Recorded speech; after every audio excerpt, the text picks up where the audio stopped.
So, is everyone seeing the map? He found the ball. It's bigger than I anticipated. It's so very you might have large, to yes. scroll a little bit. Mona. That is a lot of map. Yeah, so everyone's kind of on the right side of it. Yeah. Okay. I would be standing by Pumat because I was talking to him. So Yeah, so move yourself around. Because I fell asleep. Don't remember where I. Did we all get out of the cart? No, I think don't know. I think we said that like I thought I was still Elias, Curtis, and Aiden. Aiden, I think. No, I was there. I was going to say, you were there. Then you wouldn't be like Pumat. Elise has no interest in dead person. She knows I had gone out to look. I scouted, and then I came back and was talking to Pumat when they swooped back. Oh, okay. Yeah, no, that's fine. I meant who would still be up there. Yeah, that's what I was talking about. Not yeah. So it was Aiden, Kurtanis, and Elias. You Aside from think me, you would be. I mean, I was asleep, but move yourself back towards the cart then. Yeah, so Felice is probably back by the cart. yeah, I was assuming I was still just. I will move myself back again. All right. Camera, why do you hate me? It's like really weird.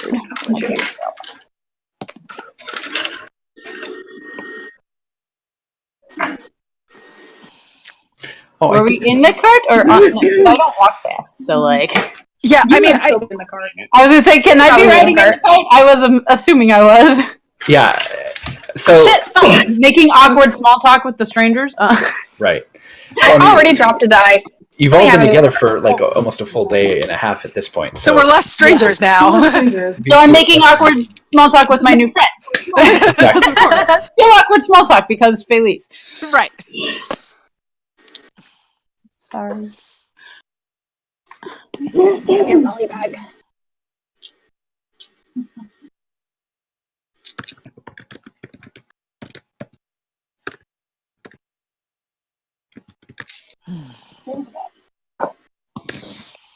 Guys, I want them to make a Mighty 9 dice set like this. Have they not done D20 set? Oh, the D20 set? Mm-hmm. Yeah. I wouldn't be surprised if they do. Like, they've already made... I'd imagine at some point they will, but it may be some late. point. It may be towards the end of the campaign. That would make me really sad if they wait that long, but... Well, I'm just going based on when they released the Okay. set. So, Elias and Kurtanis were closest to the body of the elf. Velas had sort of walked around, scouted a bit. And I think Aiden was probably just standing back watching, or keeping watch. So, over here on the right, that is not exactly a completely sheer cliff face, but that represents that big sort of brown elevation. Represents about 10 to 15 feet of elevation. And so there's a bit of a ridge running alongside of the road to the right. And then on the left, it just sort of slopes gradually downwards until just to the distance. You have the cart here. That large creature is the elephant on the cart. And as I had said last time, just about when Velas is like realizing, something here is flying or can fly or has flown. These shadows passed overhead. But because Aiden and Velas had been keeping an eye out, although Velas would have had all kinds of disadvantage on perception checks. But you did notice them before they were able to surprise you. And so they kind of come swooping in over the ridge as you call out. So what we'll have everybody do is start with initiative.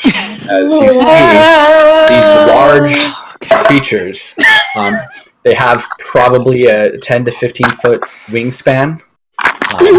They're very nasty looking. Very large and unpleasant. Yeah, it's like a large, elongated worm. Let me put up the turn order. And I feel like a 5 is appropriate since I was actually in the middle of handing Pumat my bottle of alcohol. I was like, here, take this! Let me shoot! So I'm not sure if I trust this this die anymore because it sat on the 15 for like a hot second, and then it just tipped over to a 12. Oh. I was like, Oh, Because I rolled a 15. that's so. fun. I rolled a 3. So, Fralise is just At least really. I rolled lower. I rolled a total of 8, so yeah, I also rolled a 3. But I My had plus total 5. is, I believe, comes to 5. 15. Yeah, I don't trust the hematite die anymore. All right. So let me make It's sure so everybody's shiny, got turns. Beneficial, yes. Shit, fuck. And then if you can add in your 10. Ah, come on, take, you stupid. Sometimes Roll20 decides it doesn't want to take Yeah, even when I have the thing selected. Yeah. Yeah. Yeah, it does that to me like about consistently 3 or 4 times. Mona? Brendan, I rolled a total of 8. It's not letting me enter my initiative. I don't know. That's weird. I just tried like 6 times, so I give up. Why is this so wide? Oh gosh. Weird. What am I doing? Like, Oh, this is good. This is fine. like, Everything's okay. We're all good, It's fine. I actually I'm not- wasn't being sarcastic because I have a 150-foot range on this bow. I'm going to move them a little bit further. Sort of, they're actually kind of just now swooping in, but you can see sort of they're basically a strange head, wings. There's no legs or arms to speak of, and then just sort of this long, elongated body that just ends in this strange orifice. And as you look up, you can see that this orifice is like spewing out. Oh, cool. Some caustic, horrible substance. Great. At you, Lovely. Good. because I that's enjoy the that. theme of the campaign. It's caustic horrible substance. Spewing orifice, spewing caustic horrible substance. And I think Roll20 just froze. Oh Oh no. no! Oh no! I'm seeing people move. Yeah, I and it can- hasn't frozen for. Yeah, we can Yeah, I see can you. see you move. I can still see people, but I can't interact with Oh. anything on the map. Oh yeah. Oh, No. Yeah. I I still- just got a page unresponsive. All right, I'm hang on, okay, I'm gonna but- refresh. Yeah. All right. But that does happen sometimes. I've had that happen Yeah. before, where it's like, and suddenly the map is And just the not map is working. not working. bonuses is not working for now. Because then I can see more. Yes, I mean, Shit. I can type, but You can talk. It's fine. Okay. It's I not didn't know like if this super was, like, secret a private- conversation. I didn't know if you wanted this. Kristen had No, messaged no. me something question with a question. I didn't know if it was like because it was supposed to be a on the side conversation, but since we're waiting for that's all. Okay. since we're waiting for everybody to come back, actually, what I'm figuring is with the basically, you've been facing down your demons of late, Quite literally. quite literally. And while there may be there may still be some repercussions around maybe mind flayers, or maybe just being restrained in that sort of way might bring up some kind of issue. I don't think that it's going to be the having reached a milestone, leveled up, taken the level of ranger, and sort of going back to your roots as a hunter in the Underdark. I think that qualifies as a personal development milestone where you don't necessarily need to be making sanity checks when you see aberrations. Okay. Unless they're mind flayers, because those are still gonna Yeah. fuck you. Yeah, pretty hard. that was interesting. PTSD. You almost got Yeah, I mine. was gonna say that's still gonna fuck you up, I'm sure. Serious shit. Although we will see what happens with the campaign if you do actually run into aberrations and such that will require sanity checks. Oh, Although, good. I don't know if we ever I had had to this. slide that into view. Okay, so Cortana. Oh, actually, hold on. They need Sanity to go. checks. It's like flashing back to my when I used to play Changeling. Okay. Mm. I'm pretty I sure guess it's that clarity technically, but your dexterity modifier is higher than theirs, but they go quite soon. Is Yeah. Joy. a little better than the 5. All right, Cortanus, you see these large creatures with heavy, flapping, leathery wings, almost like, oh, is that a dragon? No, it's something far uglier. Yeah. And they're Gross swooping down almost as if they're like a flock in some kind of formation, except they're massive. They're also about 60 feet in the air. So they are. Yeah, They are. so I cannot hit those with the blades that are currently out right now. So actually what she's going to do to start is she's going to take a defensive position, take the dodge action, and then wait to use a reaction on something else. Okay. So I'm just going to stay there by Elias within 5 feet. Yeah. Sure. Okay. That's me. All right. So they move. All right. I will say. So they're basically going to just do a flyby. Oh, fun. Oh, Just what we always wanted. just, Fly-by aberrations. Yeah. These two bank off. All right, and attack rolls. Okay. man, it's a good thing we have a lot of ranged options. Mm-hmm. I'm glad I bought that gun. Well, didn't buy. Took that longbow. Took that long. Right. Yeah. Okay, so these two closest to Cortanus and Elias fire at both of you. And because you're taking the dodge action, they have disadvantage. And that would be a total of 9. So that would be a miss on Cortanus. But but that's more than 20 on. Yeah. So Cortanus is going to interject her blades and use her warding maneuver for this one against Elias. So he gets to add another 4 to your AC. Does that still hit you? Okay. That brings it up to What's his? 21. Yeah. AC no, is 17. No, they got a 26. Okay, so you have resistance to this damage, though. Whatever damage he takes as resistance. Oh, wow. That's pretty- That's a nice Level 7 bonus. feature. wow. Okay. So that's Nice. We're level 7 now? Yeah, we're level. Yeah. Did you not? Am I level 7 in here? No, I am. Never mind. Okay, good. Sorry, I was talking about I'm like, So- wait a second. that's I'm good. so that'll be 8 points of acid damage on Elias. That's already halved.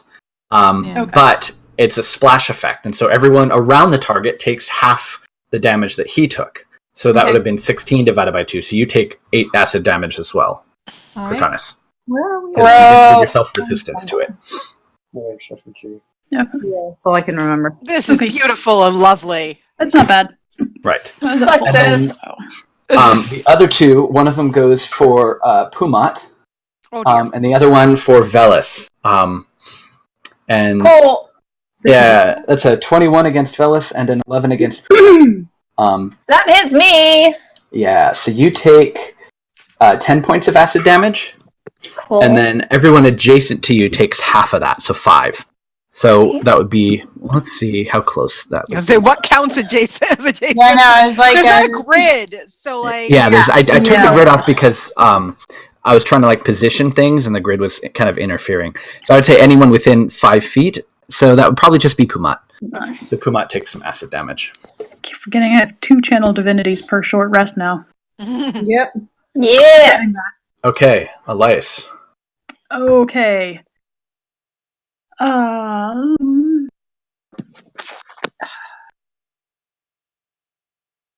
Well, they haven't taken any damage yet, so I'm gonna. You can hold your action if you want to do that. You can just wait till one of them gets hit and then you target it.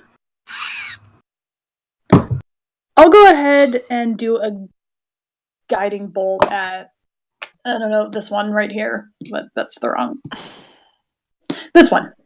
Okay, Just first level guiding bolt. Which Sure. is- Choose the far Does that mean I get advantage on pew pew? Yes, that's You why I'm would. looking at 18. I rolled the Scanlan die. Why did I do this? now do you get disadvantage on your attack roll, or is it just perception checks? Attack rolls too, so just a straight roll. So, Yeah, it'd be straight roll. That's why I asked about reverse goggles of night. Because I'm fucked out here. I believe. How much damage? Oh, I didn't roll damage yet. Oh, what was your attack roll? 18 plus, 26. Yeah, 18 that plus 18. definitely hits. These things are large, but they don't really seem to be heavily armored. Yeah. Yeah. I need more d6s.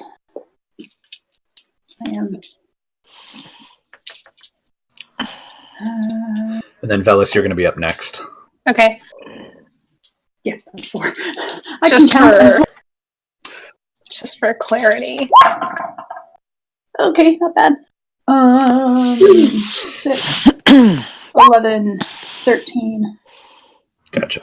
15. 15. Okay. Yeah. 15 radiant damage, and the next attack Has is advantage. All right. Velis. Okay, so it is clear, sunny weather.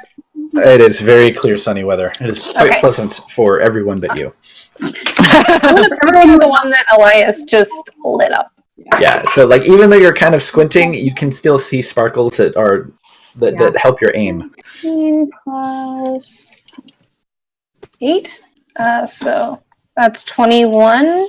Yeah, their AC is, for the record, is 14, so they're going to be pretty easy to hit. They're pretty big. So I have no, it wouldn't work. Shit, fuck. Right. I can't sneak attack because I couldn't use the actual advantage off of guiding bolt. No, because you didn't have advantage because it was canceled by disadvantage. Yeah. Okay, so it's a D8 plus 5. I never used D8. Where's my D8? Ooh. 12 damage. And then Okay. It's not radius. so then I'm gonna try and run up here. If I can hop up, can I try to climb that? Yeah, you'd have to make an athletics check. My athletics is real bad, so let's not do that. Yeah. Unfortunately, I don't think I'm gonna go parkour up. Yeah, I think I am gonna kind of get into this little crevice here, though, and use my bonus action to hide. Okay. So you can definitely attempt that. So go ahead and make a stealth check. Ooh, 14 plus 11, 25. Okay. All right. Where are you? Okay. So these guys are pretty spread out. So unfortunately, a lot of stuff doesn't work. So I'm gonna do. I'm just gonna pew a couple of Eldritch Blasts with my ridiculous unicorn horn staff thing. Sure. Okay. I guess that guy. So first one's a nat 20. Yeah. Nice. So double the damage. Yeah, and then second one is a total of. Hold on, spell save DC on that.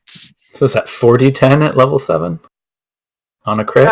Yeah. So it's. Yeah, because you would have to cast it's different beams, so it's 2d10 plus. Then I have another one that I cast a second beam. Oh, okay, gotcha. So it'd be total. I think a total of, and then a total of 20 for the second hit. So both definitely hit. So that's Okay. 3d10 of force damage. 3d10 of force damage. Glittery, awesome force damage. Yeah. Excuse me. And I rolled 3 8, so that's 24 Nice. Nice. force damage on that guy. Yeah. So, yeah, I mean, Aiden, you clearly recognize what that was, even if it was like glitter, and you're like, "Wait, what?" It's like mine, but sparkling. Flying past Lisa Frank Eldritch Blast. It is like pastel and sparkly. It's great. Mm-hmm. All right, Felice. Okay. So I will look back and just be like, Yeah, I mean, you see Wuria like holding this unicorn horn with like this big old grin on her face. So I am going to. welcome. So I'm going to call down some lightning on these guys because they're scary. Okay. Now Now that sounds like a dexterity saving throw. yes, it is. All right. Are they Dexy? I don't know. I would assume so. Probably. We'll find out. Jeez! Holy fuck! Holy They whoa. still take half damage. What's the AOE of it? Okay, so it is a 60-foot radius, but the actual attack is I pick a point, and it's each creature within 5 feet of that point. So the whole cloud is Okay. 60 feet. So I have 60 feet each time to pick from. Gotcha. But then Okay. it's a 5-foot radius. Oh, you're right. I was going to center it between which One two of the look more pair, menacing yeah. at the moment. I was Yeah, going to so center One it of them between just took a either. bunch of damage. I was so- say yeah. The I Well, was pointing. the whole cloud can cover all of them, I think. This one just took Yeah. a bunch Yeah. of damage right here. The whole cloud can cover And the- pretty this much one. all of it. So Right. I was gonna center it for now, like this. I was gonna strike it, see if I could aim it right between these two, and hope to try and zap both of them if I can.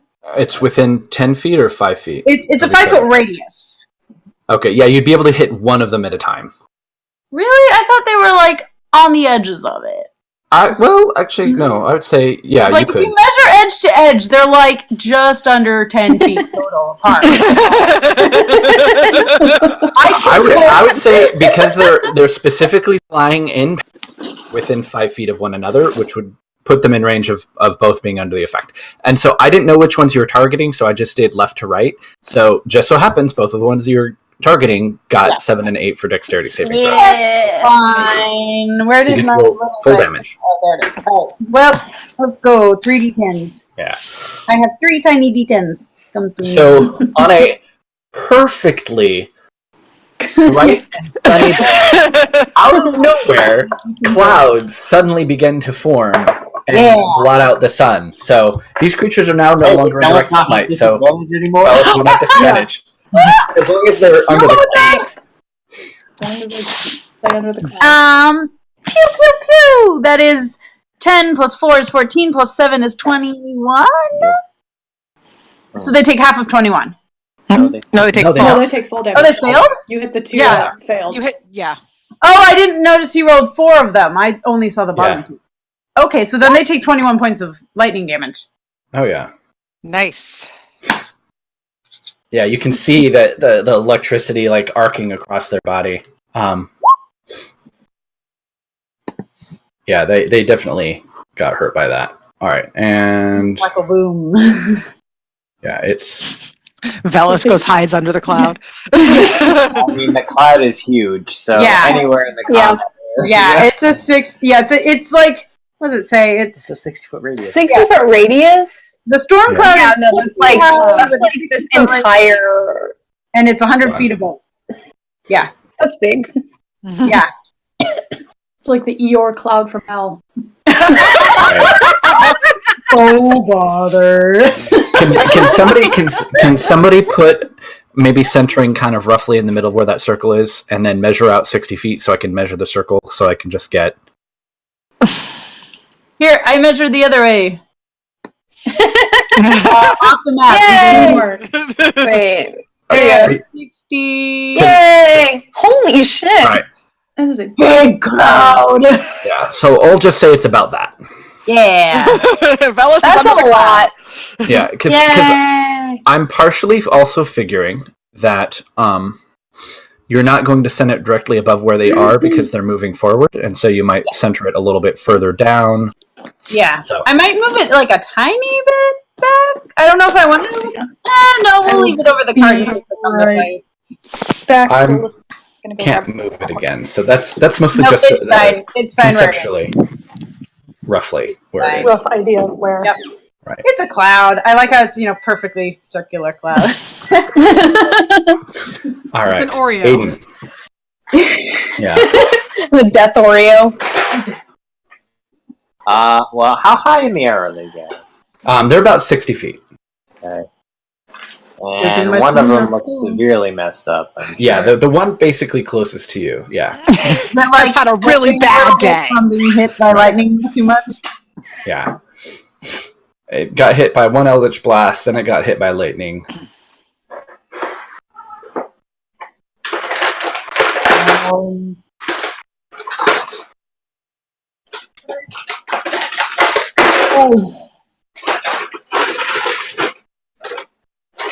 That's some fun sounds happening there.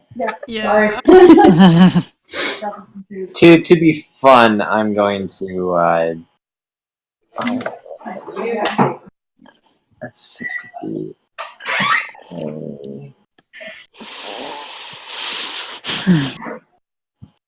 I will pew pew that guy.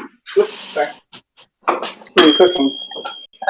Annie just wanted to cook it on a roll.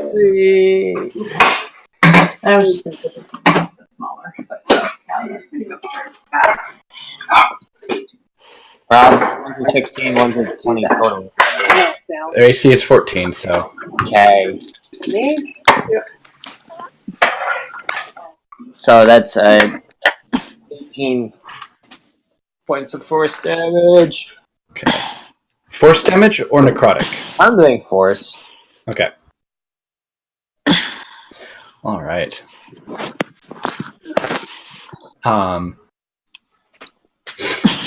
Okay, so I just saw his initiative. Pumat Souls. Pumat's initiative is 4. It's like, yeah. No, he turns around to look at you, Felice and Wuria, and he says, yeah, this is definitely no good. If you might step out of the cart for a moment, I might be able to throw up a wall. And you can see like the humans, they're all humans, but they're all like sitting in the cart, cowering, like, oh no, what's going to happen? So he's going to hold his action until both of you step forward a little bit, so that you don't get caught within the defensive fortification he's going to build. Yeah. Okay. I mean, is that something that we could use like a reaction for, to just like hop out of the cart? No. He's just holding it till you actually go. Okay. I was just curious. Okay. So, after he goes, all of you hear the sounds of rumbling. Might be too difficult to describe it, but bursting from the side of that ridge are a bunch of small dog-sized creatures. Oh, fun. Right. What the fuck? And they basically burrow out, sort of like all of them kind of burrowing out and then landing on the ground. Puppies! Oh, not and puppies. then, yeah, no, they are very... Oh. Yeah, they're not puppies. They are not puppies. No. What the fuck? Yeah, no, they are very angry-looking, spiky, not They look like not happy plucked creatures. birds. Yeah. Let's see, I might be able to get a better picture. I sure did unprepare. Whatever it is. Spirit Guardians. Oh, wow. I was like, I'll oh, do Spirit that. Guardians. That is one that never leaves my supply in my clerk. That's like my favorite. Oh shit, there's a lot of them. That is a lot of them, yes. Okay, so I shared something. You can see the creature? Yeah. That Yeah. deserves like an Unfortunately. Excalibur face. Like, Oh, That's that's What the fuck? Yeah. That's what that little thing is? Yeah. Gross. And they basically burst out, sort of land, look around, and then immediately swarm towards the nearest, warm-bodied creature. Oh, good. no. Nope. Okay. No. Now, you were holding your action, Cortanus, yes? Nope, you go back up No, there. I took a. Well, I took haven't. Oh, you I did. haven't gone You yet. held your action Again, Oh, yeah. okay. I didn't use my held action because I would have used my reaction for the warding maneuver. Gotcha. Okay. So now you have creepy creature things. Yeah. Yeah. Yeah. It's something I can actually hit. Right. So these things are moving as a like as a pack, sort of moving as one. And then once they get up to you, they kind of split and kind of go 3 for 3. And because they're moving as a pack, then they have this special ability called pack tactics. no. They get advantage on their attack roll. But they are little, so we'll see how this shakes out. All right, so Elias. No, but you can hit. Mm-hmm. All right, so that's 3 attacks against you. All 3 hit. All 3 hit. Okay, so that's a total of 15 piercing damage, as it's basically just digging into you with those long not pinchers, but like just straight up claws. That's what, 15? 15 piercing. And then Cortanus, that's I think the 13 will miss. Yeah. But the 23 and the 24 will definitely hit, so that's 11 piercing damage. All right, and then... Yeah, 20, 21, 16. All right. Yeah, I would say they actually... Okay, so they like basically burst out of the wall almost right by you, Velis, but they don't seem to detect your presence, and they just see this giant creature, and they just beeline for it. Oh no. Oh no. Well, at least it's not a real elephant, and And as they swarm around the creature, you hear Pumat Sol saying, "No, Sammy!" What?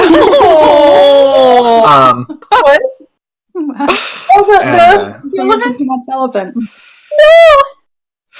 All right, so that's 6 attacks. 1, 2, 3, 4, 5, 6.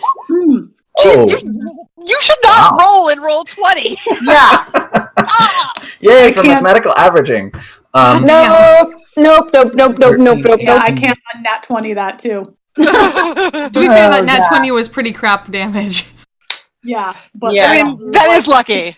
that is lucky, but I can't unnat 20 11, that. 15, 16, Too far away. 21, 27, 24. How many hit points does an elephant have?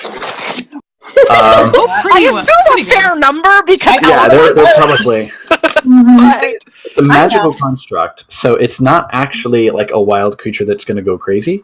And it is somewhat under Pumat's control, so that's good. Oh, he's got a boatload of hit points. Yeah, I really don't want to get trapped Yeah, by an elephant. Elephants are pretty sturdy. I'm just like, Yeah. I mean, they basically just took out half of those hit points. jeez. But, yeah. Alright, so minus 34 is 30. Alright, okay. no changes. Alright, and so that's their go. Now we're back around to Cortanus. Okay. Oh, things to Try chop. to... Yeah, you have things you can Let's hit. try to smash some of these Go get things. Okay, so... Oh, first attack is a nat 20, though, so fuck. Nice. Fuck that one in These front of me. things, they're not soft and fleshy like the flying ones. They're covered in like thick, heavy, sort of chitin kind of thing. So and their that is armor with class is the- 16. Natural 20 will still hit though. Yeah, and that is with... Let me check my... So that's with Runacell, so that is... advantage on the next attack against it. But first, where's my other D8? So that's 14 slashing damage. It's dead. Okay. Yeah, Well- they don't have a lot of HP, but they move quick and are attacking swarms. Yep. So she's actually going to move up just kind of slightly over the dead body so she can get in range of both of these sets and go after the one in front of Elias. So I guess, I don't know, would I take an attack of opportunity from this one? One of them? No. Yeah, possibly. I'll take it. So next attack. It's That's just 7. an 11. Yeah, it's 7 piercing from it Okay. as you step out. 11 to hit? Yeah. Yeah, that's not enough. Okay. Alright. You said 7 from... Yep. Okay. And then third attack. Fighters, man. Okay. That's an 18 total. For 14 slashing. And it's dead too. Okay. And I guess I will stay there. Well, nope. I'm actually gonna go over here and try to. Nope. I'm gonna stay. Yep. Like, don't go too far. Yeah, I'm gonna from stay me. back between. Yeah, stay back between. And I'll kind of keep. I mean, I'm gonna focus move here. depending on what these things do, but Okay. Right. So stay there. All right. So they stop and hover and just start raining down attacks on Elias and Cortanus. Of course they do. Just spewing yep. goo everywhere. I mean, it's Cortanus, so. Yeah. So the first shots against Elias are a natural 20. Nope. Which I'm assuming you're going to, gonna get rid of. Yeah, I can't. Well, I can't really get rid of it, but I can at least half the damage, so it's regular damage anyway. Right. I can get rid of it. You can? I can use my whatever it is. Yeah, Eyes of the Grave. We prevent people from. Well, I can do it for you too. So. Right. Well, you can reduce it to non-critical, right? Is what I reduced to non-critical non-crit. too. So it's the same effect either way. Right. So I'll just do it so then you can still hit things. Yeah, Yeah, but and you your have to be reaction. within 5 feet of me for me to do it. Okay. Yeah, no, I'm good. I'll use my whatever sentinel. That way, if you get an attack of opportunity, you can use it.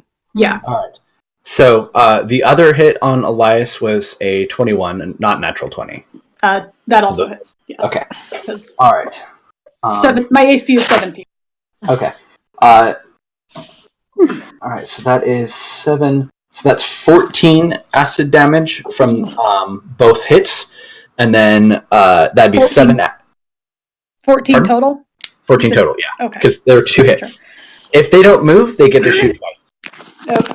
Oh, fuck. And then the other one shoots twice at Cortanus, you take 7 points of splash damage off of that.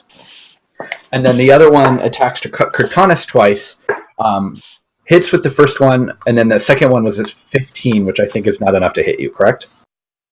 Nope. Okay, so you take 10 points of acid damage, and Elias will take 5 points of splash damage. Okay. The other ones continue moving because they don't like this whole lightning thing. And so they just basically swoop out. Actually, they're not really that smart. So let me. Okay, they're smart enough to realize that the cloud is bad. So they move out of the cloud just barely, banking and turning, but they have a really long range in their shot. So, and they'll go ahead and just start splashing. Big creature. Oh no. Well, We're soon that not would going to be- have an elephant. we're not gonna have an Yeah. elephant soon. So that's Is that gonna hurt the little 20. ones? Oh! Actually, you can see that the little ones seem completely immune to acid damage. Surprisingly Of enough. course they are. I'm Isn't that shocked. convenient. Yeah. Shocked. Yeah. Shocked, really. So you can see just the elephant withering under these globs of acid as it burns away its skin, and eventually it just is taken too much, and it just kind of disappears in a puff of smoke back to the astral plane. Oh, that was too many deletes. Oh no, that was him. Yeah, and it just disintegrated. Oh no. Well, yes, we're walking the rest of the no. way to Gordon. Oh, yeah. I guess we'll be walking the rest of the way to go. Sorry, Elias. Robot. It's all right. He comes back in a week. But he'll be angry. Elias, you're up. Okay. Yeah, I'm gonna go ahead because these things. So I think I'm trying to figure out if there's somewhere I can where I can be within 30 feet of everyone, which I think... Not without provoking an attack of opportunity. I need a pass. That's fine. Not without provoking 2 attacks of opportunity.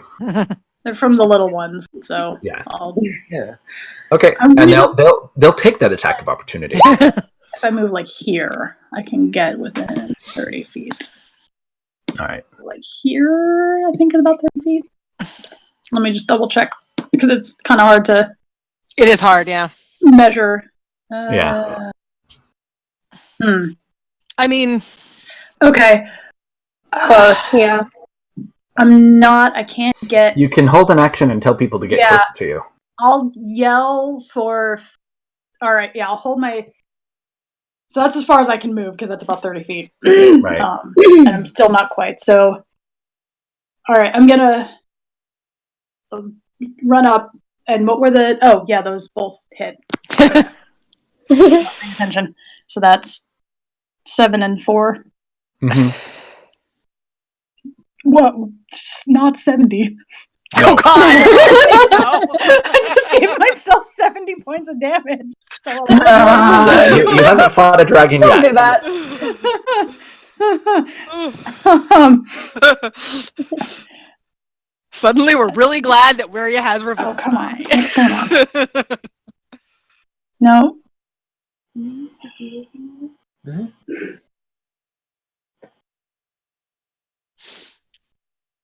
Okay, there we go. And 4. All right. And all right, I'll just yell for Felice and Waria to get closer to me, and I'm gonna hold Beacon of Hope until they get Felice and Waria are within range. Okay. So basically, as soon as you guys hop off the cart and move up a bit. Right. Yeah. So Yeah. those 6 Wyatt is just smaller- yelling, get closer to me. the 6 smaller creatures that were basically like all ready to just swarm over the elephant disappears, and they're just sort of like stop looking around, and then when you shout get closer to me Of course. as one, they all sort of turn to look at you. Oh, no. Velis, it's your turn. So I have a question on something we haven't really established yet. Okay.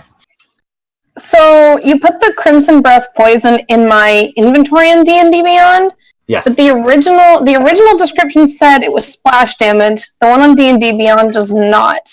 Then it's splash damage. If that's what it was Okay. originally, then that's what it was. I just, when I was putting the thing into D&D How Beyond, many of these could I get in that? Because it never specifically said what the radius was. those things are usually like a radius of 5 feet. Okay, Like potions so and things being I'm thrown. not with it. Well, it depends on where you throw. Please be careful. no, I'm not going to hit you. I'm not going to I hit would you. I'm say- trying to see You how many. you would be able to get 3 of them most likely. Actually, hold on. This may get a little funky, but let's do this. This may help. I'll put on the grid a little bit. Okay. Yeah, that's way easier. So you would be able to hit every creature that was in a 2x2 square. Okay, so I can actually able to get get like 4 of these 4. Okay, so I have never used it. Also, the original doc did not say it had charges, but on D&D Beyond it has with them, so I'm not sure if I should use a charge or just... I think the Don't idea help was me. that when I created it in D, because I didn't imagine it as a splash damage, but rather as like a coating poison or like a ingested poison, it would have charges. But if you just chuck the whole thing, that's going to be That's it. fine. But I No, would that's say fine. if you consume all of it at once, we might amplify the damage a little bit. Okay, so yeah, I'm gonna just toss it at these 4. They Okay. have to make a DC 13 con save. Okay. All right. Careful where you're throwing things. So that would be 2 of them. What happens Two of for- them they take 3d6 damage, and then they have to repeat the save at the start of each of their turns. On each successive failed save, they take 1d6 poison damage. Gotcha. Okay. So... Oh! Only 7 damage. That was a shitty... I got 2 1s. Okay. But hey, that's Not within good, the decent. splash radius of that, Use am of it. I? No. Okay. No. I was like, And then I gotta remove that from my inventory. And then it's only gonna be on 2 of them. Okay. Because only 2 of them failed. Yeah. So it's 1d6 poison damage for each fail after. Okay. And then I'm gonna use my bonus action to... I'm want to stay here. Yeah, I'm gonna. I'll step up here, and then. Hold on. I'm looking for a thing and I can't find it.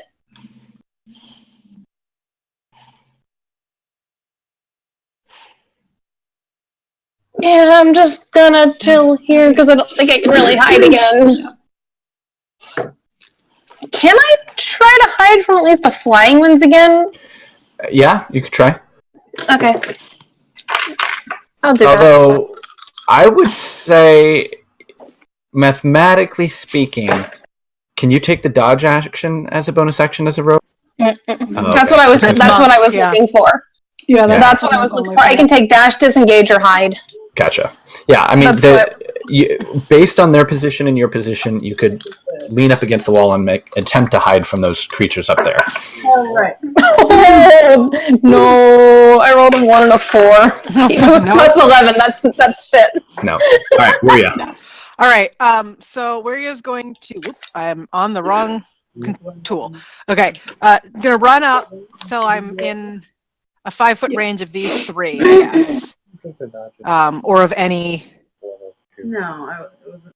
Would. She has multiple. Okay. Regardless, 5-foot range of those, and use just the sword burst cantrip. So that's a DC 16 dex save For everyone within 5 feet. 5 feet. Everyone within 5 feet. Okay, so I'm going to say this guy is close enough to count. So that's 4 of them. All right. Dex save, yeah? Yes. Yeah. Whoa! What? So extra so fucking advantage of dex saves. So, am I rolling? They should be rolling with advantage. Yeah, you've been rolling. Yeah, all those. On their attack rolls, they should definitely be rolling advantage.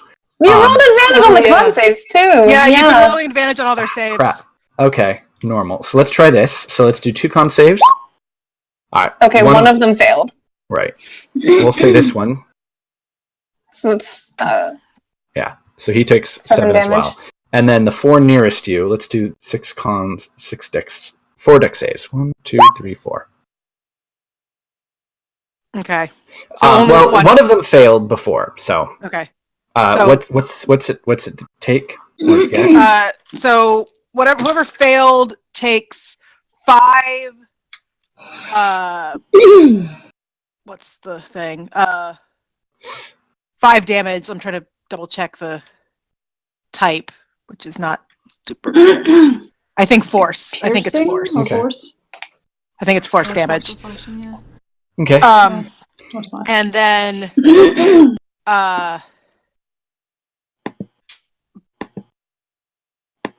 bonus action is Elias looking rough. You've taken a lot of hits. I have. Okay. Like if you go into the actions. Okay, yeah. If you're looking rough, yeah, this is not technically a healing spell I'm about to do, so. then level 2 healing word on you for 7 plus healing word, 11 total. Okay.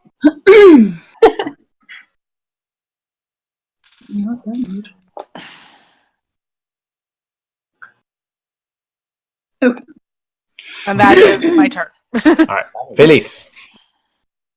Yeah, well, it does magic still. That's the weird thing. Because it's an attack roll like this. Oh, yeah. Well, it's new, right? It's this level 7 ability. No, it was level 6, I think. So still new. But yeah, I haven't had it for a long, long time. It'll have to be level 6 because level 7 you did. I took Ranger. Rogue. Or Ranger. Yeah. Ranger. Felice. So I think the Call Lightning just is a bonus action to blast people again, right? Let me double check. That's usually how they are. Yeah. So yeah, Well, this says I can use my action. Okay. To blast him. Really? I could have sworn that it was. Moonbeam, it's a bonus action to move it. Uh-huh. Using spiritual weapon is a bonus action to attack again. Yeah, but that's totally different. Yeah. I've only done. You can use your action until the spell ends. Okay. So it lasts for concentration. Yeah. Okay. For a while. Yeah. Yeah, we already I will determined hop the off the maximum. cart first. Okay. And I will come up. Did I drag me? Yes, kind of. I'll start coming up be this within way. 30 feet. So All right. I'm As like, I soon don't want to as- get super close to these guys. Oh no, Weary is right there. Dang it. Ah. Sorry. Look at these guys. Which guys? The guys to the top side. Oh, the ones they're not dead. They're just red. Yeah, they're like coughing because they ingested this Poison. cloud of poison that Velis All right. built them. Well, then I'm gonna. I'll like. How much is my movement? Actually, I feel like I can only get about that far. Probably. Yeah. Yeah, because you gotta no, if you just jump off of the cart, you can get a full 25 feet. So you can get at least another 5 feet. So I can get like there. Yeah. So. Am I close enough to Elias? I don't know. you should be. Yeah. Yeah. Yeah. About 20. I was like, I mean, Felice doesn't know the exact spell radius. She's just like, I'm getting close without being like in the middle. Everyone should be. And then, so I don't know if her held action would go in the middle of mine or not, but I don't know. Yeah. So you finish your movement, and then Elias's spell goes. Well, technically, in the middle of your movement, Pumat's spell goes off. Basically, there's just a wall of stone that erupts from the ridge and just sort of extends outward and then covers partially as a dome over the cart, and it like severs the cart between him and like the bed part, like the little bench area that he was sitting in. Felice does a little like behind like what? And so they have some cover from the flying creatures mostly. I mean they can it's still possible, but they can at least hide. You move forward. Elias casts a spell, Beacon of Hope. So everyone 30 feet. Yeah. So I'm targeting everyone because it is any number of creatures within range. Yeah. All right. So including the aberrations too. No, all the actual people. People you want. Yeah, I get All to the good choose. So everyone gets advantage on Wisdom saving throws and Death saving throws, and you regain maximum number of hit points from healing. Nice. And is that concentration? Yes, it is. Okay. It's concentration up to a minute, so. All right. Okay. Now Felice can finish her action. All right. Now I can go lightning zappy zap, and if I center it like here, I don't think I will hit Wiria. Yeah, if it's 5 foot radius, then you can get anything in a 2x2 square. Are these 2x2 squares or no? These are. I was like, Yeah. what? So each little square. So 2 of each little square, right? Yeah, like a 2x2 grid of squares. 4 square cube. Yeah. Okay. So I can actually center it like here, and I won't hit Wiria because she's just outside that, right? Precisely. And I can hit 4 of them. Yeah. Dex saving throws. Dex saving throws. All right. 1, 2, 3, 4. So What 2 the make fuck? Yeah, they're rolling. 2 make it, 2 This is the fail. This is the problem when Brendan. They still uses, take half damage. You are not allowed to use roll 20. I'm trying to expedite because there's so many things for all. And it goes slower. But you roll so well in roll 20. You don't like this. It's because it's not me. All of that luck or the anti-luck. So that's a total of 20. dissipates. 20 damage? 20 damage, so 2 of them will take 10. 2 of them Okay. take 20. I like the spell. All right. So the ones that saved had already taken damage from the poison, and otherwise they basically they explode, and there's bits and gore, basically flying and hitting pretty much everyone but. Yeah. What if they don't hit Cortanus? That's I mean, she's like got like this caustic, spit up on her. Yeah, I don't need any more of that. Aiden. I am going to. Yeah, I'm just gonna keep shooting those guys out here. All right. The front one, the bottommost one, is the one that's taken the most damage. Okay, well, I will target him. Okay. So it's an 18 and a 22. Those definitely hit. So that is 24. I'll do the necrotic this time. All right. All right. It falls out of the sky. Sweet. All right. And then Pumat's soul, he's kind of like looking around. He's like, nope. And he looks like he casts mage armor or something. Yeah. That's fair. The air kind of shimmers around That's him. fair. He casts plot armor because they need him in like 20 years. Yeah. It's going to be like the Kelvin timeline in Star Trek or something. All right. Okay. So, Cortanus and Aiden and Velis, you can hear more rumbling behind you. oh, for the love of creatures come burrowing out from the hill. I'm glad I Utter cast an Beacon of Hope. expletive in Old Elvish. Yeah. why are there so many of these stupid things?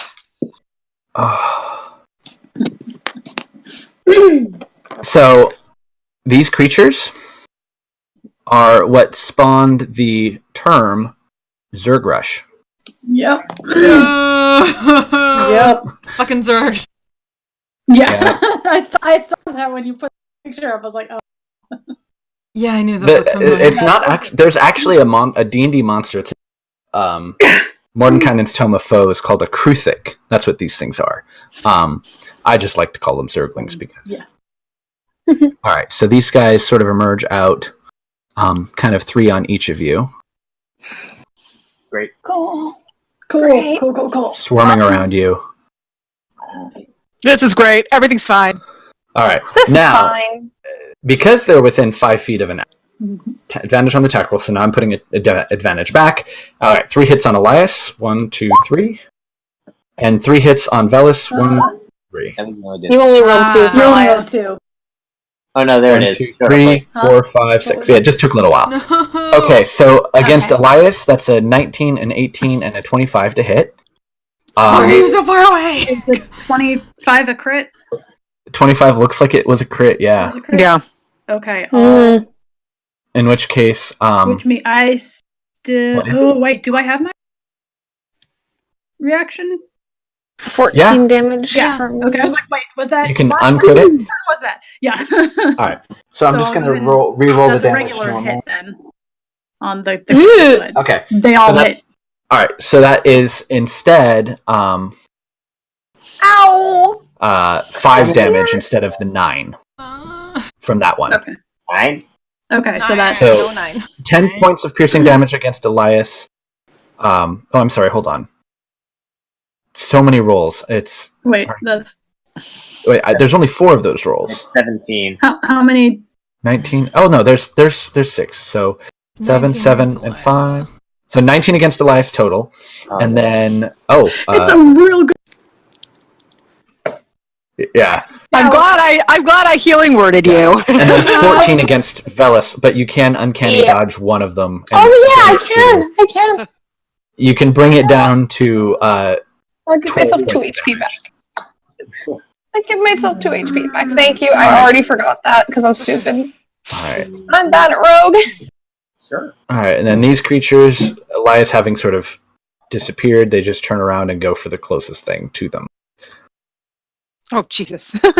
Yeah, so that's 5 attacks against Cortanus and Aiden, as you're swarmed by these small Fuck. creatures. All right, so Nothing. Good as 1, killing them. 2, 3, 4, 5 hits against Cortanus. So that's a 23 to hit. A 7. What's Cortanus's AC? 18. Okay, so only two of them only hit. 2 hit for 11 total damage, and then against Those Aiden, weren't with once you're advantage. pardon, Those ones weren't with advantage. they weren't. No. Oh no, they weren't. No. Okay, You should be able to set it for like specific things to have advantage all the time. there's like a toggle switch. Monster. All right, so I'm just gonna make another roll, and if it hits, okay. So this is the alternate roll. Hold on, let me do this because it's easier, and I don't want to mess up what's on the screen. Fuck.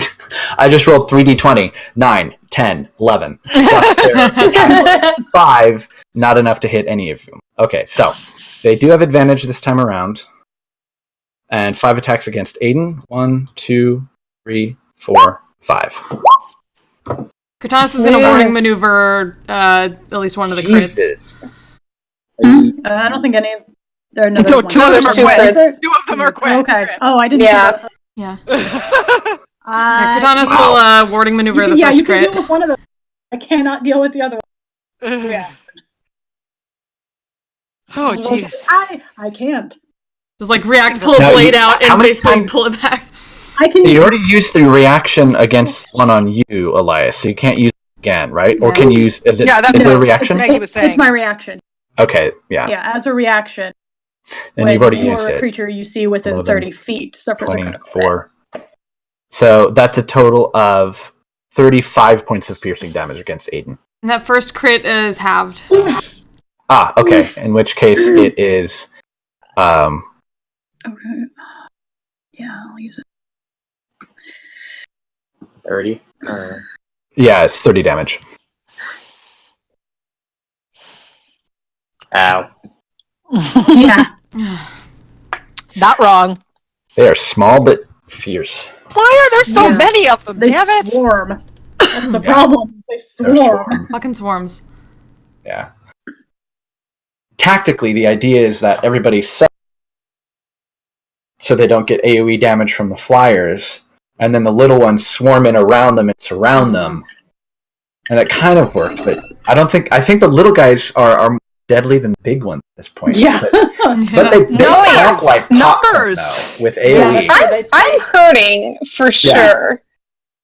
Okay, that is their turn. Cortanus is up. Okay. Yeah, you're surrounded by these creatures. You can see Velis, Elias also being swarmed. Yeah. So this is not good, so she has to whale her way through these. Less than ideal. Gonna go for the one here. Okay. Start with that. 14. AC is 16. Fuck. They're fast and they have some natural. Okay, next one. Natural 20, so fuck that thing. That was particular. Don't even worry about rolling damage. There's no way you can not kill. Okay. So get through that one. So yeah, that one was gone. Just gonna get up a little more and hit this one by Aiden. Okay. Which is Crap, I need to make a concentration check. Yeah. Don't I? Oh! 3 of them, in fact. 3 of them, okay. You can do it. Alright, I'm gonna try this again. 16. You got Okay. this! So, Give me 3 tens, that's all. oh! It's Constitution, right? Is what it is? Yes. Save. It's a Constitution save. Save. I don't think clerics have a con as their save. Well, that was a 9. So Oh. No. I don't have Beacon of Hope up. So this one takes 12 slashing damage if 16 hits. Okay. Yep.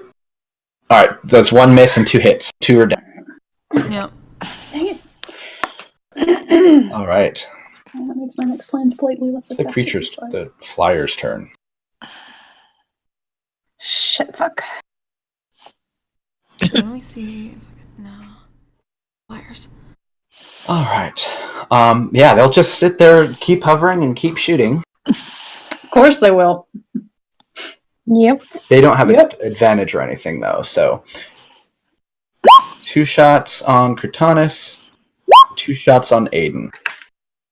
So the 2 shots miss against Cortanus, and then Aiden's AC was 17? Yeah. Yeah, so that would be 2 hits against you. All right, so Cortanus, you take 7 points of splash damage, and then Aiden, you take 16 points of Stop acid being so good damage against total. everyone else, you damn things! I'm trying to soak All up. right. I mean, to be fair, it's partially that you have the highest AC. Yeah. Yeah. And then That's this really creature... weird.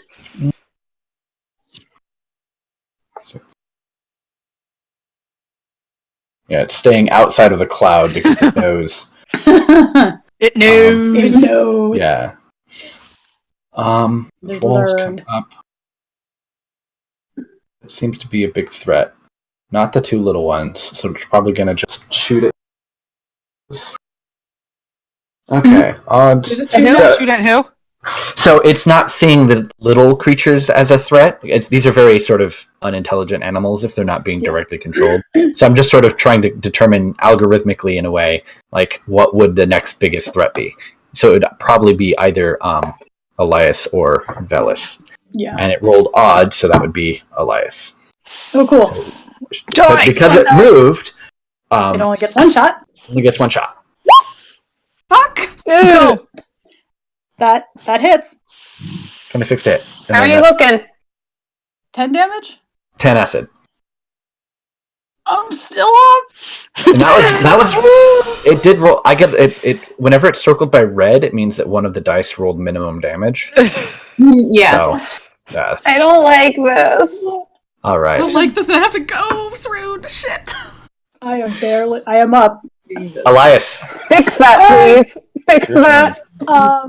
I'm gonna cast Mass Healing Word as my bonus action Okay. on everyone, because everyone's within That's a hell of a bonus action. so that is, let me grab my D4.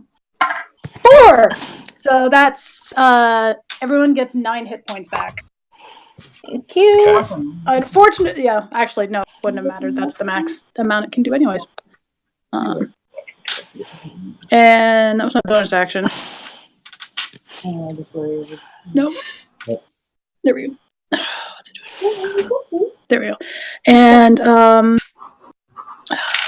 gonna. Am I?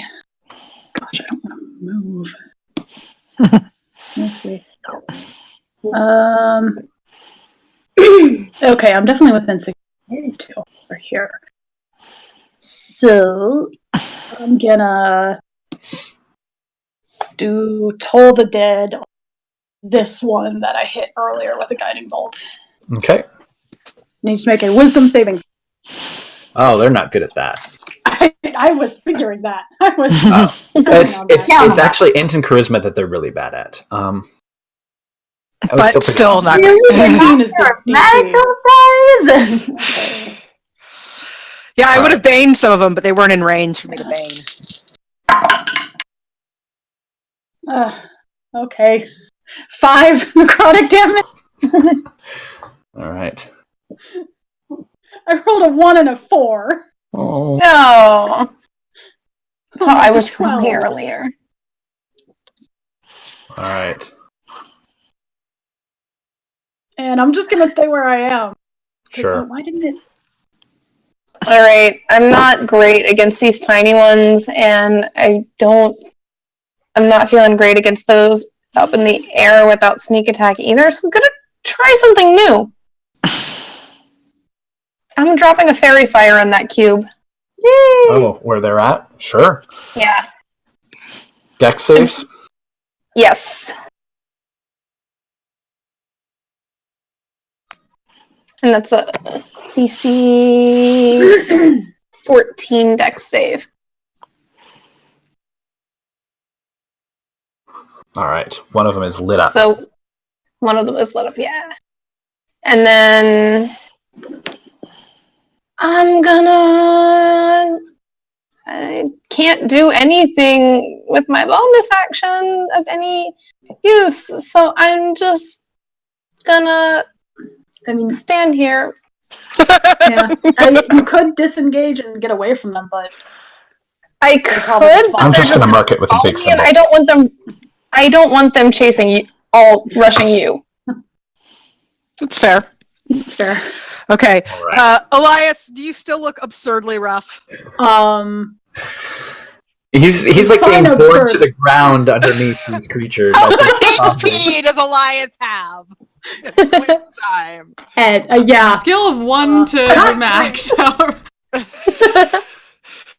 Like Not double great. digits, but not much. Double digits barely. Okay.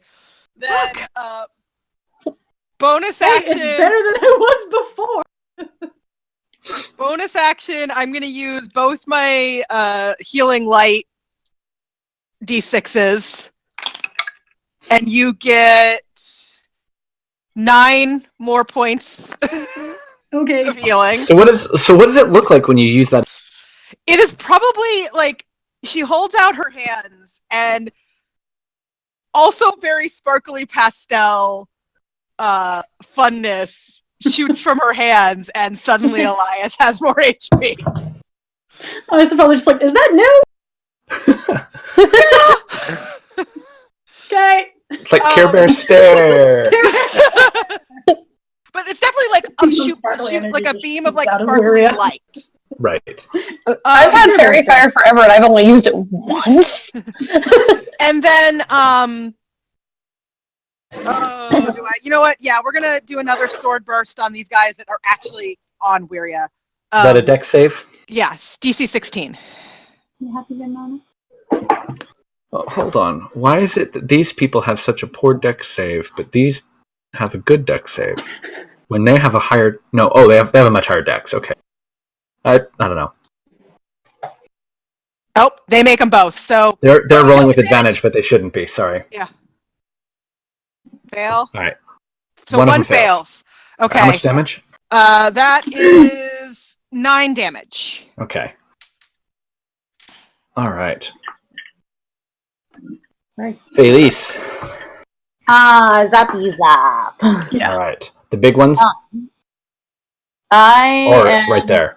Oh, within a 5-foot square. Yeah. I will say, for the sake of geometry, that we will do this. Yeah, so yeah, move us into actual squares. Yeah. So then I can get those 4 in there. Yes. Zap, zap. Zap, zap. Okay, All you're right. gonna have to get out of the dice box. Pop, pop. She's just like sitting in the box. She's like, but why? But why am I All right. So, I think it was a DC 17? 15, I think. Oh, 15. Okay, 2 definitely Yeah. fail. I was gonna And say the how I others was. take half damage. Oh, I like these little tiny d10s. They are rolling well. That is 22.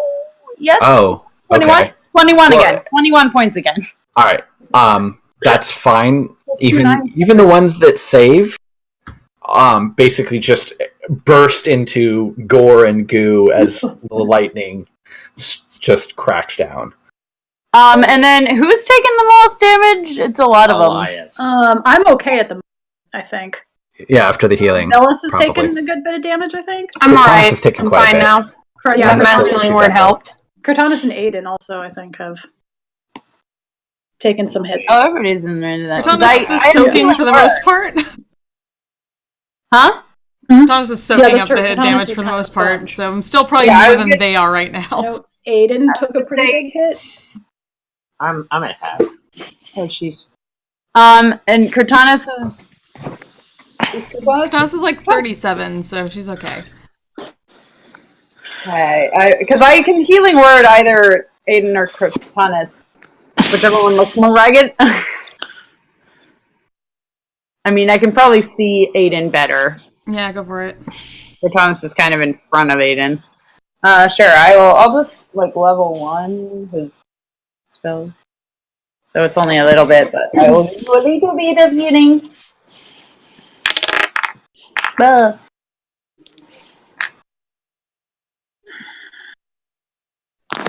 That's a D4, isn't it? Yeah. Oh, that's a 1 plus 4, so 5. You get 5 hit points. Oh, I did? Yes. Well, because you're in front of Cortana, so I figured I could see you better anyways. Right? It's because it has my wisdom, right? Mhm. Yeah. And then that's my action, I think. I don't necessarily feel like I need to move. So, yeah. I feel like she would, if anything, just kind of keep a little eye out of like, oh, there's another one still flying around there. Don't know what he's doing. Are these ones dead or just lurking Which ones? in the corner? The flyers are all still alive. I marked big X that's got the fairy fire. The one that's like in the trees? Oh, wait! They're there so that they don't actually exist. Those are just there to keep the turn order. Because if I delete the monster that has a turn, they disappear from the turn order. So That's why I was like, are those actually there, or are they just like there? Phantom. That's why I was like, wait, there's one over there. There's always going to be one of every monster you fight in some random corner of the map, just for mechanical purposes. I just wanted to make sure. Yeah, no. So yeah, that's it. Okay. All right, Aiden.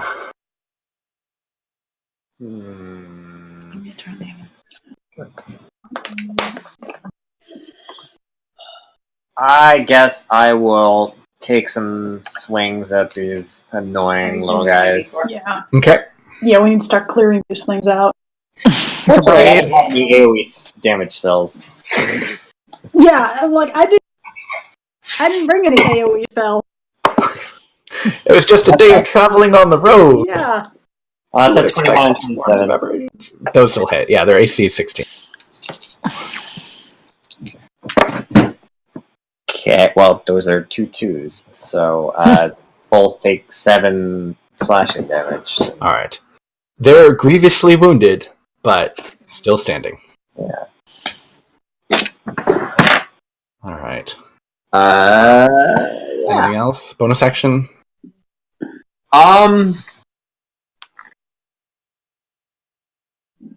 I think I'm okay. Okay. All right. Pumat reaches into his vest and pulls out a wand, and utters an incantation. And probably just those of you nearby can see, but basically what you see is the wand. Like most wands, it glows and whatnot when you activate it, but the light keeps getting brighter and brighter and brighter. Until it actually like shatters in his hand, and then you see a swarm of magic missiles come out of it. Nice. So basically, he overcharged it. I was gonna say, did he just use all the charges? Yeah, All the charges at once. all the charges at once, and you just see this Level 9 magic missile! Missile all the things, Pumat. Yeah. So you basically see just probably a good like 8 or 9 of these missiles just flying out, striking to each of the closest things, hitting them all. None of them die, but they're all very, very hurt. Oh no, this one does die because it took some sword damage. Yeah, I was gonna say one of them should have already had a fair bit of damage on it. Yeah. Yeah, fuck off pack tactics. Oh, that's something to keep in mind as you start clearing them. Yeah. All right. It's their turn. And actually, since it's taken some damage and it doesn't have any, it's going to disengage and it's going to burrow the one by Wuria. Burrow? Fuck that thing. Yeah. Well, they burrowed out of the thing. It just dug into the ground right underneath. That might be back. Whack-a-mole!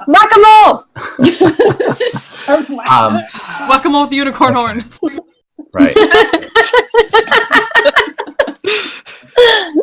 don't know if that's a whack. That might And be more then of a this stab. one does the same thing. Stab them all! Shank them all! Right. All right. Let's see. This one shifts over to get close to Aiden and actually attack. This one will do the same. All right. As they sort of swarm around and up and on.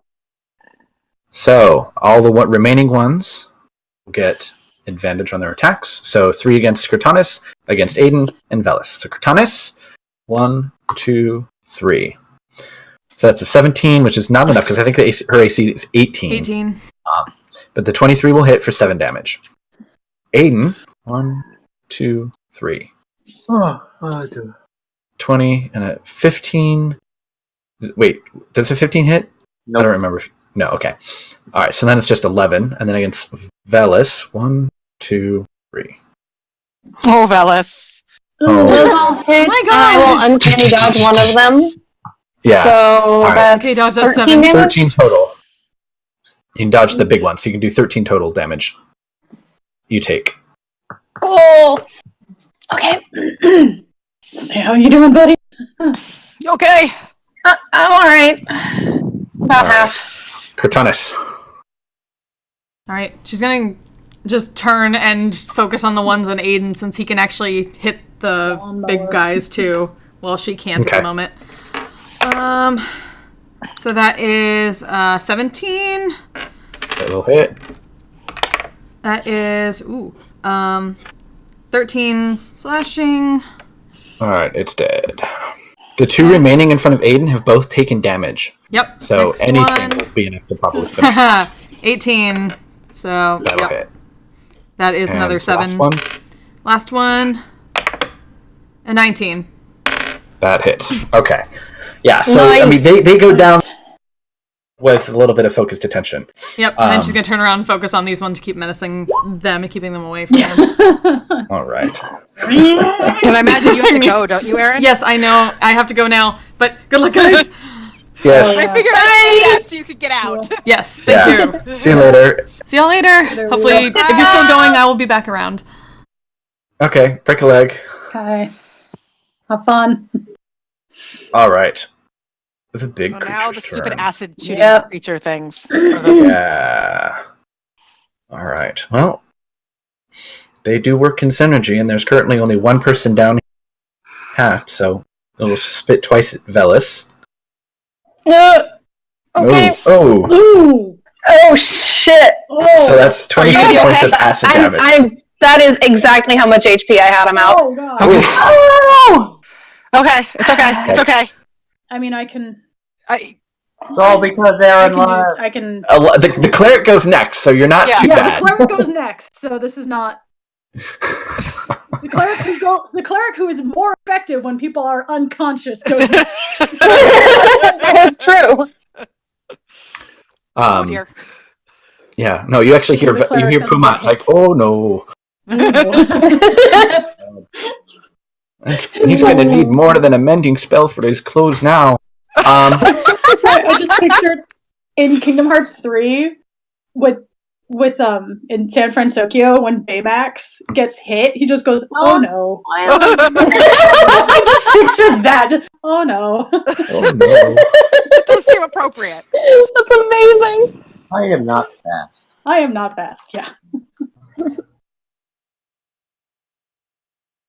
Ugh. Okay. So Velis is down. Velis is down. 2 shots against Cortanis and 2 shots against Aiden. Cortanis and Aiden. Of course. Oof. Ugh. So they missed Aiden. Cortanis. But Aiden, that's some max damage and crit as Crit, well. which I will. Ouch. You can cancel the crit. I will cancel the crit. So still take damage. Thomas would do something as Right. well. Mm-hmm. Okay, so but Cortanis does take some flesh damage. Let me roll the damage on the crit manually. Shit. Did she say what her HP was at? I don't think she Did 30 did. something. Yeah. Um, It is inevitable that as soon as I actually touch it will be bad. Okay, so that what would have been the 20 acid damage is 6 acid damage. Yes, good. But that does splash over and she takes 9. So how much? You take a total of 19. Cool.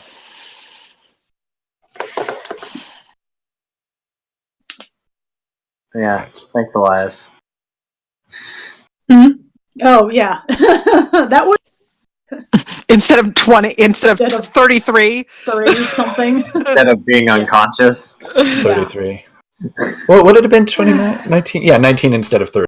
Yeah, 33. Okay, Elias. All right. Yeah, you see Velis drop to the ground. Just drop. All right, I'm gonna run over to Velis.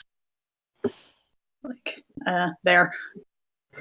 And I'm gonna cure wounds, which he the max. He gets full healing, right? Full healing, so that is Yes. 8 plus 5. 13. 13. Thank you. So you Right. have 13 hit points. Okay. Thank you. And actually, I can't. Yeah, that's it. Okay. Thanks. I have like nothing for bonus actions. So Right. that, Velis. my original plan was to Oh. spiritual weapon, but yeah. I don't know if I should dagger the little ones or shoot the big one. You get sneak attack damage as soon as you hit one. Oh yeah. Yeah. Elias is here now. I'm gonna start stabbing. Yeah. Yeah, And they've stab. all suffered some amount of damage from Start that. stabbing. Please start stabbing. So not fucking 20. Either way. One of them is So dead. I would say No, I want to roll this. I want to roll this. Oh jeez. double sneak I'm attack damage. angry. Oh Double shit. sneak attack. Yeah. So you're basically you heal I get to roll all of these. and then just angrily stabs his dagger down, impaling This is a and lot. pinning it to the ground. Yeah. Its legs kind of just go 20, spread out. 23. There you go. Yeah. Is You get that sort of yelping dog sound. That was just goes, don't fucking try that again, and stabs another one! All right. So that's a nat 17, so yeah, that's gonna hit too. Your natural damage with it. You don't even have to roll. It's dead. Okay, it's Because 2. you get a +5 to your modifier, right? Because of your dex. Oh, I didn't even add the modifiers. That actually would have been 28 on the first one, and then 2 damage on the second Yeah. dagger on the other one. Because no modifier on my bonus action. Oh, so just 2. It had already taken 8 points of damage. So, Yeah. Okay. they have 10 HP. Good to know. Good to know. Good to know. So they are pretty easy to. Or Yeah, as long as you hit them. Hard to hit, but Yes. Okay. a lot. Where ya? Okay. So Aiden, how rough do you look? 10. No. Velis has 13. oh yeah. So Yes. Aiden is gonna get some healing. Yeah. I'll use another second level healing word on Aiden for looks like 8. And then since I no longer have jerks on top of me, I'm going to Eldritch Blast the guy with Fairy Fire because that gives me advantage. Yes. Is Fairy Fire concentration? Oh. It is, yeah, so there's no fairy fire. I'm sorry. That's okay. Sorry. I will just... I tried. That was honestly a play to give myself sneak attack, and it didn't work. Eldritch Blast, 2 beams at that one anyway, just for the... Okay. They won't let me get rid of my mark. One of them is a... It's AC 14, so you just gotta hit that. one of them definitely hits. The other one, the Halfling Luck, I rolled a 1, so I'm going to re-roll that. Oh, they both hit. What's the total damage? About to roll the damage. Hadn't done that yet. Where's my other D10? There it is. For 10 total damage. Okay. And then that is my... that is my turn. All right. Hi, Mona. Do you want attention? Felice. Okay. People are dying. Okay. So at the moment, all the things are just super close to people, which is hard to hit. So I'm gonna zap right there. Okay. That's a big thing. Okay, you can get both of them because they share enough space. Yes, Right. That's 2 dexterity saving throws. Dexterity saving throw. 1, 2. So one of them fails, and the other takes half. Ooh! 25. Wow. Ooh, I rolled 2 8s and a 9. Nice. nice. 80 dice, I'm telling you, man. I have not rolled below 20 damage yet. I'm That's gonna pretty jinx it, Nice. but still. Right. I like these. Okay. Also, they're just fun to use because the release is tiny, but... and then... I mean, Velis just dropped. Aiden's also He's really... back up, though. Yeah, he's like sitting up. Yeah. I'd like to think he stood up, but Oh it yeah, was you could painful. half a movement to get up. Yeah, you're fine. Yeah. I mean, Elias healed him something, right? Yeah. Yeah. Velis is bloody and angry. Mhm. I have 13 HP. Yeah. Actually, yeah. I was gonna say, when I rolled your dice, was Beacon of Hope up for Nope. that? Okay. Nope. I couldn't remember if it was before or after that happened. Yeah. Trying to figure out who the healing word. Did Wiria just healing word Aiden? Yes. So Velis is probably the lowest at this point. Yeah. Has Cortana's taken more And damage? Aiden has more than 13. Most of the things haven't hit Cortanus. Yeah, Cortana has been Yeah. soaking Okay. a lot of. So. Yeah. Then I will heal. I'll healing word Velis. And I'll go ahead and what do I have with me prepared? Just making sure things. I'll go ahead and use second level because I haven't used any of those. Thank you. Ooh, little D4s.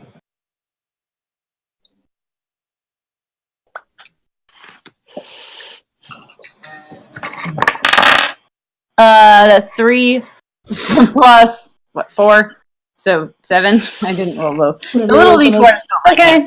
Every little bit helps. Mm-hmm. I know that's So good. you're at 20 now, right? If you were at 13, Mhm. Yeah, I'm fine. so little bit padding. I was gonna say, Wiria's healing word earlier is the reason why I'm not unconscious right now. Mhm. Healing word. It's a valuable spell.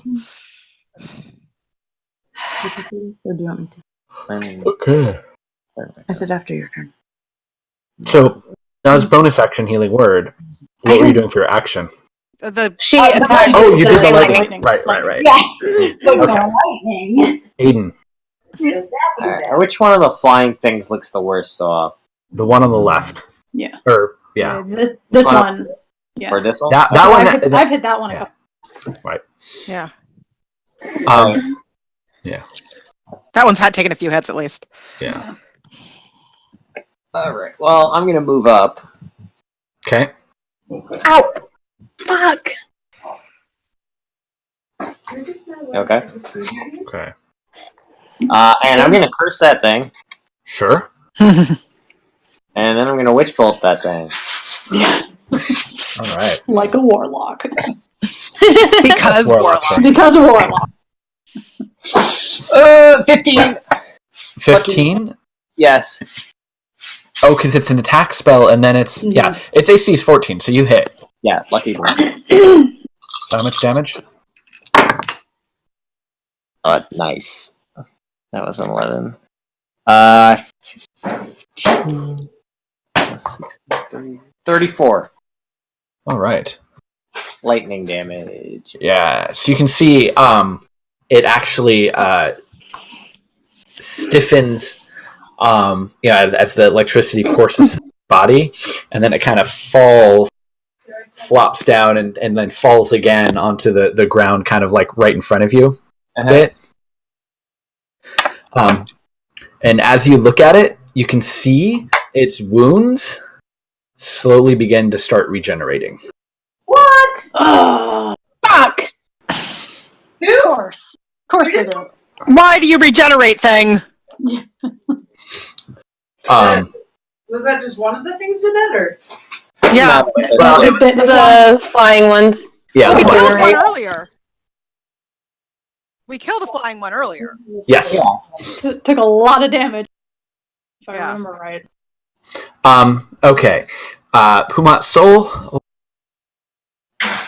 Oh, the Menagerie Coast looks to be a bit expensive of a business venture. He kind of like pulls out a scroll and reads off the scroll. It's okay. And as he finishes reading it, like disintegrates in his hand. And Making him use his merchandise. yeah. I mean, at this We're point, not trying to make him use it. No. well, I mean, it's if he You dies. should be sitting there and doing nothing. Well, no, I mean, if he dies, that's much worse. Okay, so that creature needs to make a dexterity saving throw. I mean, it's better that he spends some of his whatever. Right. Well, Yeah. it could be a lot worse. He could not have a crew of people That's who can fight unfortunate. these things That's Oh, with yeah. him. Okay, so it's he uses a thing to shoot a lightning. All right. Now it's the little dude's turn. Okay.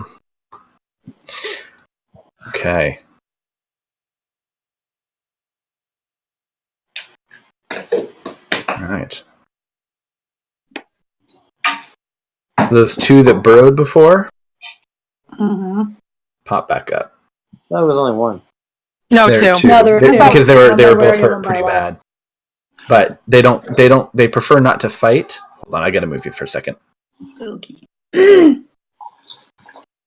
They prefer not to fight alone, so they'll hold off a turn if it means coming back up and attacking within range of their friends. All right. Advantage. So that's going to be 1 against Elias. So that's 19 to hit for 4 damage. And then 10 to hit against Velis and 22 to hit against Velis. 5 pierce. I'll take the 5. That's fine. Okay. And now it's Cortanus. Oh, there's 3 on Cortanus. Let me roll for them. No, they all Alright. hit. Ew. They all hit. For Is when that one a of them looks like 20? it's a crit. crit? Yeah. Still within 30 feet of her, I believe. Yeah. Yeah. How many times can you do that? 5. It's like 5 per long rest. Per It's long rest. a lot. Yeah, it's a number of times. Your wisdom modifier. Yeah, but it is long rest. So yeah, I'll go ahead and Yeah, like because sometimes it's your wisdom modifier, sometimes it's your channel. yeah. This is not a chance. So go ahead and make that a regular hit. Okay. I think she said she had like 37. Can we see her character sheet? I don't know if she's been. if I you're can. Let me look. I can on view Roll20 it. or We can- Beyond, yeah. I think you On can view them in D&D D&D Beyond. Yeah. Yeah. All right. So instead of being a total of so that's 12 plus 5. She was at exactly 30. If this was up to date, didn't That she get sounds hit right. I think she said. on the last turn as well? No, they all missed her on the Okay. last turn. Yeah. They hit Aiden, but I didn't know if there was a Oh, no, there was splash. splash damage. There was splash There was damage. splash. How much splash damage was there? I think it was like 10.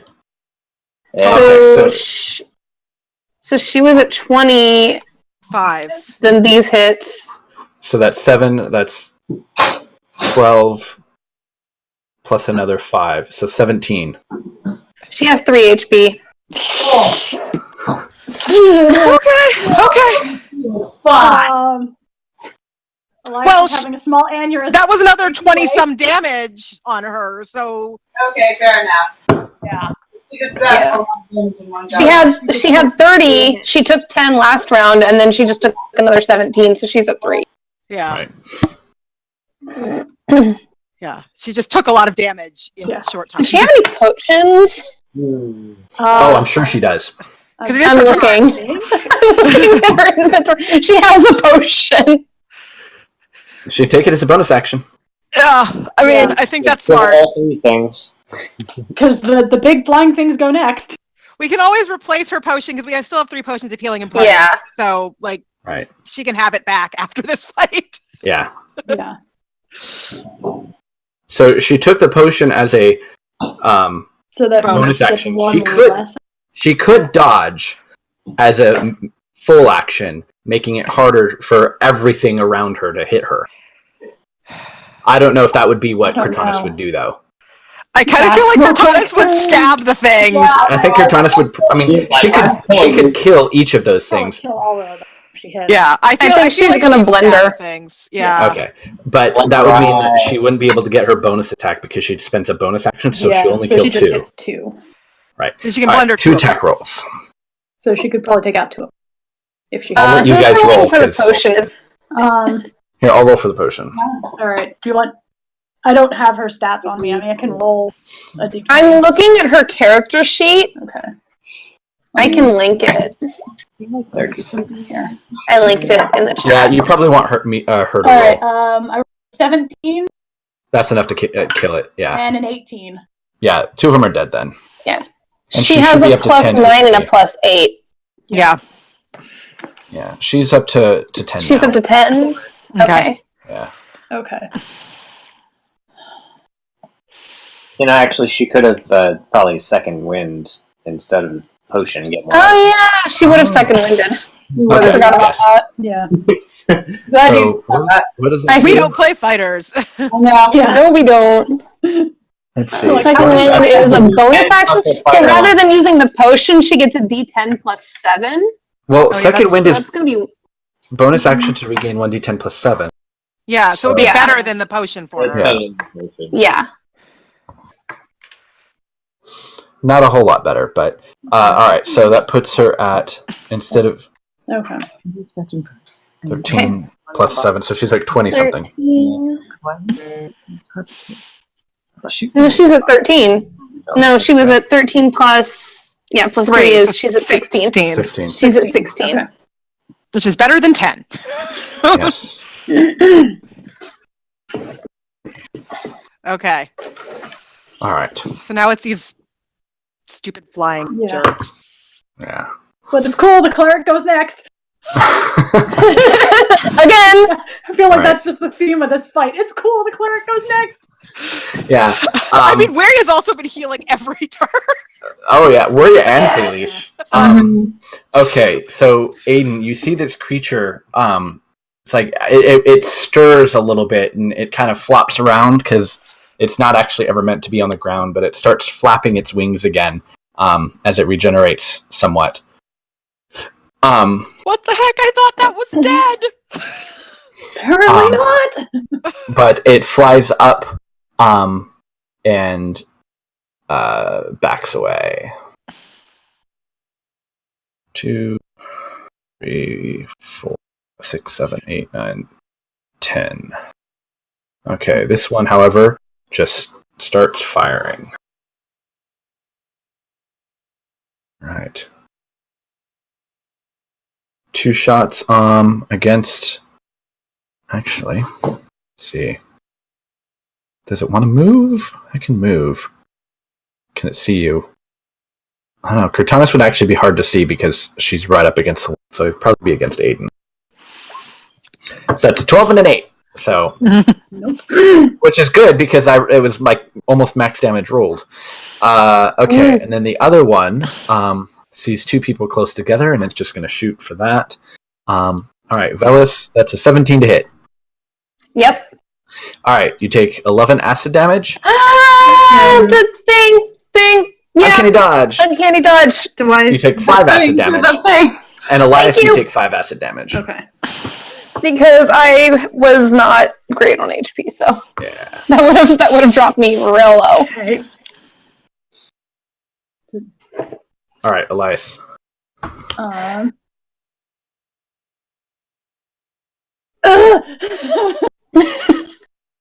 Same.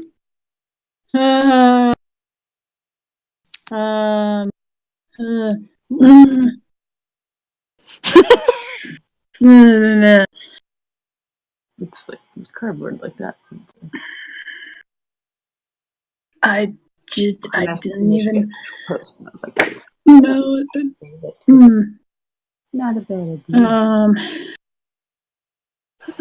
What do I do? Panicking and cleric. I feel that. Okay.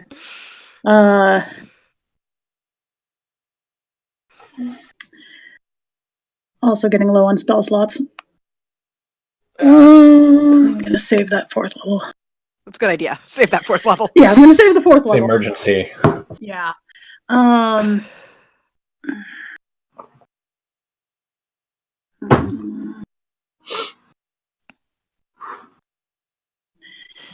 Do I? So what? Where is everyone at?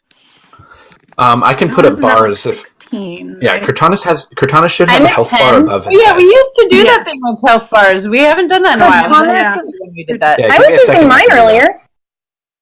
I have not. I'm been at honestly. 10 out of 50. forgot about that. Cortana's is Where at is- 16 out of whatever. Maria's taken no damage because Yeah. she's small and they Maria don't and think she's a Felisa- threat. I have a potion. I can pop a potion on my turn. Can we do potions as bonus actions? If it's for yourself. Okay. Also, Wiria has plenty of has a reasonable number of spell slots that can healing word people. Yeah. What is Elias's current HP in total? Mona. Like max total. X Or, out of Y. 10 out of 72. Oh Jesus! Ouch. Heal yourself. Yeah, I Yeah. know. That's. I'm like, You can't heal people if you're dead. I know, but there's also still a lot of. Do you think Elias Next has on the any field. sense of self-preservation? No. No, he does not. Right.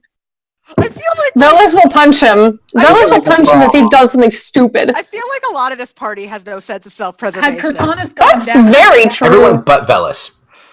Had Cortana's taken those hits and gone down, Elias would have done something incredibly stupid. Until I'm unconscious.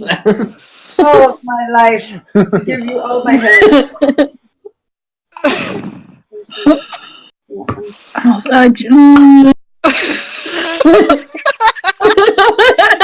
Panicking and cleric. Yeah, I'm just trying to decide what's going to be most effective because, like, Bane could be. There's a really part of me useful. that's like legitimately freaking the fuck out, and a part of me that's like, I'm okay. We're okay.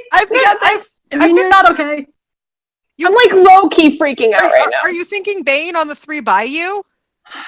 Because you can't Bane. The other ones are too far away. Yeah, that's It's a true. 30-foot. Like that's why That's true, I Wiria forgot about that. didn't That's Bane 30 the feet. heck out of them. The two on the other side of Velas are limping I could- and like Yeah. their limbs are broken. Yeah. Bane They're ones. hurt. I was going to go for the big ones, but they're out of range. So. Yeah, no, that's why I haven't baned them is because they're out of range. Otherwise, I would have baned them ages ago. Down the I'm stairs. gonna.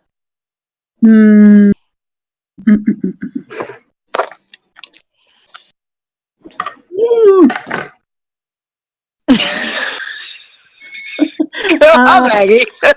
I know. Sorry. All right. I'm gonna.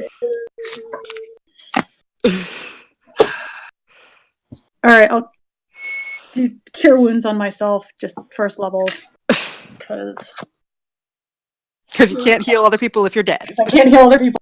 Dead. Okay. Clerics should be able to second wind. So that's 5. That'd be Right? so handy. Yeah. That would be really helpful, wouldn't it? Oh, second wind. If clerics could second wind. That's part of why I'm. Elias wants to get fighter levels. Yeah, that's part of why I want to get fighter levels. Is it plus your total level or your number of fighter level? Fighter level. Okay, so it'd only be like 1d10 plus 1 or something. But still. If you only get one level on fighter. Yeah. Right. That's I'm just like all I can do. Alright, so you're up to 22. I'm up to 22. You're now more alive. Yes, I'm gonna stay next to Velas so he can get Sure. sneak attack.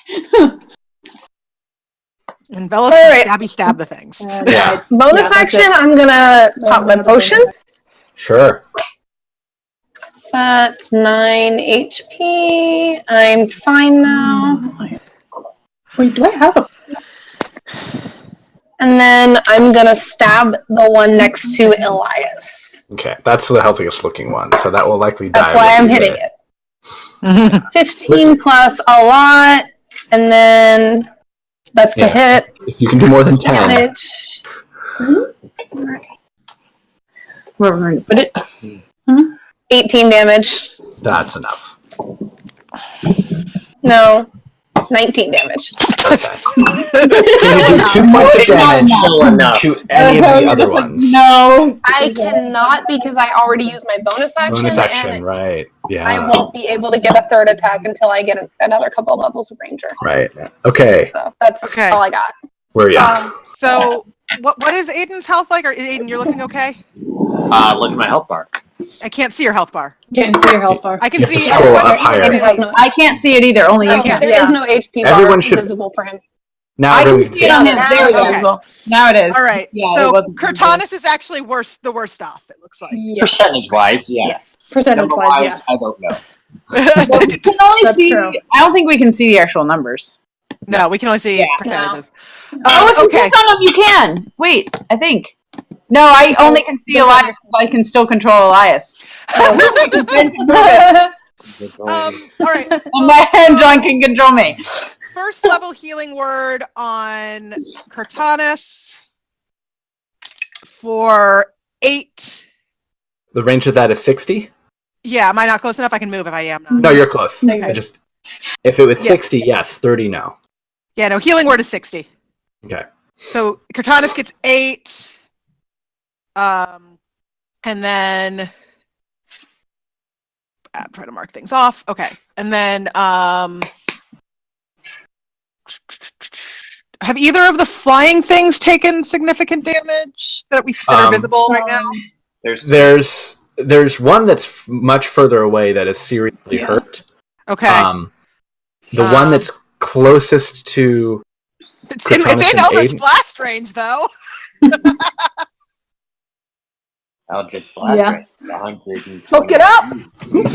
So Yeah, I was gonna say, I think Eldritch guiding ball works. Just gotta stoop. Hey, if you kill it, you'll effectively have healed me as well. Oh, that's right, because it's a hex, isn't it? True. so It's hex. That's the hex blade. 2 Eldritch Blasts bolts for plus 8. So 18 and what is That'll that? definitely hit. 23 total. Okay. So that is 15 damage. Okay. It expires. You can see it like fall, One down. like hit the rock, splatter a little bit, and then flop over on the ground. Well, actually, I don't know if you can see it, but you hear it. Oh, that's one less. I get HP. How much do you get from it dying? 12. Nice. Nice. All right.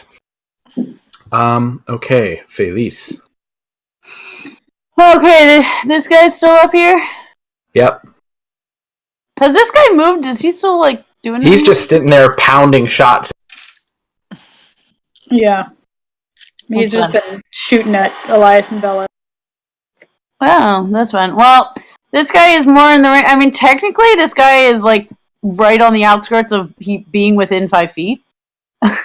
So, like, if I sent down one like over here, like right on the edge of that.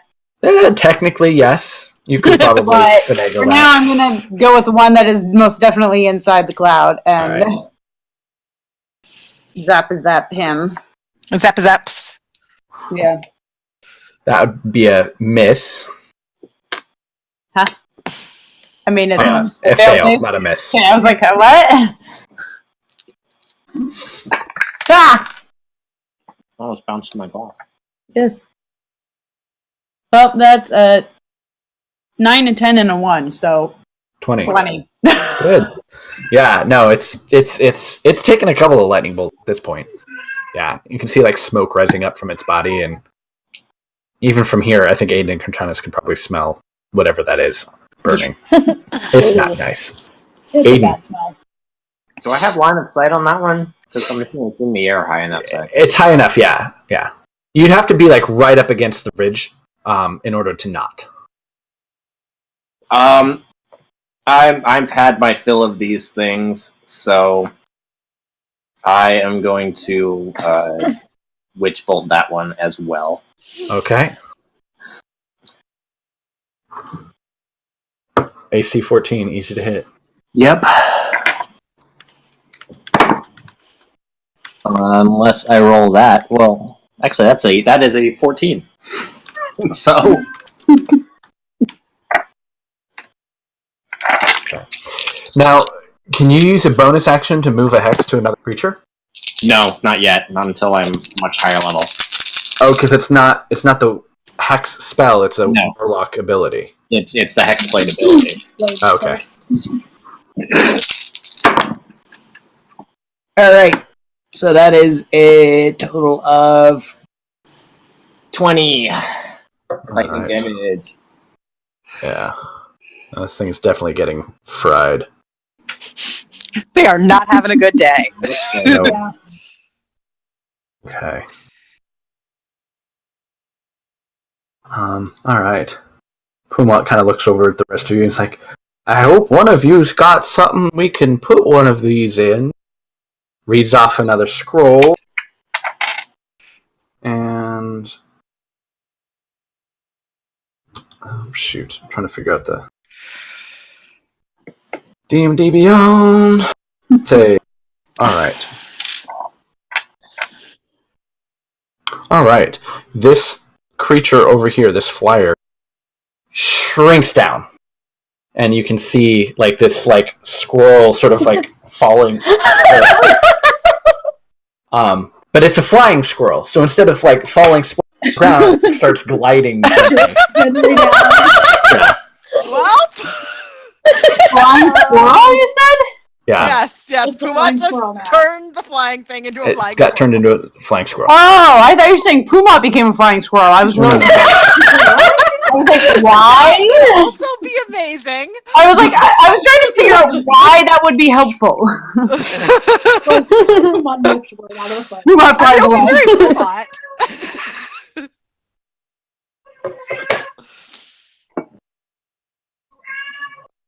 Meow. All right. Yeah. All right. It's much, much smaller than that.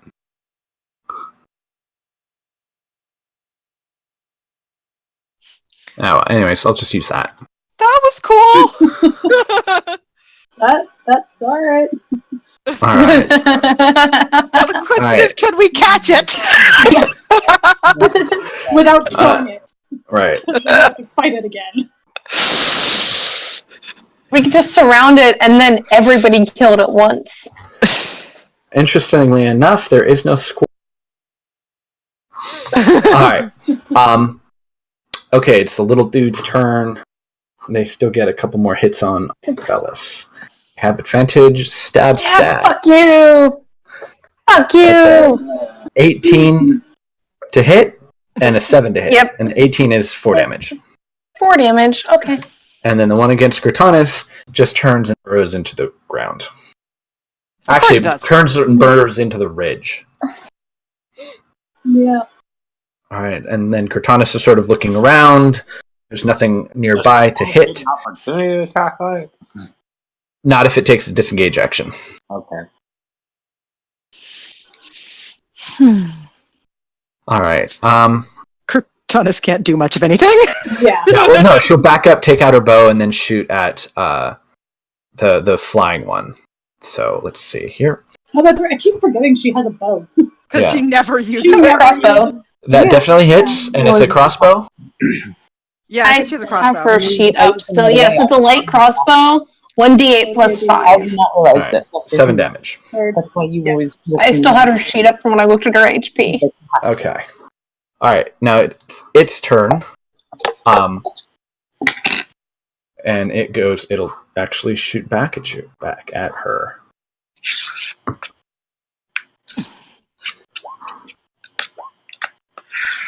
Just That's an 18 hits. just hits. So 11 acid. So Um, she's at 5. Moby's like, oh. I'm glad I healing worded her last turn. Yeah. Yeah. Okay. And then that one that got hit by the Eldritch Blast, you can see come up again and start flying away. The heck? How does that thing not die? Regenerate! Is it already like out of sight far away? Wait, but the one that died before? Yes. Yeah. That you hit with your special necrotic damage Eldritch Blast. That's correct. Oh, it needs necrotic. No. Necrotic or your sword will do it. You should have stuck with the force, I guess. All right, Elias. Oh. Yeah, you can see Cortanus on one knee, That's what actually. breathing deeply. Oh, but then why did it get up and fly away? That was a different one. Oh. I was talking about one I did actually. Okay. I was confused. There's a very, very angrily squirrel gliding its way towards you, Felice. What do you do with the angry squirrel? There it is. I was like, where did that other thing go? He's not quite close enough yet. Can I zap him? If you zap it, it'll undo the It'll party. become a thing again. Yeah. Yeah. Take that back. You can zap It's the my other turn. Can I zap the other one that's still big? on your turn. Yeah. It's not. Yeah. Oh, it's not my turn yet. Sorry, I wasn't. I was just. There was just one other one of those creatures, and on its turn, it decided it's going to attack. It moved its fly speed, and now it's heading towards you. A very angry squirrel. Hi, friend. But angry. Interestingly enough, you can actually probably talk to it and communicate with it. I was wondering, I was like, can I just tell it to fly away, please? Don't come back. All right. Elias, have you decided what you're going to do?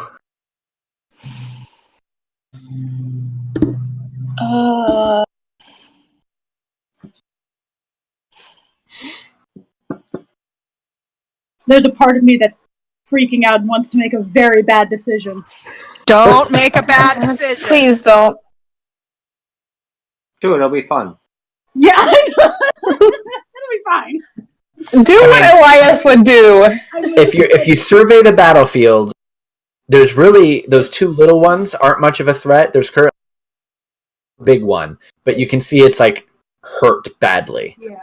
So while everyone is low, as the threat seems to be dissipating. There is not that sense of we're about to be overrun. It doesn't seem like there's any more activity coming from the ridge. I mean, granted, I could start rolling natural 20s one after the but that's and I know one of those. Right. That's a lot of nat 20s. Yeah, you've already used. That's insane. How many nat 20s there have been in this? Thank you, roll 20. Yeah. It really is roll 20. Fuck you, roll 20. Run up to all the things on that D&D bingo is roll 20 rolls better than me. Also, roll 20 rolls worse than me. Because we've had times in our other campaign where we use roll 20 for everything, where it's rolled it automatically rolls twice for each things, and we've had what was it? Navarre had it rolled 2 natural ones and minimum damage on one time. Everything was one. It was well, no matter how you look at that, that's a fail. That sucks. A broken gun for our gunslinger. I still think the most perfect one was when Rylan was getting windmilled by the training dummy and has a history with weakness, and yet is ridiculous at Constitution saves, rolled a double nat 1. It was oh no. So Cortanus gets 8 HP back. I just cast Cure Wounds at 2nd level. Okay. She protests a little bit, insists that you cast it on yourself, but she's not really going to fight. No. Hey. No. Behave yourself. You are in single digits. Velis. Yeah, no, I'm going to disengage from these little fuckers, and I'm going to go... As a bonus action? Yeah. Yeah, it's a rogue. Rogues. Pop shot. And No, don't hit that one. Yeah, don't hit that one. that one. Don't Okay. hit the floor. It I'll keeps hit coming back every time we kill it with anything but necrotic. Yeah. I'll hit this one then with my longbow. Okay. And that's a 20, non-natural to hit, Is it You have to hit it with necrotic, I think. Oh, which is Or Aiden's D8. sword. Yeah. Because all of these Or creatures Aiden's are the stuff that his sword is made out of. Motherfucker! I'll get that later. So that's 8 whole damage. Alright. And that's all I got. Alright, where are ya? Okay. There's two little ones next yeah. to you, and they've been... A breeze will probably knock them. Okay. Or thunderbolt. Yeah, deal with them.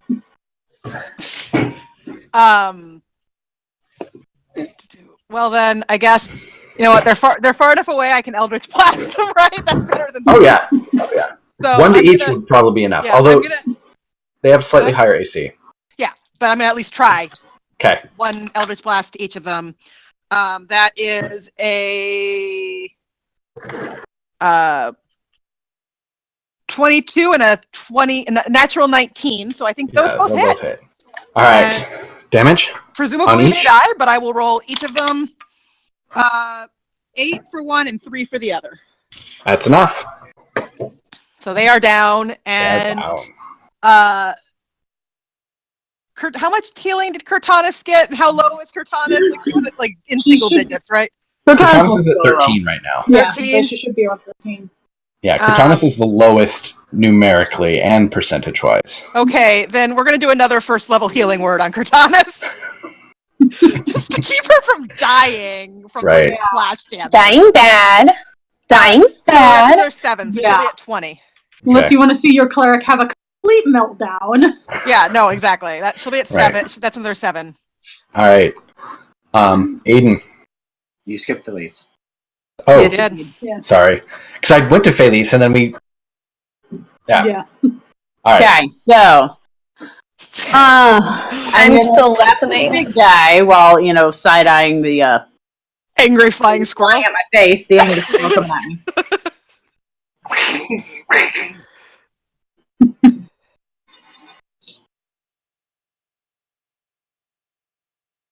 So he needs to roll dex save. Big guy. This Big guy. guy. Right? I can hit him. We're not like trying Oh, to yeah. knock him. Oh, yeah. Yeah, the one that's not a squirrel. Yeah. Right. Not a squirrel or a low health one that's flying away. 8, 8, and 5. 21. 21. Damage. Yeah. Jeez. So, zap! Funny. And you see the thing, like, begin to fall out of the sky. Bonus action. I might also throw a healing word on Cortanus because Cortanus still looks really beat up. She's at 20, so that's about... Yeah. Yeah, that's still beat up. Elias looks more beat up at this point, I think. I Numerically, can't see Elias's health bar at all, so Yeah. actually, I think Cortanus is because actually lower than. Okay. Oh, let me share Elias's health bar then. It's Well, I just think it's I because think they're it's so because close of the to each other. positioning. Yeah. Oh, yeah. Yeah. Percentage-wise, and I think total-wise, then you guys think, but I'm okay. yeah, Well, I'm gonna just first level healing word. Let's try the big die. See if this one likes me because the little I did better D4 healing myself than I thought. Ooh, 3. That's 7. 7 hit points back to Cortanus. Okay. Putting her up to 27. Big D4 likes me. Which is like 3 times, most of you had at first level. Although you never technically were... Huh? I started everyone off at second level. Did we start at first? No, we started at I first. think we might have. Really? Okay. I don't know because I didn't join at the very start. Several of us came, like, Wiria got knocked unconscious in that first fight. Right, okay. All right. And then movement-wise, I'm just gonna kind of turn to face this squirrel coming at me and just stare it down. I know. I was debating. I was like, if I had a fly speed, I would totally go flying squirrel right back at it and just. Right. Okay. Sudden flying squirrel battle. Aiden, I need you to make a dexterity saving throw as the fall body of this creature like rolls off the ridge and like plummets down towards you. Oh no! Can I just shoot it before it gets to me? Sure, go ahead and make an attack roll, or just make a Dexterity dexterity check to see stand and shoot. Okay. if how well whether you can blast it before it comes down. That's a 6. Yeah. Oh no. No. Yeah. So I mean, it's not a whole lot of damage. It's just more you get like pummeled, or by this large body flopping down on top of you. You can blast it. It's you have advantage on the attack roll because it's unconscious. Cool. That's well, if that first, yeah. So that's a 16. I mean, I'm just double tapping it basically with my chronic, Sure. and then I want to make my second beam at the one that's trying to run away. All right, it's within range. Yeah. Yay, Eldritch Blast. That's another 16. Yeah. Nice. So that's 10 necrotic. Okay. For like the third time. Yeah, the one at your feet just like once you hit it with that final blast, you can see like it's the necrotic energy has finished it off and is preventing it from regenerating back to life. Are they actually dead this time? Those do seem to be dead. And then no, that was weird. I just have an angry point. Yeah. And now we have an angry squirrel to deal with. very, very angry squirrel. It's Pumat Soul's turn. Yeah, Pumat Soul, seeing no other dangerous creatures, dispels the stone wall, and you can see all of the people in the cart are just sort of like huddled underneath blankets and whatnot as best they can. One of them has like a broken piece of wood or a plank or something that they've been holding just in case something came at them. And he kind of turns around and says, "Well, except for a particularly angry squirrel, like okay, but it looks like we might have to." Finally, I don't know if Cortanis would have noticed, so she might just be taking a rest. But it goes next, and it makes an attack. Yeah, so that's a natural. That's a 3. So it just sort of like almost kind of lands on you and starts trying to claw your face, not too particularly effectively. Oh, it's cute. The squirrel is trying to attack me. But yeah, Well, that was a fight. Do we capture the squirrel? Like, what do we do? Wait, what happened to the squirrel? I missed it. Sorry. Sooner or later, it's going to turn back. to come back. So I think we surround it and we all kill it at once. The squirrel? Yeah. Yes. I'd rather be done with this than leave that behind us. Well, I mean, we can leave it as a squirrel. But it's going to pop out a squirrel. Yeah, it's not going to stay a squirrel. it's not gonna be a squirrel forever. Yeah. Well, how are you gonna get the squirrel to stay still for all of us to hit? Oh, I can do a thing.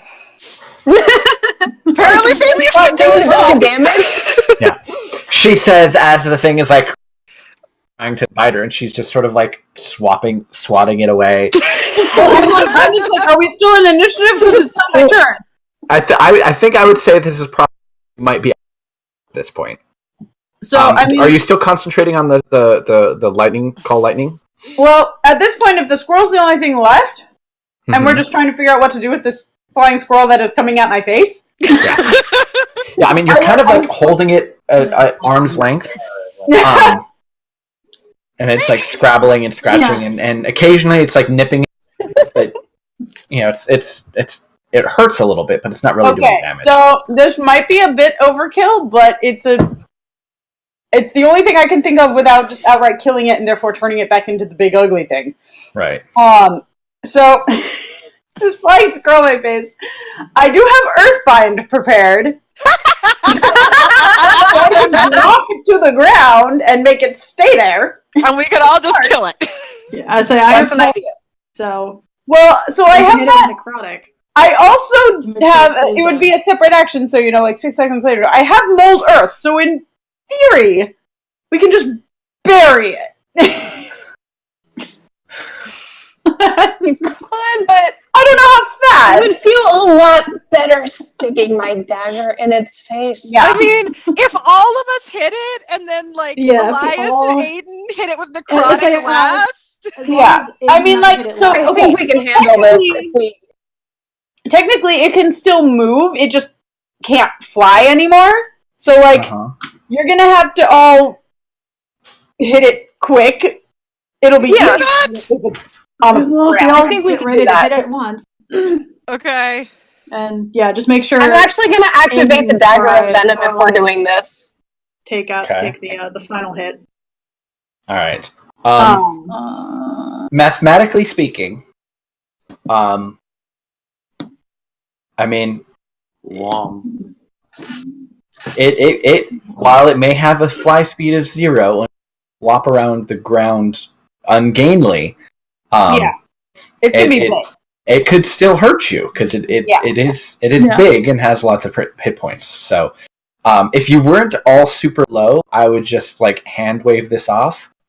Yeah. But we are pretty low, yeah. We are But you're pretty pretty low. low, and this may change things up. So, Yeah. I'm fine with making rolls for this. yeah. okay. I mean, it might just be kind of. Oh, actually, I don't know. Well, I would honestly say maybe not get super close to it because as soon as it reverts form, it's going to be I big. mean, Yeah, any of us who can take distance, take distance. yeah. You know, as long as, I'm gonna as let long as you're somebody not next hit to it. each other, like physically next to each other, and not having to worry about that overlapping splash damage. Yeah, that's true. When it hits other people, Point. I think you'll be able to I need to defeat be in it. its face. You have an entire So- hour to plan this out. And so can we just say Felice is like wrestling and holding the squirrel in that time then, I guess? Or Sure. We're just- Yeah. It's just holding down a couple minutes. Can we also, well, maybe get the people in the cart, or make sure we do this Yeah, away, get as far away from the get people the in the cart cart away as we can get. Yeah. I mean, the cart at this point is ruined. Right, it's the people yeah. that I'm worried Yeah. about. Yeah, Also, they'll stay in the cart, and you can just walk, a few dozen feet away to do it. I will definitely say I'm going to cast it while it is still a squirrel because it is a strength saving throw, and I'm guessing flying squirrel strength, not so high. That is probably a fair assumption. I would make the same. Yep. And assuming polymorph works similar to wild shape, strength is one of the stats that it takes whatever animal's form it is. Yeah, usually it's the Yep. physical stats. -4. Yes! I'm just guessing that it's a -4 because it's a squirrel.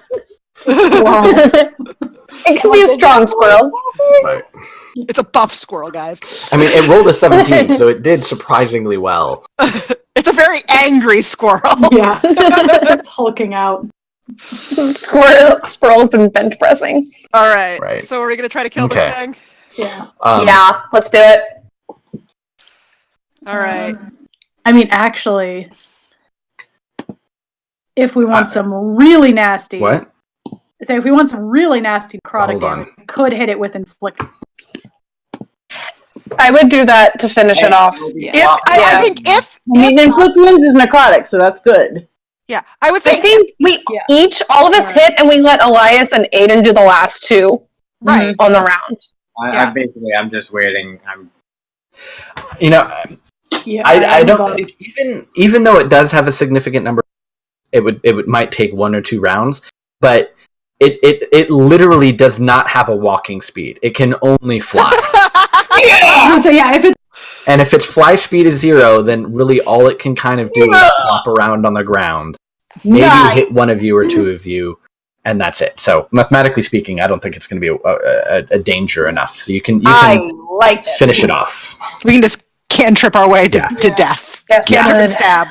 Yeah. Well, we're using Earthbind still to Yes. facilitate the scenario. Right. Yeah. So I mean, definitely can mark off that spell slot as being used. You can use cantrips to probably finish it off. But there's Yeah, no reason for no. Elias to also use I'll inflict back up. wounds. Yeah. Because I think. Yeah. Yeah. Okay, then I will just stick with the dead. Yeah. All right. That's more than enough. I'm going to let it go so I'm not holding it when it does this, and Right. it's a 300-foot range spell, so Flying Squirrel has to make a strength saving throw. It already 13. Did It failed. It failed. Yay! So its flying speed is now reduced to 0. Now it can still run, so it's like about to run after you, and like it's basically, like that scene from Last Jedi where all of AT-ATs are like blasting Mark Hamill, except instead of like him, doing this at the end, it like morphs into this large creature that's sort of like its wings and kind of flowing around. And you see this like stray blob of acid go shooting out. And, I mean, one of you might take a little damage, but with just the withering fire, and I mean, even Pumat Sol like threw in an extra cantrip himself. It does not survive. It dead. Yeah. And there's like a sort of like a yay hired cheer from people in the cart. I hate aberrations. That was less than pleasant. All of us. I think we're gonna be getting a little bit of a constitutional way back for the rest of the way. And he sort of like starts helping all the others out of the cart. How Gathering much up, longer do you think we have to go? It's just a couple hours away. I mean, you can actually just see, because you're at the highest last hill before it kind of slopes down into a wider open valley area, and you can see sort of at the far end the forest. Let's see if I can read the name. Yeah, it's something Doralio Woods. I'm not sure. I have to. Yeah, it's hard to really say, but the Lushgut Forest is actually further to the west on the other side of that mountain range, and the ruins of Sepeska. So there's the forest that's closer that has this river running through it. Has its own name and identification, and that's where Gordon is bordered up against. You can see like town is actually like emerging from the forest. Well, walking is better than not. Are we gonna come back? I just want to. At some point? For the what? For the carts? Well, I'm just like asking. Yeah, like, is Whom I the- was like, Yeah. you okay with leaving this? Grab he's what we can, I guess. You can. Well, he goes through each of the individual sacks and crates and boxes and things, and starts putting as much as he can into he has a bag of holding, and is able to get most of the goods. But there's a couple of things that are just like they're just too large; they don't fit, kind of thing. And he kind of pushes the cart off the road a little bit so that it's not like in the way. So can always come back. Although I think I might need to bring a few. Another cart. Maybe another cart. Yeah, maybe a carpenter. Yeah. carpenter Or, would be handy. Maybe a couple of guards. Yeah. Yeah. Pretty sure that city's gonna want to know what's on their doorstep. This is not good stuff here. No. Yeah, we should probably No, that was not pleasant. let somebody know. Pumat, I know you've been going through a bit of your stock, but I don't think I'm wrong in asking if you have any potions in there. I might have a couple on a moment, and he reaches in. I have one. He's got 2 basic healing potions, and he's more than happy to donate them to the con. Can I take one of those, please? Take one. I'm at 15 HP, and I don't like that. You can have mine. I like that Weary and Felice were just too small for anything to think. Think they were a threat. Until one of them became a squirrel and then was like, ah! Yeah. Elise was like, That's 2d4 plus 4, right? 2d4 plus 2. 2d4 plus 2. Okay, so 6. Yes.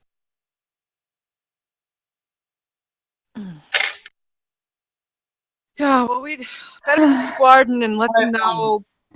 Yeah, we also need to. Did you find out anything, Yeah. Elias? Yeah. The We should conversation. also let someone know about our friend over there. Weary wasn't with you when you. Sibboleth? Sibboleth, yeah. Sibboleth, okay. That one we are. How to say it? It's somewhere way, way up in. I think I added it to my spreadsheet. Hold on, I should have added it to my spreadsheet. Well, I did. Yeah. Good. hopefully the town will be in all right shape here. Yeah. At least for now. We're apparently the first ranger of Guarden. That sounds important. Yeah. And then they had a run with our We should badly probably dressed cultist friend. Oh. We should let someone know. Yeah, Wait, no, what? that sounds important. Yeah. What did you say? I didn't. I heard you tell me. The dead person The was dead the first person. ranger of Guarden Was the and first had a one? run-in with First ranger of Guarden and It's a title. I'm Yeah, assuming that- total, yeah. Okay, I was like, is that a thing? Does that just mean they were the first to leave? We don't No. know, Right. but it We still sounds have a title. important. It sounds Okay, important. the way you were saying it made it sound like it was something everybody else knew that I didn't. No, so. no, where it was just like, that sounds important. Yeah. I'm sure someone will want to know. Oh, I'd imagine. First Ranger of Guarden. What else? And they had a run-in with our monk friends.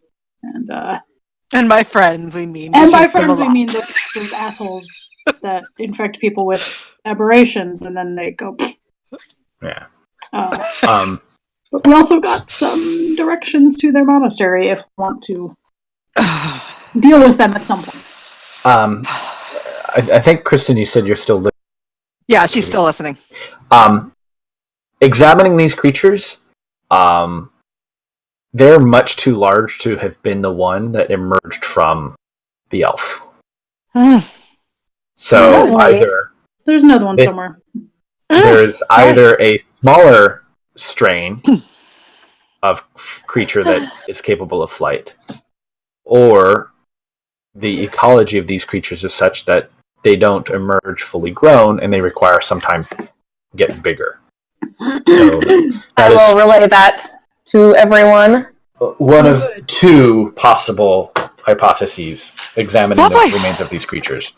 And Aiden, I would say they're very much similar in vein to, I mean, not just aberrations, but specifically these are creatures that have been flesh crafted, but they are not anything like what you remember, either having personally experienced or like the granted sort of phantom you have. So this is new. Well, these are new creations. do we take a short break and then push on, or I think we should take a bit of a rest. Yeah. Yeah, I would not. I would not taking say a no short to breather that. Here and then pushing. all right? Toward- That seems like the best choice. I'm gonna roll some hit dice. Oh god, I'm actually low on hit dice from before. I mean, we took a long rest took a around the road, right? Yeah, you had Yeah. a chance to take a long rest on the road. Okay, I must not have cleared it from before.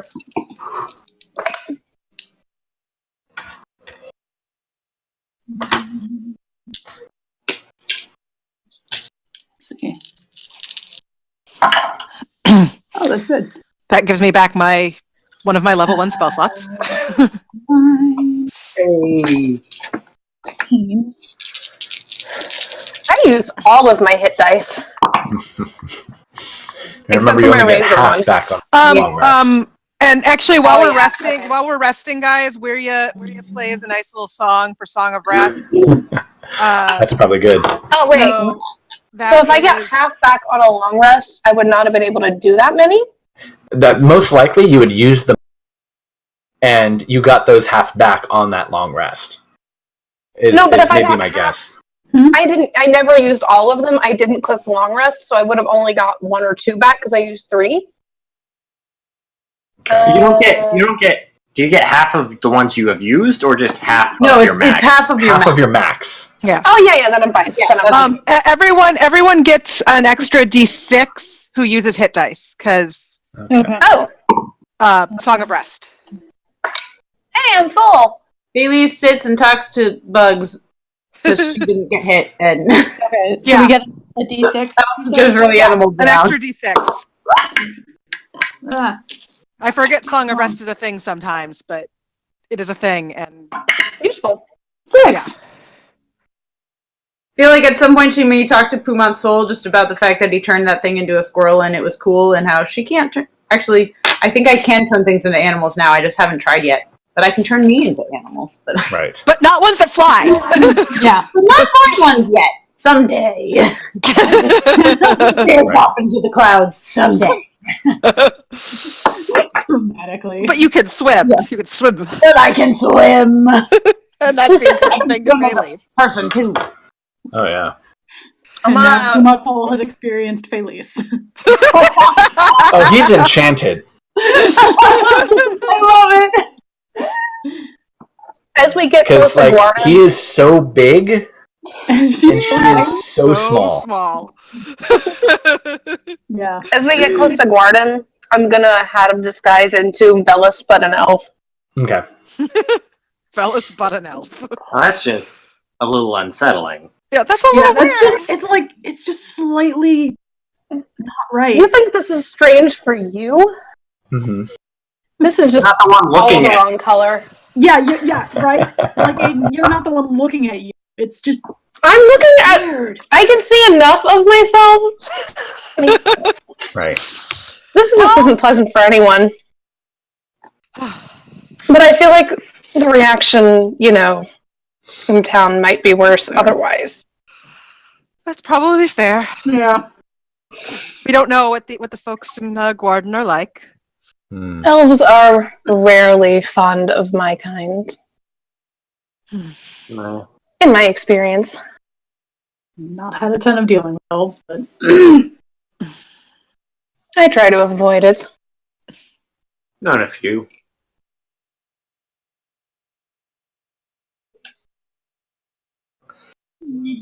This seems like a appropriate place to take a short break. I need some drink. I likewise. So let's reconvene in 10, 15-ish minutes. Sounds good. Hi. As It you gives me all time to shove lots of pizza in my face. Yeah, I might grab Likewise. another slice of pizza or something. Yeah, I was shoving food in my face right before game. I walked in the door shoving food in my face. That was. I walked in the door with Starbucks because that was all I really had time to grab between work and game. Yeah, I got Starbucks earlier. I went through a drive-through on my way home because I didn't have any food in the house, and so I was eating and setting up, and yeah. The next few years, by contrast, were a disaster. Oh man, too many aberrations, guys. That was a lot. That was a lot. I wasn't quite at the level of panic mode I have been in some of the other fights yet, but I feel like if it had gone any longer, it would have been absolute panic mode. I mean, that was getting scary. Yeah, I mean, also, it's just lucky that we have so many people that can cast healing spells. Oh no, we would have been fucked. Also, we would have been fucked. Damn, is bonus action healing nice with Warlock cantrips. Uh-huh.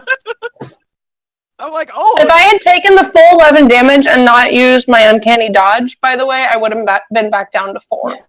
Well, okay, here's the fun thing. That first time where they cast healing word on Elias, had you not done that, Elias would have been unconscious. Yeah. I was down to 1. Yeah. I would have shoved my potion in your face, though. It brought him up to 11, and then he took 10 points of damage. Yeah, no, it was Yeah, intense. I mean, that was. I would have shoved my potion at Elias. Well, and here's the honest down to like 3. Had that thing actually tried to hit her instead of had her. I probably would have life transference. Like, Yeah, that's a bad choice. It would have been, but it would have been an in-character bad choice because it's Cortanus. I mean, fair. The thing is, you can roll high enough on life transference that you possibly could have killed yourself at low HP. Well, that's the thing. Because, like, I think when she was super low and I was debating that, I'm pretty sure Elias was 19 or somewhere around 19. No, you definitely would have gone unconscious, but you could have killed yourself. Probably would have dropped myself. I can't. I don't think I can roll high enough to kill myself. Okay. With life transference. Which is good. At least that's because something. if you did actually kill yourself, Cortanus would die. that. Elias, think about your choices. I have 72 HP right now. Miles doesn't think about his choices. Like, we like,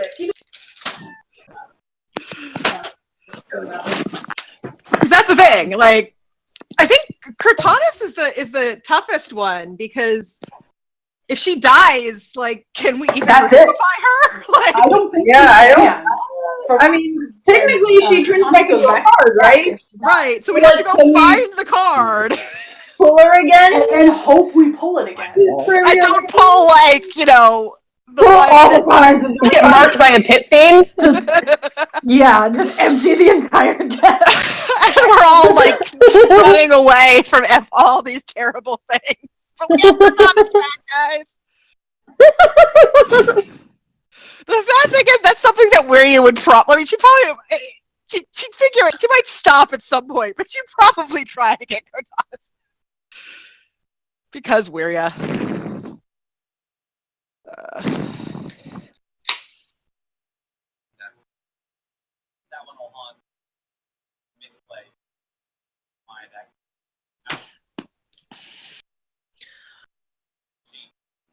I got Girl Scout cookies. I want Girl Scout cookies. I never did talk to Jackie about that at work. Dang it. I ordered them for my niece. Well, the I kindergarten ordered some from someone at work, but they haven't come in yet. in our work app, like a couple weeks ago, that she had Girl Scout cookie order forms, and I meant to talk to her, but I only see her like when I pick up her kids from music and then when I drop them off. So I have like to talk to her, like, you know, because then she just goes back to teaching them. So it was like I just never actually got around to it because it's been like 2 or 3 years since I've actually managed to find Girl Scouts to order from. They were outside of Acme a couple years ago, and then I was like, buy all the cookies. Yeah, my niece. I love them. My niece had an online order form because they're down in Florida. Like, if I couldn't buy them from her in person. Oh wow! Right? So how do you get them then? Did they mail them? They actually have an online order form. Like, Girl Scouts now have an online order form, and they'll ship them directly to you. You have to pay shipping, but dude, I bought myself next year 4 boxes, 2 boxes and then 3 other boxes for friends. 2 of them are for Aaron. You should have told me. I would have bought them. Also bought your niece.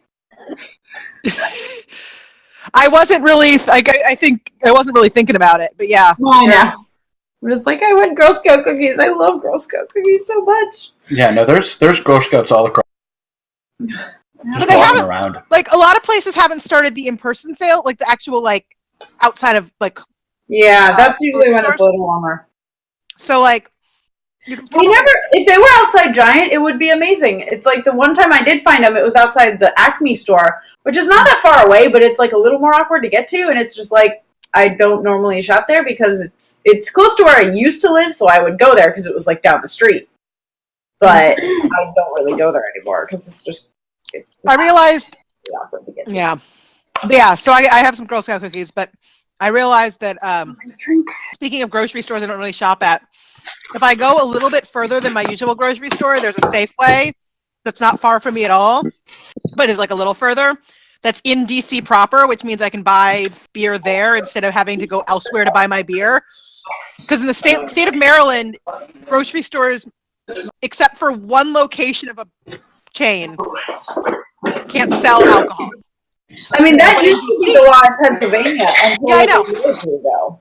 And then it's just so weird to me, having always been in Ohio. It's so like weird now going in Giant and the fact that they have an alcohol section is weird. Also because Giant changed the layout and it makes no sense now because of it.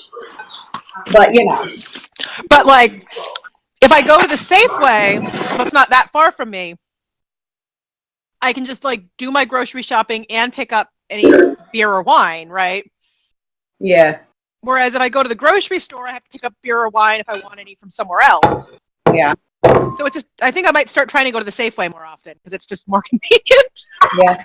Yeah, no, Giant, when they added the like liquor aisle, it's really weird, or the alcohol aisle, or whatever you call it. I don't The check booze. but it's like, so you go, it used to go like the like cookies and crackers aisle, and then like the chips and pretzels and stuff aisle, and then the organic food aisle or 2 aisles, and then the produce section. So you know, you just naturally you go like have the organic stuff right next to the real food. Now it goes cookies and crackers, then the organic section, then the alcohol section, then the chips and pretzels, then the That is a little bit of a funny order. It's really weird, and I'm like, why did you have to move the organic stuff into like the middle of like? So now I have to go all the way to the end to buy my chips and salsa. Like, it makes no sense, and it's weird and just annoying. It's more just like the logic of like why they had to do that and why the chips and pretzels and everything are on the other side of the alcohol aisle. I'm like, that makes no sense. Like, do people buy alcohol with chips a lot or something? Maybe, I don't know. I'd imagine for parties, then yeah. I guess for parties. Maybe, I guess. But Yeah. it's I don't know. It's annoying. I'm still just like, why couldn't you have left the chips where it was and left the organic food where it was and put the alcohol in between them, basically? That Like, would have made sense. That would make more sense. why couldn't you do that? Logic. They gotta make it weird. Yeah. It's been that way for like a year now, but it's still just annoying.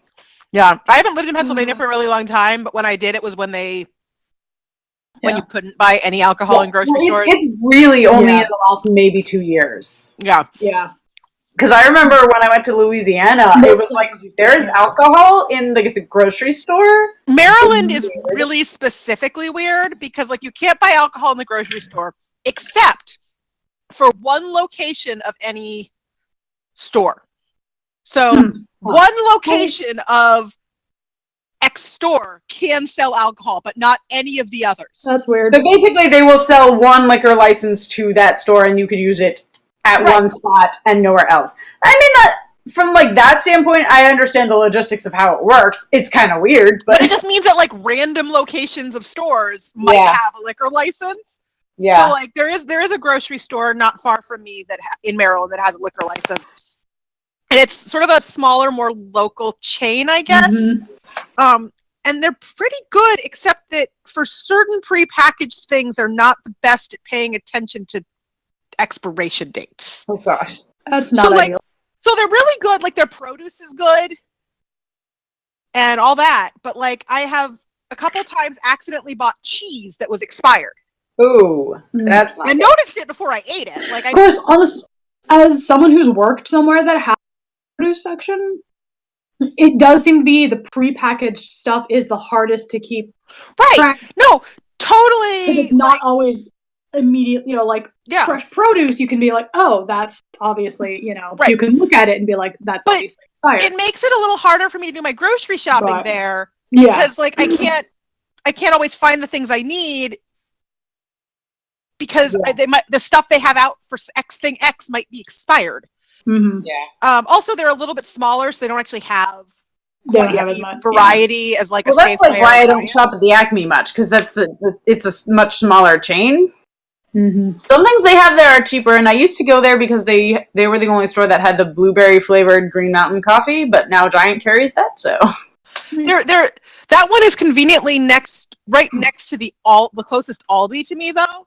So if I go to Aldi is like go to the other 25 minutes away. Yeah. So sometimes I'll do It makes me Aldi sad because and Snyder's. people are always talking about how great Aldi is because, you know, cheap good stuff. Honestly, it's our Aldi. Our local Aldi is terrible. Aldi's are hit or miss. Aldi's are hit or miss. I was like, The the one Aldi's I've been to around here have all been decent.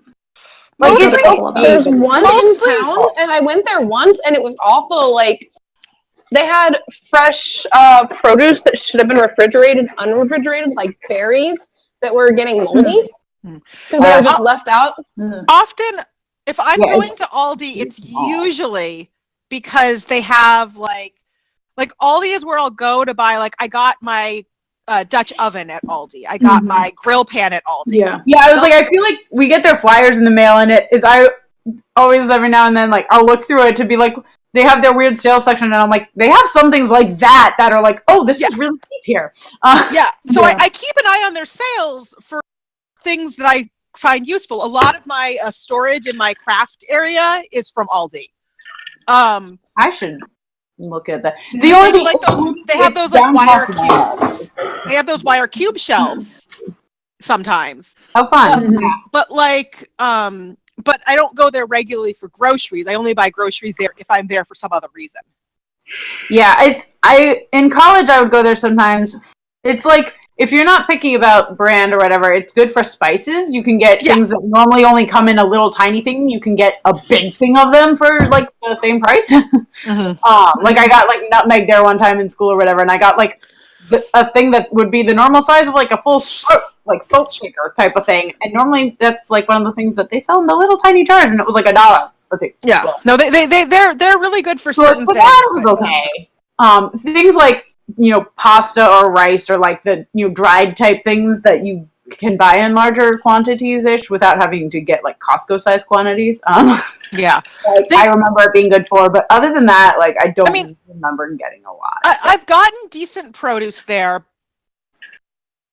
but like their produce isn't good enough for me to go there regularly. Yeah. I feel like if I want really good produce, I will go to Produce Junction because they have cheap stuff that is like fresh, but because of that, it doesn't last very long because it has conservatives. Because it's like, I actually part of the reason I will probably switch to that Safeway. My Giant has been kind of terrible sometimes with produce. Well, Giant's really good actually for the most part. So we don't have a Giant. Yeah, you know. Same. Yeah, Our But Giant is now really good. Are you kidding me? Kroger's is amazing. I mean, that's usually where we shop. Kroger's is like half of it is like a Wildemount. I get a lot of my stuff at Meijer because there's a Meijer practically right behind my house. So and to be fair, like, what of each grocery chain is good is definitely a bit of a location thing. And because I've been to really good Giants, and my Giant is kind of cruddy. Well, and it also helps it's just not great. The Kroger closest to like where I live is Super Kroger. So it's got it's literally like a half of the store Walmart superstore but reversed. It's more grocery than store, but it has everything. It's like a chunk of the store that's got like clothing and a pharmacy and like cosmetics and like. And they just remodeled one of our Krogers, and I guess it has like a Starbucks in there now, and it's got like a sushi bar. Yeah, and a bunch of really stuff. Good. Actually, our Kroger's has a surprisingly good sushi bar. Yeah, that's what I heard that. So I'm like, really good. I think I'm gonna have to go to that remodeled Kroger and check it out and see if they have good sushi. Yeah. I mean, it might vary from place to place depending on like who's making it, but the people the one near you, they actually make it in the store there. My Giant is weird because like it's. Some of its produce is really good, and then sometimes certain things are really terrible. Like every time I've gotten mangoes there, they've been really good. But sometimes the cucumbers are really crappy, and a lot of times the garlic is really crappy. And I'm like, why is the garlic bad? That's just weird. How do you mess up garlic? It's really withered. And spotty. That's strange. And like, I forgot I have this.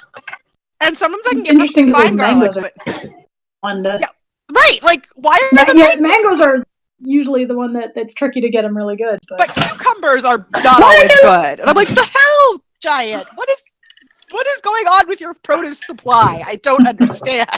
And I don't buy mangoes that often because I'm allergic to mango skin. So I'm really careful when I peel them. and that's a lot of work. Yeah. I honestly don't really. I like dried mango. I don't really care for fresh mango. Oh, I love fresh mango. I mean, I'll I love mango. Like if it's cut up in like I think Mom has put it in fruit salad before, and I'll eat it then because it's in little tiny pieces. But it's like I don't know. I mean, it's good. I just yeah. Maybe I'm thinking of papaya actually. Maybe mango. Yeah. I love So fresh mango, but one of my favorite things to get is the Thai restaurant down the road has mango sticky rice. Sticky rice with fresh mango sliced. Yes. I've never had mango sticky rice. That sounds good, actually. But yeah, it's a seasonal thing. They don't Yeah. always have it. I can get it year round, some places, but it's not. It's definitely a seasonally good thing. Yeah, like I think they only do it when. You're right. But yeah, no. I know of a good Thai place out of town that I wouldn't mind trying theirs. If I'm not really good about washing my hands super well after peeling a mango, then I end up usually it's like, if I touch my face, like my lips break out really badly. And I've had it hit a couple other spots before too, but the lips is usually the most likely. And it's like they're really chapped, except way worse than chapped. And like chapstick doesn't do any good. So I have to be really careful when peeling mangoes. To like wash my hands repeatedly with hot soap and water. I think we're all back. I think so. Yeah. Done talking about mangoes.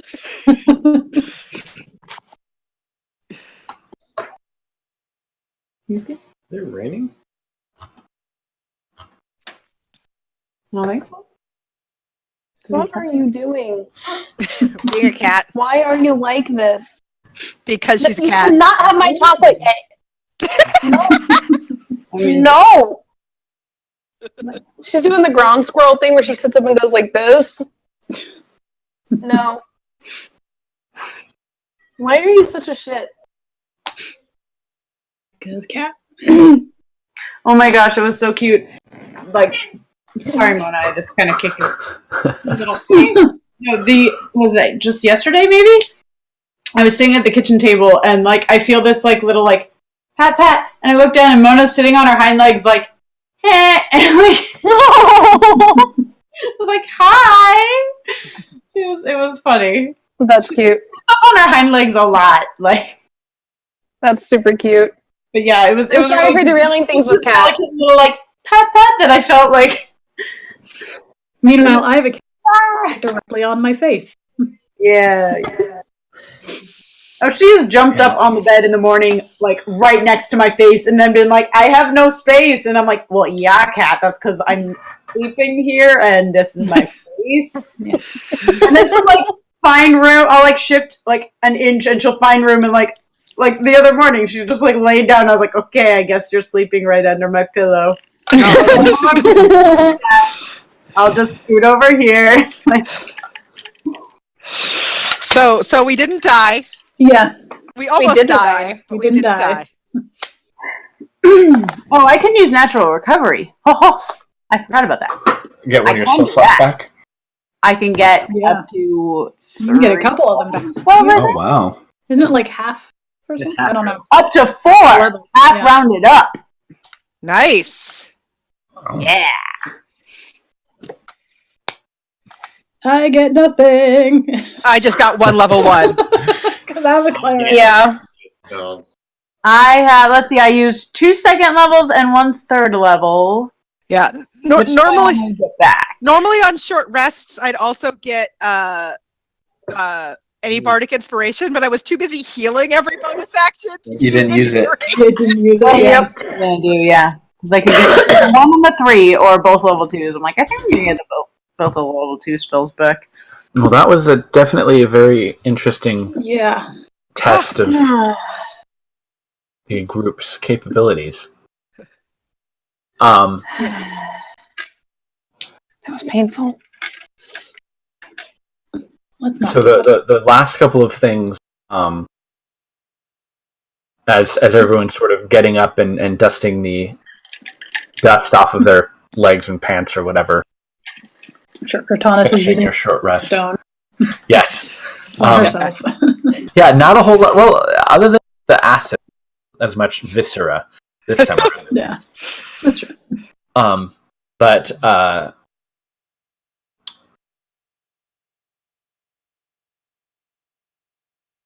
I'm sorry. Kumat does conjure up a floating disc, and then arranges some padding and bedding on it for the older gentleman to walk to sit on, as everyone else is well enough to walk. Really, That's a handy trick. Mm-hmm.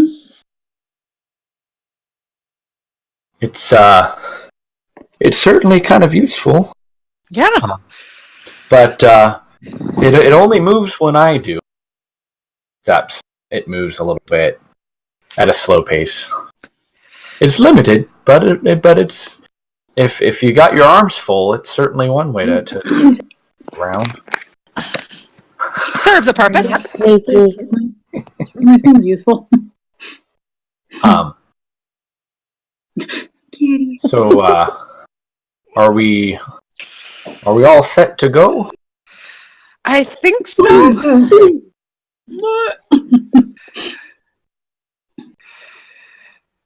Let's hope nothing else shows up before we get to Gordon. Yeah. I don't think I'm up for another one of those. Yeah, I'm just about tapped. I know. Fingers crossed. I would not complain about an inn right now. Well, I mean, do you ever complain about an inn, fellas? That's true. That's fair. An inn and a bath. Yes, I've been doing that all night. well, I That know sounds like an excellent idea. I've been to Gordon before in my business travels. I know of a couple that would, I think, serve your needs. Excellent. He kind of looks up at the sky, looks at where the sun is at, looks out over towards Gordon. I don't think we're going to be getting there before it's evening. We still got quite a number of hours in front of us. Well, we better get a move on then. Mm-hmm. Let's mosey. Right. All right. I So want to keep an eye out just to make sure that none of those little ones are going to pop out along the way. go ahead and make a perception check at disadvantage. Yeah, and as we Oh, I got 12 and a 2. oh Yeah, as- you're kind of just like you've got like those spots in your eyes from being out in the sun a little too long that you get, and you're not really. Can able I to see also much. just keep a lookout while we're traveling? Because I feel like that's all Felice can really do. But Sure. I mean, I don't know. I feel like it seems natural for her to also just kind of be keeping an eye on the surrounding. yeah, I mean, I was gonna say that as Bellis is honestly trudging along half asleep. I was gonna say as we're moving along, every now and then, Maria would pop up on the broom to see if she can get like a bird's eye view to make sure there's nothing. Perception, right? Yeah. 18. Go ahead. Anyone who'd like to make a check, it can sort of be a group check. Perception online. Or 18 Yeah. online. Yeah, 16 for Waria. 15 for Elias. Did not roll good.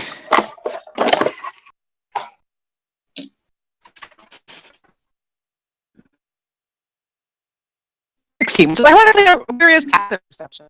What was that? Did anybody else get that come out really weird? Everything I'm just being weird. Discord is being weird for me. Yeah. Yeah. Okay, mine is red right now. Everybody's a robot. Yeah, everyone was a robot. Don't know arigato. Don't know arigato. Okay, there we go. Now it's Okay, green. that's better. That's better. It was red. I just Hey. yeah. I don't know what that was. That was weird. Yeah. Suddenly it was like, whoa, what's going on? Yeah, no, that definitely was strange. That was everyone. Yeah. Hopefully it's not affecting Discord had a Aaron's hiccup. recording. Or Hopefully not. very briefly, they will just hear us be robots. Yeah. Right. Sci-fi alternate universe. Yeah. Over the next few hours, as you slowly progress down the hill, down away from the foothills and into the sort of low, gentle, sort of rolling plains south of the forest and the town of Gordon, you don't see any more evidence of any of those creatures, either burrowing types, anywhere near the road that you're traveling, nor do you see any flying ones. Yeah. Occasionally, maybe like a bird or some, local fauna of the type that you would see in these low plains, but nothing of any sort of aberration or monstrosity. That's good. Nothing like that. So it's getting, as it gets darker and darker as you get closer and closer to the town. By the time you get there, even though it had really only been not much more than like a day and a half or 2 days since you'd set out from the halfway inn, it seems that it's been much longer. It's like, it feels almost as if it's been 2 weeks, not 2 days. Especially just the rush of adrenaline and the quick battle against these creatures and the close calls. It's almost as if each step that you're taking, getting closer and closer to Gordon, getting closer and closer to your destination, is getting harder as the exhaustion is just kind of setting in. Closer to actual beds. Is anyone else really tired? Yeah. But eventually, just as about the sun has set beyond the horizon to the west, you can see, some mountains way off in the distance past the tree line. You can see the town of Gordon kind of come to life almost during the evening as lights begin to brighten all across, at least what you can see outside. And approaching it, it's very unlike a lot of the more human-centric settlements that you've visited that are often walled and very neat and organized, or at the very least kind of packed in. You can see that Gordon is very spread out and very you'd almost hesitate to call them streets. At a certain point, once you start getting you're maybe less than a mile away from the town, the sort of packed dirt road gives way to large hewn flagstones that are placed to create sort of a not exactly a paved road, but a very firm surface to create sort of a large thoroughfare. And you can see that this is definitely something distinctly un-elven in style, just because they tend not to put a bunch of flagstones all over the place. But as you approach on this sort of paved thoroughfare, getting closer and closer to the town, you can see a number of outlying buildings, a couple of farms further to the west, and basically almost just a gate kind of up and over the road, standing kind of on its own. And it's not a gate in the sense that there's actually doors on it, but more like it's like a sort of like a Japanese torii, where it's more ornamental in a way. And you can see that it's got sort of like just not exactly fairy fire, but think of it sort of like the type of the type of LED lights that people call fairy lights that are kind of strung up in different places to give sort of a light. It's like that, except they may very well be fairy lights. You can see it's not like an open flame. It's like a very low, gentle glow. Like dancing lights? Yeah, almost like that, but like very, very small and spread out to be similar in intensity, but not like individual globules. Other than the lights, does anything seem magical about this gate? There's standing sort of at the gate are two. They look to be two guards in some light armor, standing watch as you approach.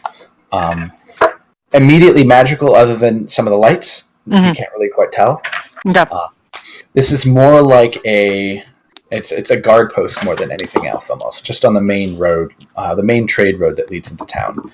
And as your sort of retinue approaches on foot, one of them kind of steps up a little bit and raises their hand in greeting. And as you approach, like, hail, well met. Hello. Where do you come from? Well, they both have immediately. Yeah, I was like, ultimately, we came from down the road, but like where Damali. we're from is far and everywhere. Port Damali. They sort of nod. And you came on foot? Well, sort of. No. Some of us not originally. There was an accident with our cart. Well, there was a dragon in the swamps. And flying aberrations a couple hours back. They look at you. Like when you said dragon in the swamps. When you said dragon in the swamps, they kind of like looked at each other, and one of them rolled their eyes. No, there really was a dragon. No, there was a dragon. It was very. They're not like, oh, it's a dragon. But when you said flying aberration, like a moment later, the jovial, they're being kind of funny. Sure, it was a dragon. They turn immediately serious, and they look at you and flying aberration. Did you say? It's been a rough. It's been a rough couple days. Did we want to lead with that? Okay. I mean, they need to know. If there are aberrations on the road outside town, they do need to know about that. Can I minor illusion to show them what exactly like what we're talking about and be like, yeah, like these things. Yeah. Show them a little like silent movie. Right. Sort of like a grainy image. Yeah. No, they look at that and they turn to each other and you encounter these creatures. Where exactly? Oh well, just a few hours up the road. We found. She looks at Elias. What did you say? Sibboleth. Sibboleth Elonwye. Elonwye, yeah. His body. We found their body. Their body, yes. Their body, his body. Her. I didn't know. I don't think I ever got a gender. Yeah, I don't think you ever actually gave us any gender indicators of this character. Yeah. I thought it was a girl. She was a woman. I didn't have any gender observers. But with elves, it's sometimes hard to tell. Sometimes hard to tell. Like, I didn't. Yeah. And I didn't think to ask. Yeah. Then there were flying aberrations and burrowing aberrations. Yeah. But you say you saw the first ranger. Their body. Found her body. A corpse. Oh. Yes. Yeah. Because they weren't sure what we meant. In case it was unclear. Right. One of them turns to the other and leans in and whispers something, and then kind of turns to the rest of you. She has been away for some time. Yeah. Perhaps you might share what you know with our council. Yes. And the Rangers themselves. Tomorrow, maybe. Yeah, we could use some rest. It's been a long day. Yes. No. Ask who to talk to about that because I figured someone should know. Do you know? Have you been here before?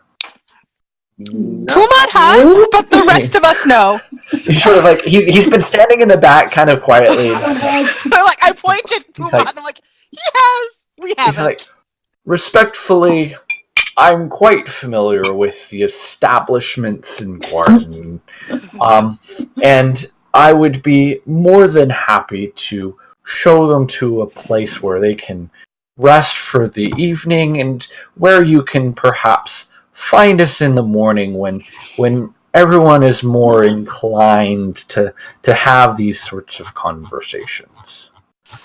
And he nods Sleep would be good. I almost died. Yeah, whispers to the other one, and he sort of goes jogging off, sort of ahead of you, possibly to deliver news or information. And the guard sort of stands aside. Well, I certainly wish we would be able to welcome you to our city under more favorable circumstances, but as it were, haven't exactly gotten a happy welcome to any city we've been to. That's fair. And he sort of gives you each a nod and gives you not exactly a super deep low bow, but welcoming, and he sort of waves you in. And it's not much more than maybe another 100 feet or so before you kind of get into like the town proper. But it's difficult because it's not like a bunch of things lining streets. It's very sort of spread out, and other than what looks to be this like very well maintained boulevard leading straight into the center of the town, it seems that everything else is kind of haphazardly developed or built, and there does seem to be some sense of place, but the planning and layout of the town is unorthodox, for sure. Well, this is an interesting place. Yeah. Yeah. Pumat, Sort of where would you suggest? And he sort of finishes talking to the guard and turns to everyone and sort of like has his arms outstretched and is kind of like ushering all the people forward, sort of as like a mother duck kind of waving her arms to bring all her ducklings in a row. Mother duck Pumat. Yeah. And he says, well, the accommodations certainly aren't lavish, but I don't think that many of us are quite in a position to really be spending too much money right now. But I'm certain that the owner, it's a place known as the Wandering Doe. The owner's often not in, but the caretaker, the innkeep, she does right by her folk, and I'm sure she'd be willing to perhaps house some refugees. You say the Wandering Gnome? The Wandering Doe. Gnome? Okay. I assume like deer, not like prey. Yes. Doe. Hey guys, we're going to literal bread. A deer. Yeah. A female deer.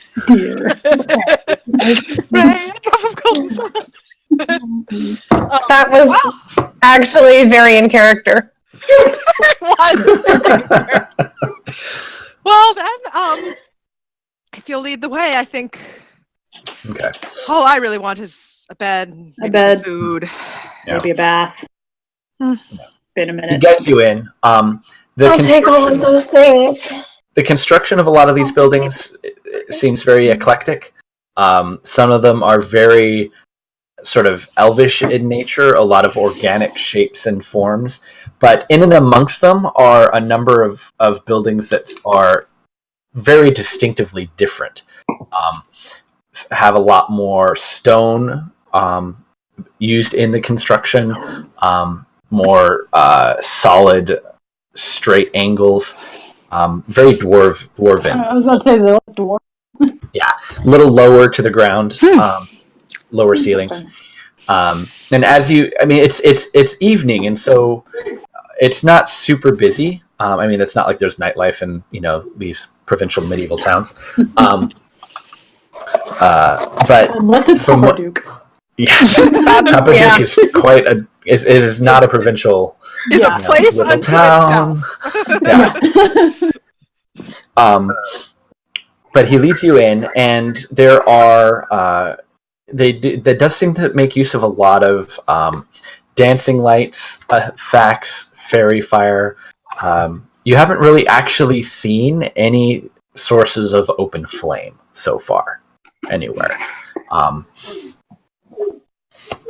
In the town at all, or just in the town? Yeah. Oftentimes you'll go. There'll be like lamps or lanterns or something like that. But it seems as if there's not a whole lot of that here. They use a lot of minor magical effects. Well, it seems less likely to burn things down. So there you go. True. And he leads you down. It's not exactly an alley, but it's maybe a promenade. It's got this interesting sort of covered effect where there's a number of trees that look like they have been had all of their branches interwoven to create kind of like a shaded effect, and sort of you can see like little lights kind of moving around like fireflies and stuff, illuminating the whole canopy. It's a very nice effect. And off this pretty pretentious but pretty off the thoroughfare, Pumat leads you to a sort of very unassuming building. It's much like a lot of the others that are sort of dwarf made, is that it's lots of stone, kind of squat. But it's a 2-story building, and you can see that it's actually got a very distinctive. I'm totally missing something. No, I messaged Kristen. My beer keeps suddenly making a strange splashing sound, and it's really freaking confusing. So if I suddenly go, "What the hell?" It's because my beer went. I don't know why. Yeah. But he leads you in, and it's a welcome sight. There is a very large hearth off to one side that looks like it's got this massive pot on it. That, based on the smell, has got to be some kind of stew, because the whole room just emanates warmth and comfort when you step inside. There's a handful of other patrons. And then there's a dwarf woman behind the bar who's sort of speaking with someone, and she, sees you all as you come in, and she, raises her hand in acknowledgement. And the what is that? Is someone's dog whining? Abby. That is Abby. Okay. They all kind of like move to a table. There's a couple of individual tables, like sort of bench style, and they just sort of plop down, exhausted from the road. And Pumat goes over to talk to the woman at the bar. You can hear the crackle of the fire, the low murmur of conversation, the smell of maybe some sort of meat stew. You smell like the richness of whatever spices and broth is there. It's hard to pinpoint. But looking about, the woodwork and the there's a dog outside. She's gradually more distressed. That is, yes. There's an old dog. Poor Yeah. dog. I mean, About trying to looking go. at the time, Maggie, I feel like she wants you to take her out, but I think she's been out. I don't.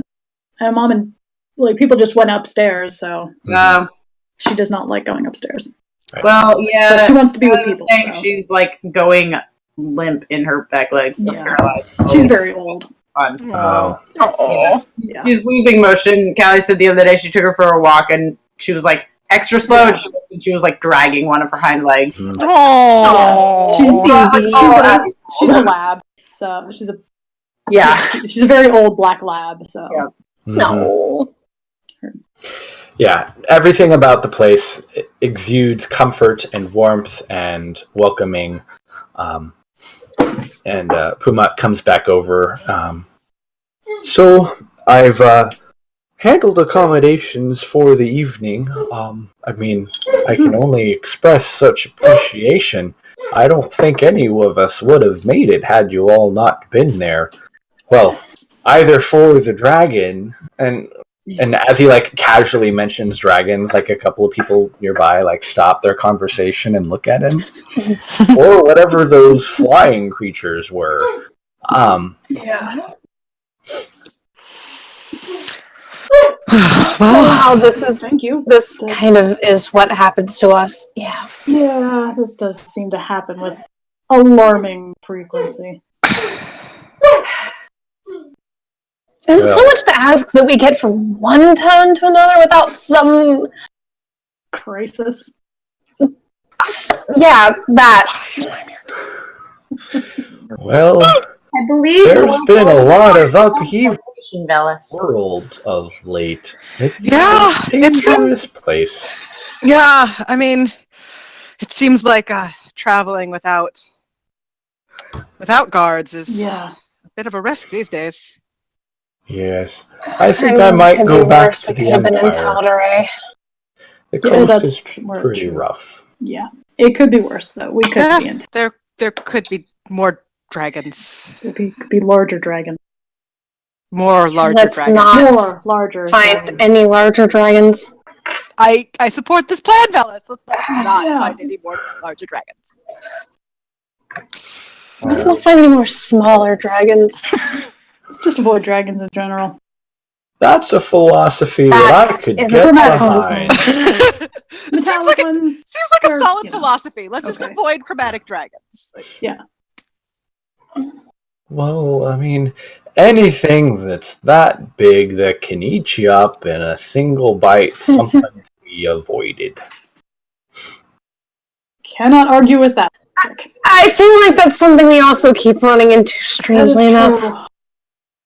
I mean, there are a lot of the things bug things. Glancing at Donna. There was that thing that tried to eat Aiden that time. Oh yeah, that almost ate that thing that almost succeeded in eating way back in Phandalin. It's a theme. Swallowed by a. Well, regardless, let's not take a highly unpleasant trip down memory lane. That time Aiden got bite out. Yeah. And instead, are all of you just going to stay in Guarden? Is that your plan at this point? Other than Puma, you said you might head back to the Empire. They all sort of we don't. I mean, it's dragons and whatever those things were. I don't think we can. Oh, yeah. I don't. I think. I think my days of traveling are certainly coming to an end. That's fair. Probably wise. And the two younger kids are the twins. Not us. We're gonna get strong like you guys someday. Yeah. Okay. They kind of look at each other. Be careful about it then. Yeah. I'm like suddenly just like, what's the strongest animal Felice can become? Strong like me? Boom. Strong, What's the yes. CR? Like us, not so much. CR2? No, for me, I'm circle. I'm land circle. I'm CR 1/2. Oh, CR 1/2. Yeah, Yeah, you're looking moon at would like be 2 at this point. I can become a crocodile now. That I saw one on the way. Let's not do that in the middle of an inn, Let's not. Felice. yeah. I mean, I feel like my default is like the puma type cougar thing that I do a lot. Yeah. So, and just I don't know. Hearing that, my thought is just like they want to become strong like me. And when I'm strong, that means I'm usually an animal. Right. Yeah. Really not strong like that. Not in the middle of the. Okay. What? We're getting all of the attention tonight, Yeah. aren't we? Is that Yeah. surprising, Velis? Which No, I don't we try to keep a low profile just for 5 minutes? We're very bad at that. We are. The female dwarf, the innkeep, comes to the table and puts down a couple of platters of some food, a couple of bowls of the stew that had been cooking. So, travelers then, you made it. Mm-hmm. There's a lot of people haven't been a lot of merchants coming in of late. They're leaving. That honestly doesn't Not entirely surprising. surprise me right now. Mm. Coast is a little Based on what we ran into on the road. dicey these days. Judging by the expressions on all your faces, I think you could all probably use something to drink. Wouldn't object. I would not say. Bring on the booze. Except I will not argue with that. I know. I feel like Felice would temporarily forget and be like, "Rah!" She sort of starts at that, and then it's like, is that pet? She's a gnome. She's a gnome. She's a gnome who turns into Felice, animals. maybe It's all right. back to not that. Back to gnome, please, Felice. Felice will go and say, I mean, it is easier to hold a tankard this way, I guess. I don't really want to know what a drunk puma is like, so let's We've already I will warn you, she may turn into a sheep if she drinks too much. It kind of happened in the last town. But sheep She's mostly harmless. are more manageable than pumas. So You'd think. I mean, she let you carry her back to the room, Elias. That's true. She's not an actual She leans in a little bit. She's like, I haven't had much experience with sheep or with pumas, and she kind of like very subtly glances over to a table of a couple of elves who are all sort of in conversation with one another, drinking something out of a long, tall glass with like a long fluted stem that looks like it might be sparkly. A surprising number of those the natives know a thing or two about animals and such. And I have to say, I've actually had worse.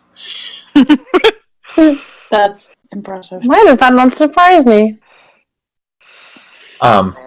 They like to keep in mind that's actually coming out of an elf. I just realized. Insulting elves while an elf. So you're like pale flesh, sort of high elf looking type, because you're actually you don't really look like a high elf or a wood elf. You're just like a pink skinned drow, which is different enough, but specifically the elf the elves around here are wood elves, so they tend to have more ruddy complexions, more browns and whatnot in their features and that sort of thing, as opposed to like high elves, which are all like super pale, type.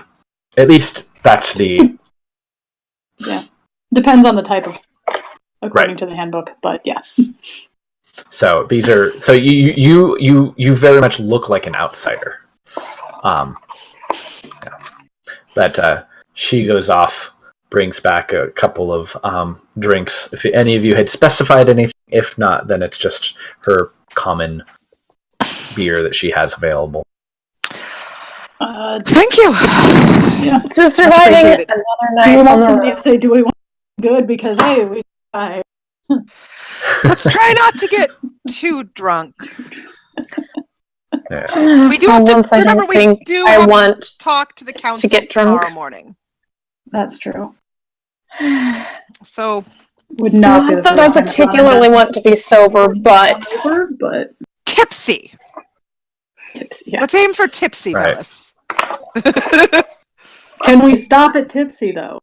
That's. I mean, there was that last time that Maggie and I, or Eliza and I, each had one shot or one glass and both rolled like threes. And Well, I mean, I said that was a drinking challenge. That was a challenge. Yeah. that was a drinking contest. We both just failed miserably. We just rolled real bad. But, yeah, getting at least tipsy right now.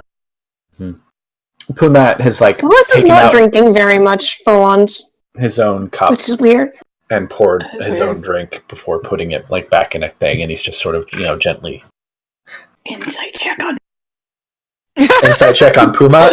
on Velas because he's not. Oh, For not getting drunk. Something's wrong. He's not drinking a lot. Is Pumat's cup a tankard of sobriety? That's what I want. That's amazing. it's actually a teacup. He does seem to prefer tea, Okay. but whatever he poured from it comes out hot. Interesting. Hot booze.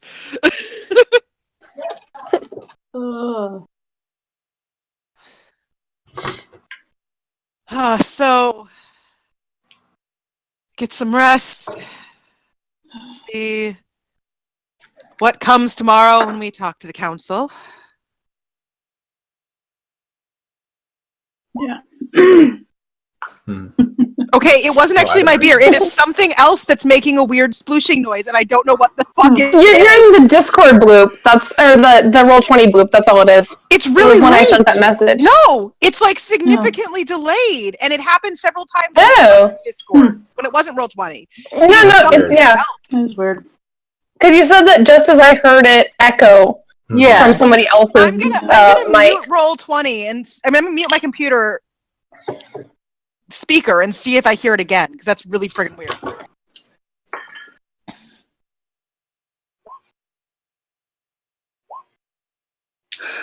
Okay, hold on, I'm unmuting. Now send again.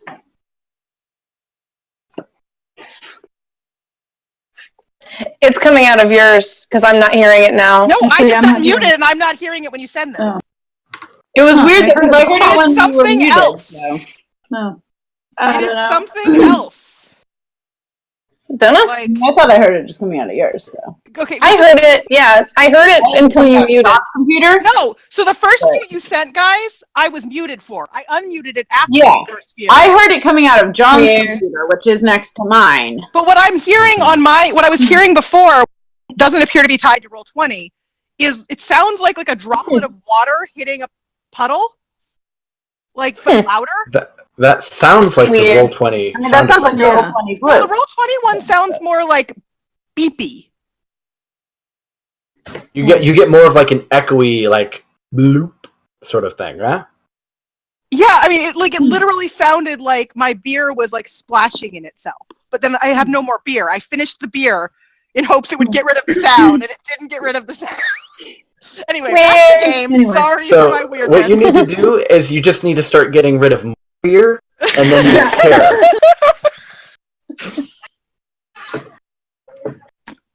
It may be a sound on my computer. I don't think it's Roll20, but it could be something computer related. For all I know. Nope, there it was again. It's my bottle. It's the Ramen. Okay! And that ramen. Oh! You're hearing the marble. There you go. Mystery solved. No, that's weird. That doesn't make sense though. I feel like this happened when you had ramen and Maggie. No, I feel like that doesn't actually make sense because I'm hearing it through the ear. I don't have my headset. That's weird. And my Yep, headset, you're hearing my ramen bottle. No, it might be, but I don't think it is. I think it's something else too. But anyway, moving on from my very confused sounds, because I'm not hearing it through the most of what I've been hearing. It hasn't been through my headset. It's been through my ear that's not covered by my headset. Which is why I thought it was my ear, because that's what I would hear from the uncovered ear, right? So anyway, moving on. Anyway. If you use your ramen, then my ears are doing strange things. But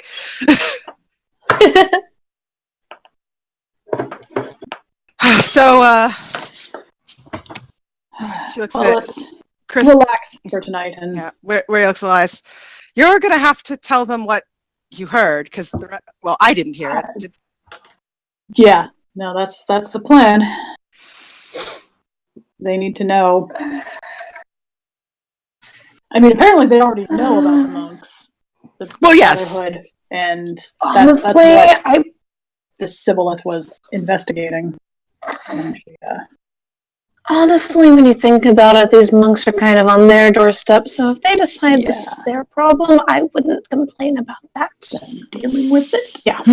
Well, assuming they can deal with it. We let them know. I got kind of vague directions as to where their monastery headquarters, whatever it is, so we'll let them know. Maybe they'll deal with it. If not, I guess we can, we'll decide later. That's I don't think I'll be satisfied with that.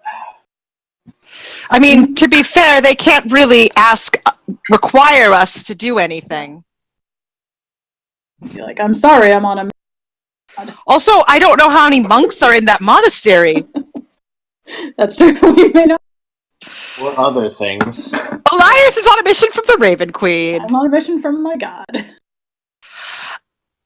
I mean, to be fair,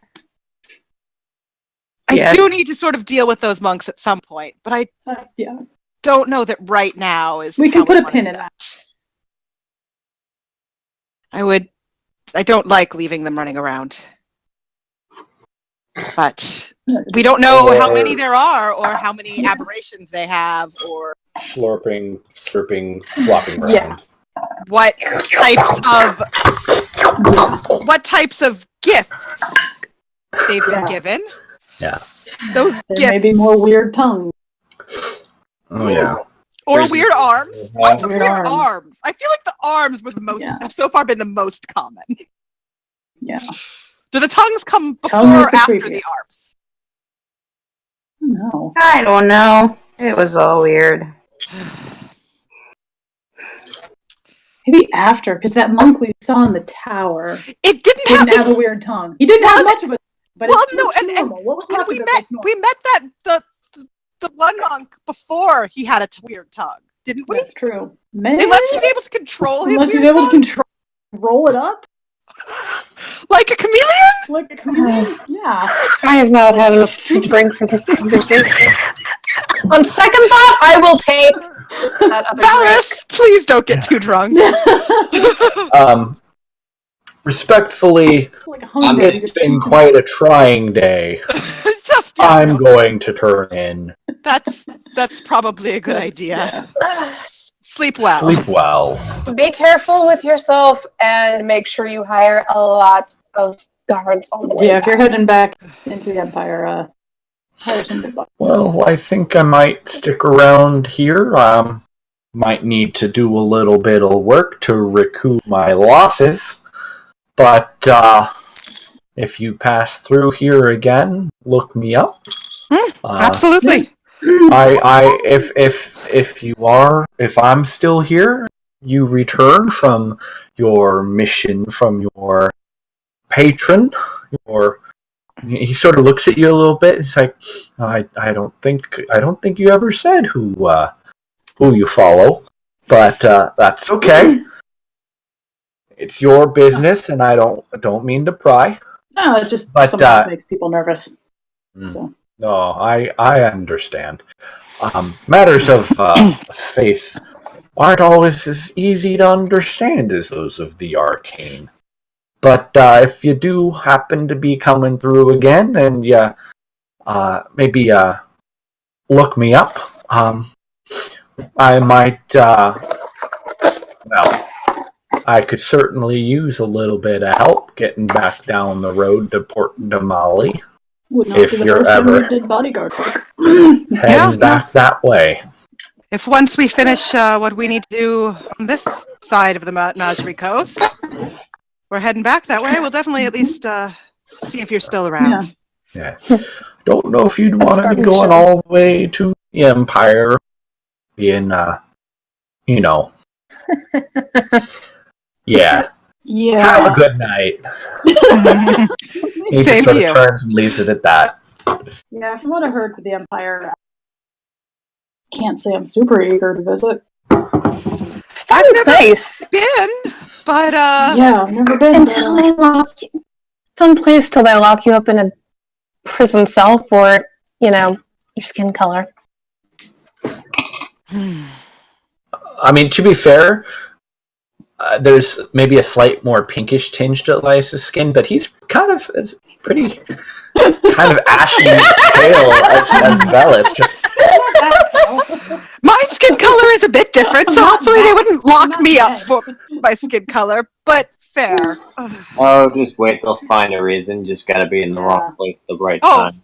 Yeah, from what I've heard, they're You're not wrong. picky about religion too. So Don't they? Aren't they okay with the Raven Queen? Just saying other reasons why they might lock someone up. Fair. I'm probably okay. Maybe. I don't think they need much of a reason, to be honest. Well, then let's just avoid the Empire for the time being. Yeah. I have no arguments with that. Just say it probably wouldn't be my religion that fucked up. Yeah. If at some point But we with need, you guys, then hey, if at some point we need to head there, that's one thing. But for now, we've got enough on our plate, I think, without an Empire. Dealing with an Empire. Who wants to get drunk? Let's not. Let's do that. Remember, tomorrow morning you have to talk to me. Yes, mother. I did a funeral hungover one time. I got this. Please just drinks. You attended or you officiated?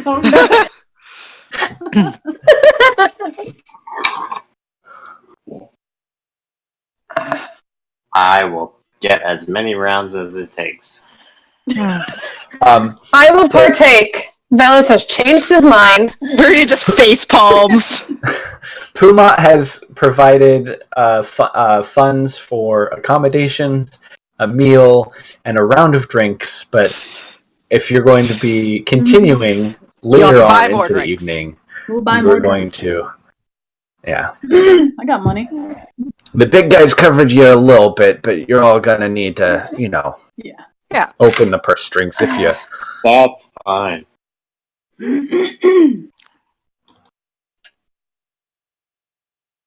All right. Yeah.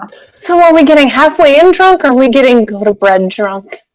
Please don't get go to bread drunk. Halfway in drunk, fine. We'll see when I feel like stopping. Yeah. I've got good constitution. Can I roll well for her? No, fine. I do not have good constitution. Well, as long as you're not making a competition of it and actually trying to drink as much as possible as quickly as possible, you should be fine because you're kind of just imbibing normal, insane, like magic infused thing. Unless we're busting out the Phoenix Fest. Yeah. I do have that. I still have half a bottle if we want to empty that half a bottle. Maybe later. Sure. Later sounds good. Maybe save it for a time that we don't have access to convenient alcohol. Yeah, out in the woods. In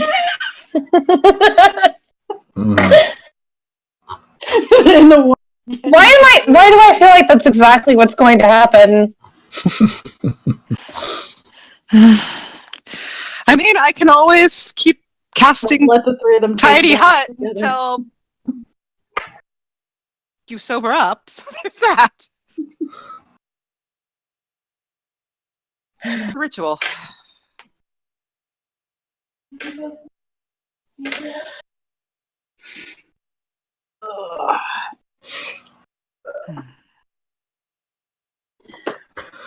Also, I solved the mystery. It was a tab that I had open that was making noise that I forgot was open. Oh. And every time it was updating, it was making a splashing noise, and now it's closed. So it won't update anymore, and I will stop being confused. Yay. Oh, pardon me. So we all get reasonably drunk and then pass the fuck out. Yeah. The evening passes. You pretty much shut the bar down. Gone home at a reasonable hour, and it's the innkeep who at one point had introduced herself as Rhaega kind of closes up a little bit for the evening, and you all go to bed, tired, exhausted. There is a bath. It's not like a in-suite public or in-suite private bath. It's more like a sort of public bathroom. Still a bath. But it's still a bath for any of you who want to soak before bed. Yeah, would not mind washing that blood off. Yeah. The road, like I imagine, we probably got that just like grimy travel. Yeah, feel. because I mean, it was the elephant, was able to move. So you really, I mean, it's like with an occasional stop for maybe a rest break or something like that. But it was like, those cross country car trips where you're just sitting in the car for a really long time. Yeah. And then you get out and you fight a horrible monster from beyond reality. Yeah. Oh yeah. I know those road I have those car trips all the time. Yeah, exactly. Like you do. I mean, you were on the road a good 18, 20 hours, and then you had to walk for another 5 or so. So it was pretty rough. Yeah.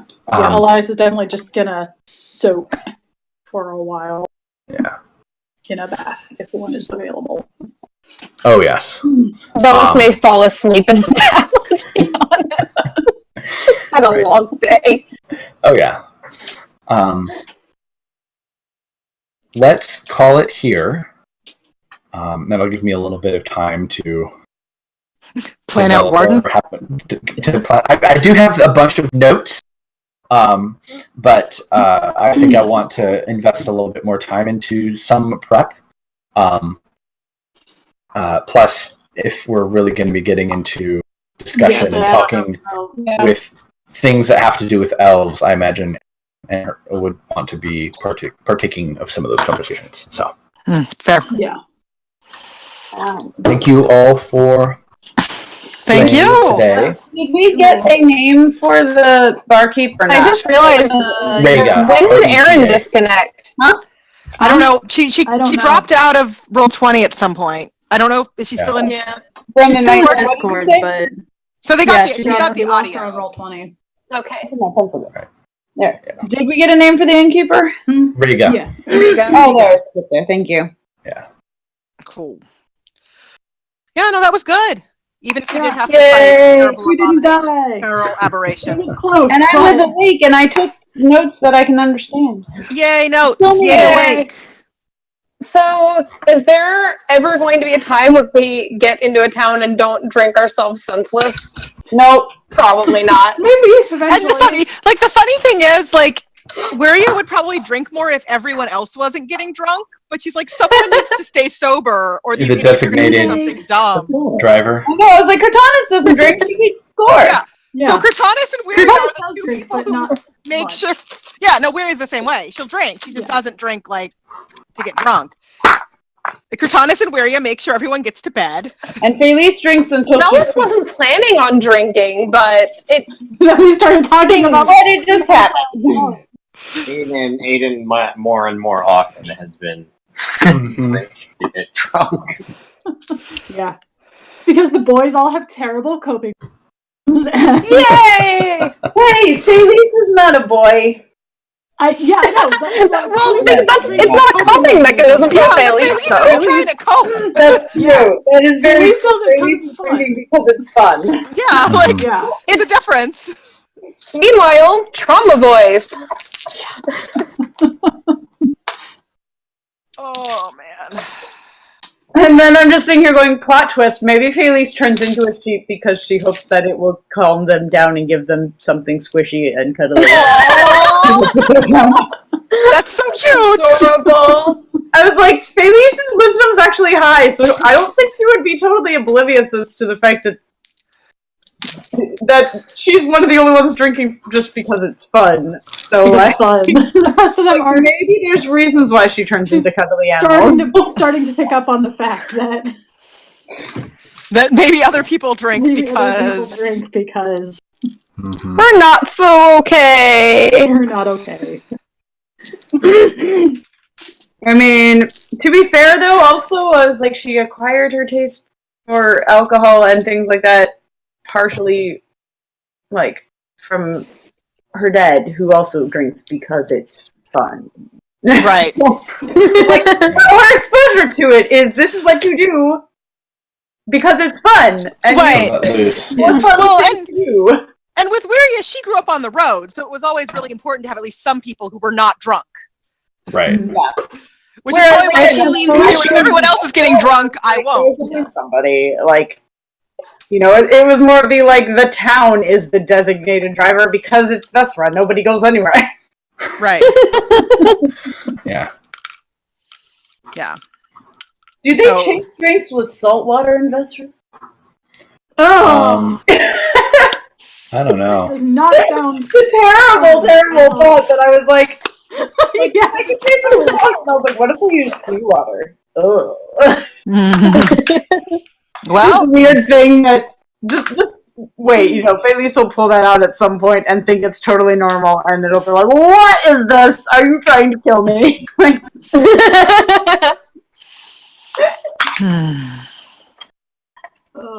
she mixes her alcohol with seawater.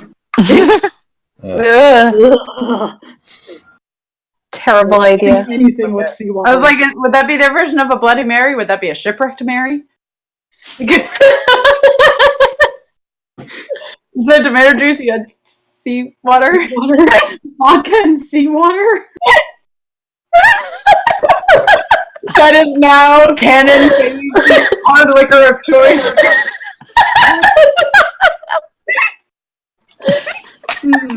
The shipwrecked Mary. So many kinds of unpleasant. Oh dear. Oh dear. Is it just tomato? Tomato juice and seawater? Oh. That would just be not even any alcohol in Even it. worse. That's terrible. The bloody shipwreck part, so. That's how you sober up in it.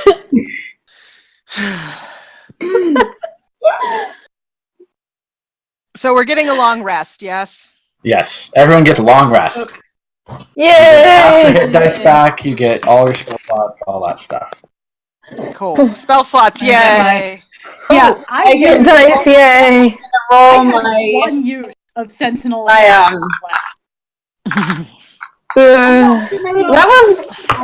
was a lot. I went into Yeah. that fight. I think however many uses of Sentinel that Elias has at the end of the fight is probably a good measure of the difficulty. That was a 3 tough Sentinel fight. fight. Or 4. That was a 4 Sentinel. Yeah, that was 4. Yeah. Yeah. And Elias did not take care of all of the crits either. No, I didn't. There were other crits. There was 1 or 2 that, yeah, I was either too far away or had already. And I think I used. I think at least once. Yeah. I think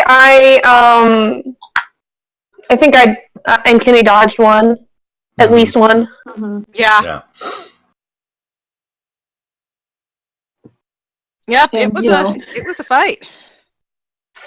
I was like, I feel like it wasn't a very hard fight for me, and then I remembered I just stood back and I zapped things with lightning. Well, and it was yeah. It was tough too because, like, for example, Bane, like the creature we couldn't set up in a way where we could use certain things. So, like, I would have cast Bane at the beginning of that fight, but I couldn't get more than one of the things in it. Well, and that's why I opted for the lightning cloud over Moonbeam, because Moonbeam you can move the thing, but it's tiny. Whereas, like, if I just set this cloud down, I can just pick a point, and it's a much further distance than the 20 movement I can get with Moonbeam. I was saying earlier, and it's 3d10 versus 2d10. Cortanas didn't go down, and a lot I know. Panic cast life transfer and said potentially itself out. That was that's what you're talking about. Yeah. Single digits. If she had dropped to 0, that's what I was gonna do.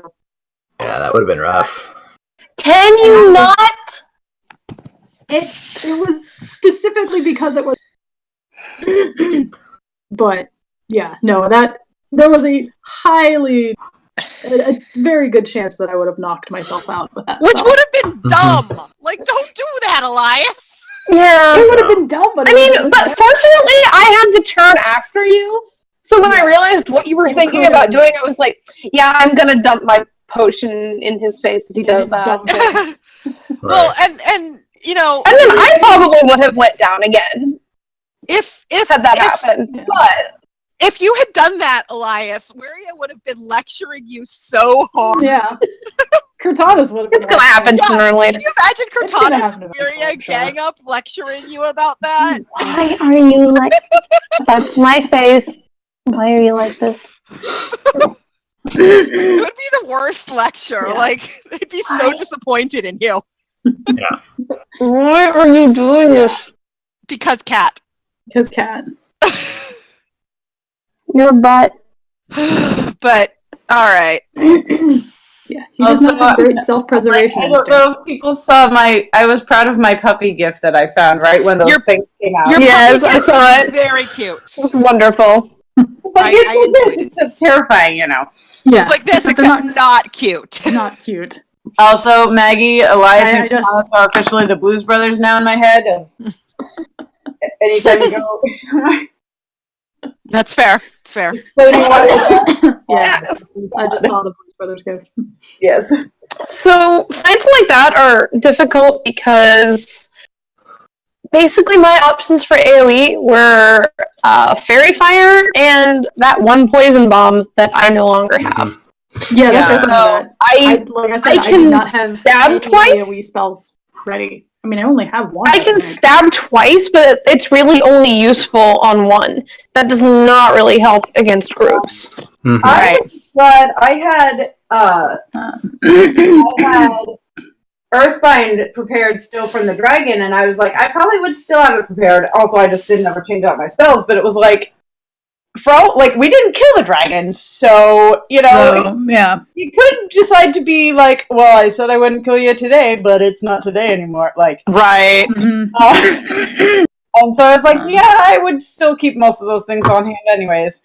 And then they showed up and I was like, dang it, it's a one target spell and I can't like hold person up the level and hold more things. It's like, no, it's just one. Yeah. But then it worked really well at the end because it was a freaking flying squirrel and it was like, ha! Throw you to the ground. I mean, I said this earlier, but damn, is bonus action healing with Warlock cantrips nice. Yeah. Like, oh man. Nice.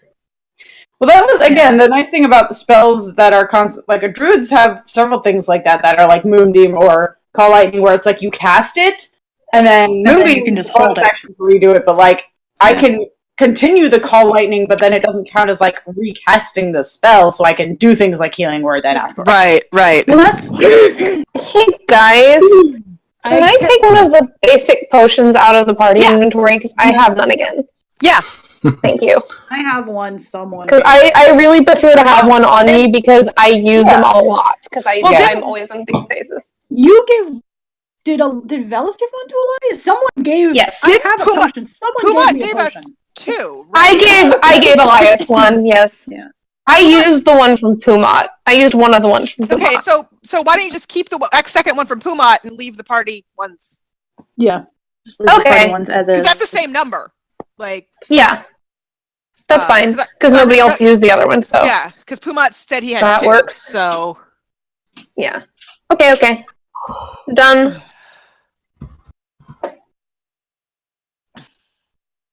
Yeah. Oh man, so that was definitely an exercise in digging through my inventory going, is anything going to help in this situation? yeah, and Waria has a few potions as well that she hasn't used. But I figure it's helpful for her to have them in case she has to force feed one to somebody. Yeah. Because since she usually stays that's why damage, she's pretty good at staying out of damage. Not always, but mostly. I'm not. Well, that's I'm because good you to remember. are a melee rogue. I am a melee rogue with reasonably low HP. Yeah, I mean, like that's why Velis gets always needs healing because he's got 50 HP and that's it. Yeah, I mean, he's right up in their face. Waria is now more effective in melee because at least sword burst is a nice handy thing. But she's just not a melee character. So she doesn't, it doesn't make sense. And when she can actually use her like concentration spells, you want to get her out of melee anyway because I'm really glad I took that long though. Yeah. I think we're gonna get up and go to bed. But night. Good night. Oh man, Yeah. Yeah, that's part of why I've been debating, because I get one more cantrip eventually. I forget what level. But I've been debating taking Word of Radiance as my last cantrip. Yeah. So I get clerics don't get a lot of AoE spells.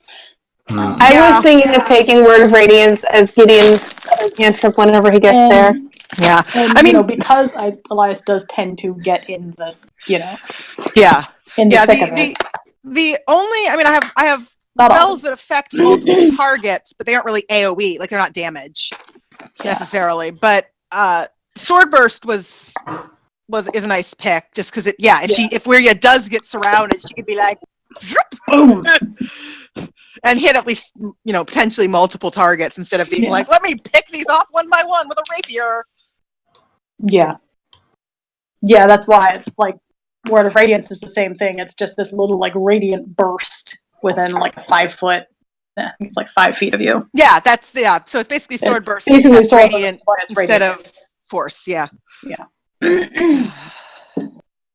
Yeah, that was I almost didn't take Sword Burst, and I was like, no, this is actually probably a very good oh shit, I'm surrounded button for Waria. So I'm gonna take that. But and I kept trying to cast Spiritual Weapon in that fight. I wasn't able to because I had to keep healing, which meant I couldn't use my bonus action for a spell. Yeah, well, no. One of my only bonus actions, Spiritual Weapon and Spiritual Weapon, Healing Word, and Spare the Dying. Yeah, and I only had Mass Healing Word prepared, so I couldn't. I was like, well, I already used up all those. Yeah. I want to use my 4th level spell on that in case I need it for something. I think Waria used a bonus action heal of some sort or another, basically every turn except maybe the first one or two. Mm-hmm. Because we were bonus. It was like, okay, people are getting really low. Bonus action heal. So Healing Word was a good pick on her. That's also, I mentioned, why another reason I've thought at least 2 levels of fighter. Mm-hmm. Second wind. To get second wind, because that'll give me at least a little bit of bonus action healing on my. Yeah. I know I'm taking at least one more level of Warlock. Yeah, it was probably just 2 levels if I do, because then I could get second wind and action surge. I'll probably take a 3rd level. And where you can have a tiny dragon. or martial weapon. Yeah. What? Yeah. I just really want 3rd level ranger. Glowstalker has so many nice things. And I'm gonna get small bonuses until then, but nothing really exciting until Right. It's the 3rd level that Yeah. That and makes like sense. I'm giving up 2 levels of good higher level rogue stuff to get there, and it's gonna be worth it when I get there. But it's a wait.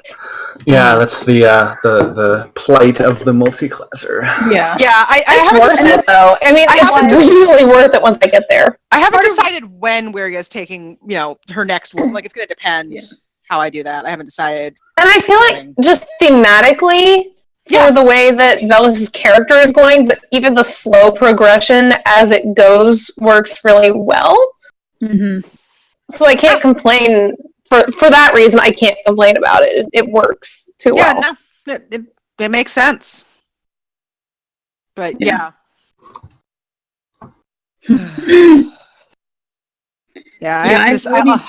The other thing I need to decide is, like, do I want... Because I think it's the level 20 class feature you get is divine intervention succeeding on it. Yeah. Which is nice for however long but it's level 20. It's such a high level. Yeah, it's like level... I want to say it's level 20. I can look. I'm not far from my book. Let me... Yeah. I'm looking at fighters. Ooh. Oh shit, oh shit, oh shit, oh shit, oh shit. Yeah. What? No. Bad diva, bad diva. Oh. Yeah, I'm overwatching. Cleric. Oh. I'll jump in with you a little bit later. So divine, after I 20th put Trish to level bed. divine intervention improvement is... Oh god, that's bad. 17th level is my domain thing. Where is divine intervention? Okay. Yeah. 20th level, succeeds automatically, no roll required. Yeah. Which... Bard's upper level... What was it? I need to look at rogues. After I get out of this match, I'm going to look at rogues' higher level stuff. It doesn't sound like a lot at first, and then you think about it, and you're like, no, that's actually a lot. I can see that being good. But for bards, it's superior inspiration, which I'm trying to...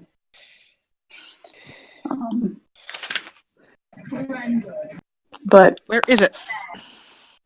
I don't know if...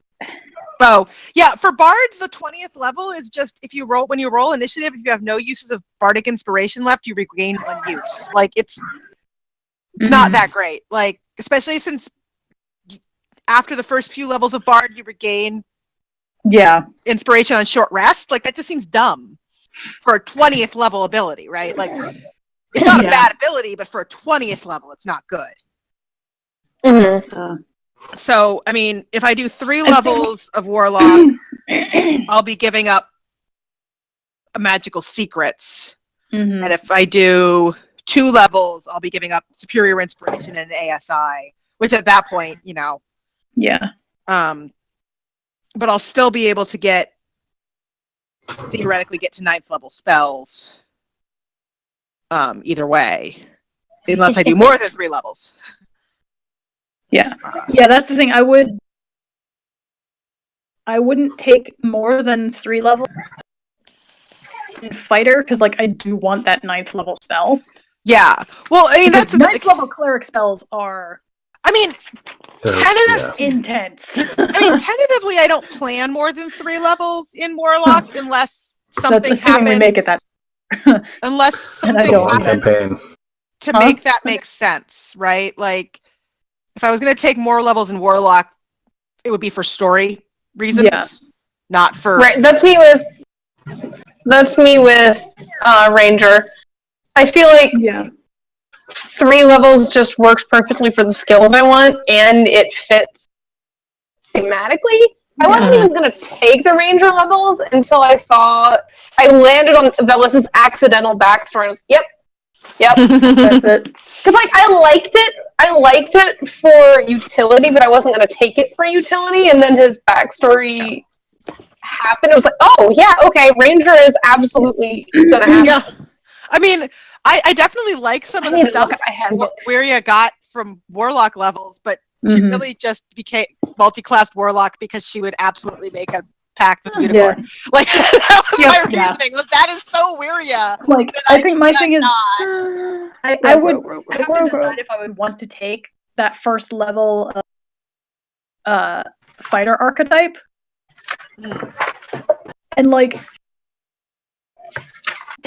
honestly taking level of Cavalier would be like, I was looking at them like that is a lot you get at 3rd level. Cavalier is but it also would.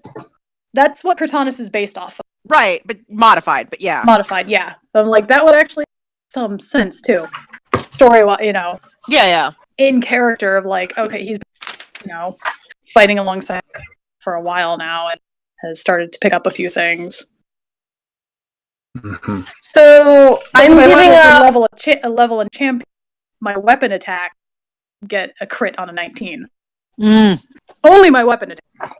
Right. Yeah, it only affects weapons, but so for those 2 levels, or if there's 3 levels of Ranger, I'm giving up Stroke of Luck, which basically lets you auto nat 20 a skill check,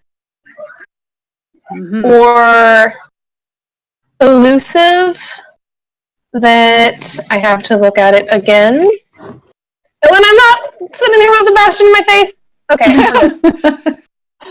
Sorry. Yeah.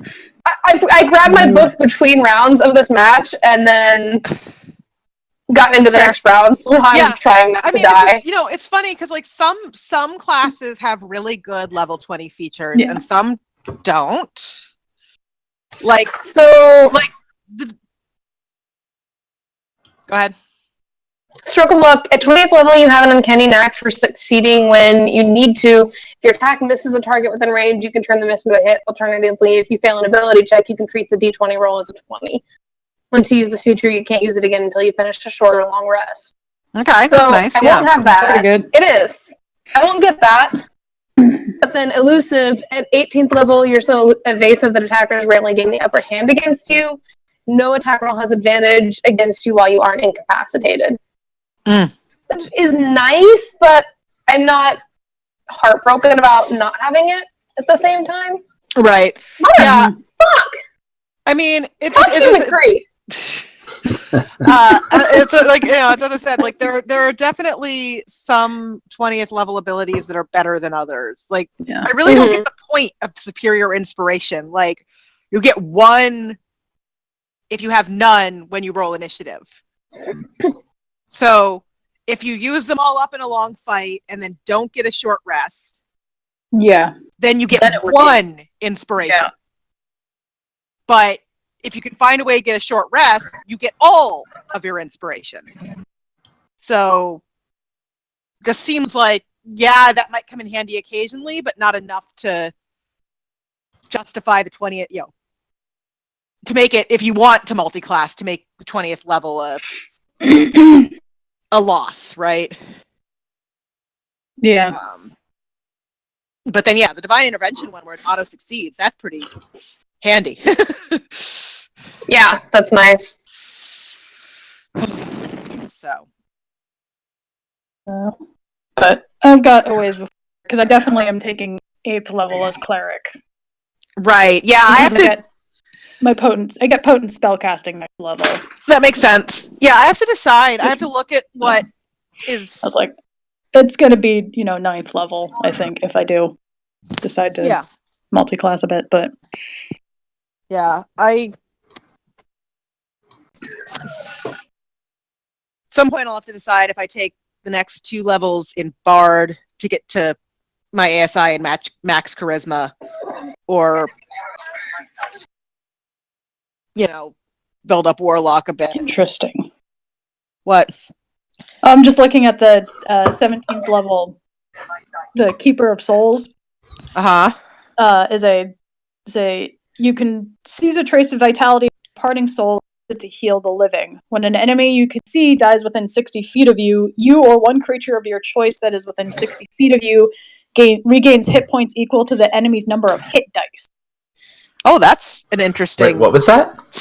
It's the 17th level Grave Domain ability.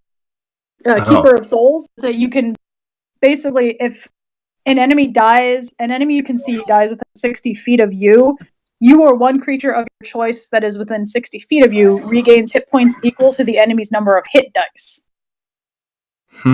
That's a interesting ability. That's an interesting way to. As a like the DM needs to know that ability is a thing, because I don't know that I always figure out how many hit dice monsters have. Level, I guess it would.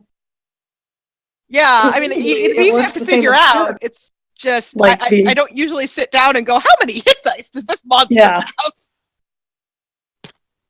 I can use it once per turn. The 17th level assassin skill is really nice. Death Strike. Starting at 17th level, you become a master of instant death. When you attack and hit a creature that's surprised, it must make a Constitution saving throw, DC 8 plus your dexterity plus your proficiency. On a failed save, double the damage if you're attack against the creature. Oof. So in theory, you could, if you crit, you would have a quadruple hit. That would be a very messy critical. Yeah, 17th level bard. 17th level bard is just a bump in your Song of Rest die. Mm-hmm. But 18th level bard is magical secrets. So that's going to be the decision. Yeah. Is do I want a tiny dragon or the possibility of ninth level spell magical secret? Yeah. Yeah. Yeah, that's the 18th level cleric is I get 3 channel per short rest. The thing with Death Strike is at that level I'm also going to have Zephyr Strike, which I can use to give myself an advantage. And I may end up taking the elf racial in Xanathar's that lets you basically roll 3 times for advantage. The other thing about all of this is, dear God, that's high level. Yeah. Oh, yeah. That's assuming our characters ever get there. That level that we get there. Yeah. That they don't explode. The last Bard College features, the last thing that's specific to the college is at 14th level. What is that? What does College of Lore get at 14th level? Peerless skill. Starting at 14th level, when you make an ability check, you expend 1 use of Bardic Inspiration. Roll the Bardic Inspiration die and add the number rolled to your ability check. Okay. You can basically inspire yourself. Right. And you can inspire yourself at that moment. Yeah. So you don't have to have given yourself inspiration. You can be like, I'm gonna inspire myself right now. Yeah. As long as as long as you have it. Well, and as long as the DM hasn't said that fails, because you can't do it. Yeah. It's like you have to be after you roll, but before you find out the outcome. Right. Which is sometimes a complicated thing because sometimes you're like, wait. But yeah. But that's true of regular inspiration. Like you can't. You're not supposed to do it once the DM has said it fails. I keep forgetting. Apparently, I still have DM inspiration that I keep forgetting about. I also do. I haven't I noticed it just now. It's marked on my character sheet. Yeah, I just keep forgetting to use it. I also have DM inspiration that I haven't used. I used all of mine. Yeah, I don't think about it when I need to use it, and then I think about it but don't need it at the time I think about it. After a fight, and I'm like, oh yeah. Right. Or I notice it when my rolls are going well, and then forget about it when my rolls are going terribly. Yeah. So I did roll in that one, re-roll it today. That was fun. I love that ability. That's such a nice racial trait. That is nice. Yeah. And I think I'm gonna go with the Shield Master at level 8. I think I've decided on that. I want to be I can't decide. What is Shield Master? I can't decide if I want to take that. Shield Master. Let me pull it up. it basically lets you use. I mean, and one of the things, it lets you use your shield offensively to push things away from you as a bonus action. Nice. But it also doesn't it It also it says if you take the attack action on your turn, you can use bonus action to try and shove a creature within 5 feet of you with your shield. If you aren't incapacitated, you can add your shield's AC bonus to any dexterity saving throw you make against a spell or other harmful effect that targets only you. And if you're subjected to an effect that allows you to make a dexterity saving throw to take only half damage, you can use your reaction to take no damage if you succeed on the saving, interposing your shield between yourself and the source of the effect. Nice. Wow. That is nice, yeah. Or I've seen it described as the Captain America. Yeah, and that's a good one for Elias for sure. Yeah, and that's I think the one prerequisite is you have to have a shield, be able to use a shield. Well, yeah, because otherwise, Obviously. what the heck? How can you use your shield to do these things if you can't use a shield? But I would the more I thought about it, I was like, actually could be very useful.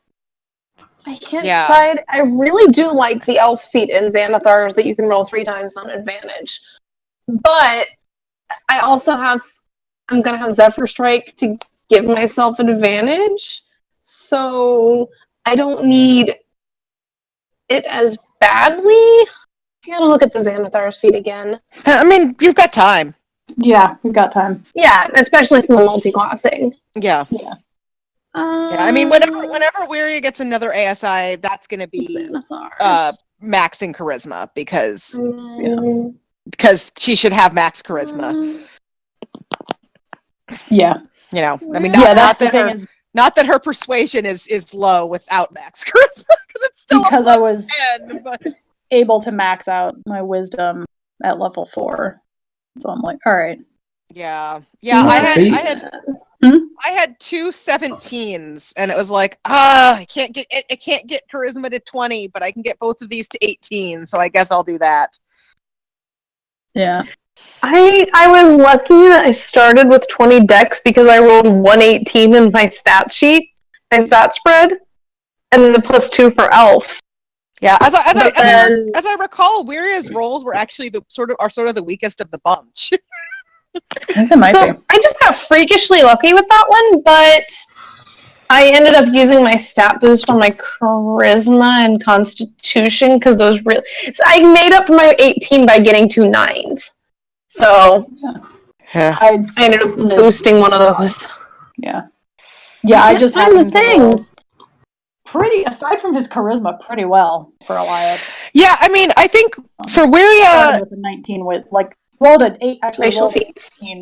For Wiria, I started with 2 17s. He's human, and he started with a 19 wisdom. Yeah, 2 17s, a 14. I have to look. I can do that pretty easily though. Yeah, I think I'm gonna get it because whenever you have advantage on an attack roll using dexterity, intelligence, wisdom, or charisma, you can re-roll one of the dice once. So Zephyr's trying to give advantage, and then I can roll again with that. So it kind of works together.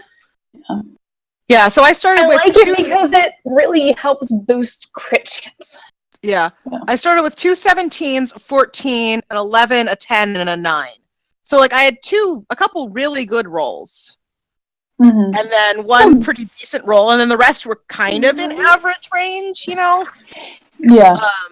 But yeah, it was but on the other hand, with Jack of all trades, that helps make up for some of that because half proficiency to every, all my skill checks. Yeah, that's means that any skill checks I'm not proficient in means that even for athletics, I have a +0 instead of a -1. Yeah. Yeah, I'd say after, other than, his -1 mod, the next lowest is intelligence and dexterity are both at 14. So 2 in those. Perhaps.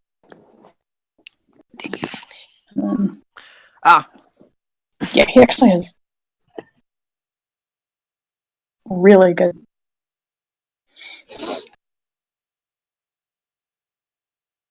I think it's because I want to say I bumped his strength up by 1 at level 4. Yeah. So next, Because I think he started with a 15 and. Yeah. So. But I mean, once I get, the joy of proficiency bonuses will be nice too. Mm-hmm. It says proficiency scales with just character level. Yeah. That's nice. Because once. Oh, I mean, that's part of why I debated for a while Prodigy feat from Xanathars, because then I could give Elias expertise in a skill. Yeah. Which I was definitely going to put into Insight. Mm-hmm. That makes sense. Yeah. Also, I like that that's the second time Velis has been insight checked for not drinking enough. I rolled a 27 on that insight check, by the way. I saw you roll. I wondered what you got. I rolled a 19 plus 8. Oh, Elias definitively knows that Velis was just tired. Yeah. He's very certain of this fact. I can read you like a book. Yeah. Don't try to lie to me. Smutty book. Yeah. It would be very interesting.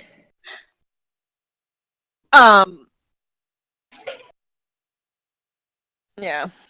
Elias's insight versus Wiria's deception. Well, my deception actually isn't as good because I'm not proficient in deception. If for some reason, and I think I've said this before, but like, if for some reason there became a scenario where Wiria was actively trying to hide things, I might. Brandon, I don't know when this would happen or how this would happen, but if it did, yeah, I was gonna say I can't imagine. Wiria actively trying to hide things from the group. The only situation I can see that happening is if, like, she were basically broken and didn't want anyone to know. Like if she were really, like that. I could see her trying to hide it because she didn't want to upset people. Right? Like, she didn't want people to know how screwed up everything was. But like, it would be like, what do I do in that scenario? Because if Wiria were actually actively trying to hide things, she'd probably be pretty good at it. She'd be turning her attention to that. Yeah. But no, it's just it's but she doesn't have proficiency in it, so it would be a weird. Yeah. But I mean, her deception is still a +5. Like, it's still really good. Yeah. And even though she's not proficient in it, it will keep scaling as proficiency. I'll say because she's the jack of all trades. It would. Yeah, so it'll always. Yeah, that's the thing is Elias's insight is gonna keep. Yeah. Going up. Like. I was gonna say, Wiria's persuasion versus Elias's insight wouldn't make a whole lot of sense. Yeah, it wouldn't make a whole lot of sense. Why would you be insighting? Insight checking. But her persuasion's a +10. Yeah, that's crazy. Because she has expertise in it. And whenever I do get an ASI on her, and that, so she'll have it'll be even better. Mm-hmm. That'll be fun. Yeah. Oh, I mean, it's like why, back in campaign 1, anytime Sam rolled deception, it was just some disgusting number. Oh yeah. I'm pretty sure Scanlan had expertise in deception. Yeah. Even if he was doing a particularly terrible idea, it worked because Scanlan.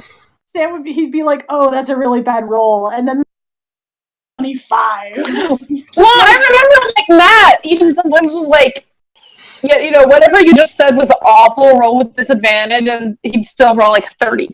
Yeah, well, I mean, because his deception was just so high. Yeah, and that's the funny thing is like, Wiria's deception will never be quite that high because she's just not. That's just not where. Yeah. But like her persuasion, I mean, it's already a +10. Like, yeah. You know, she can already have, you know, there's a 50% chance of her roll being at least a total of 20. Yeah. Not that, though actually I don't think I've ever rolled persuasion with Wiria. I've rolled intimidation and deception now because she was deceiving that monk. Yeah. But I finally successfully.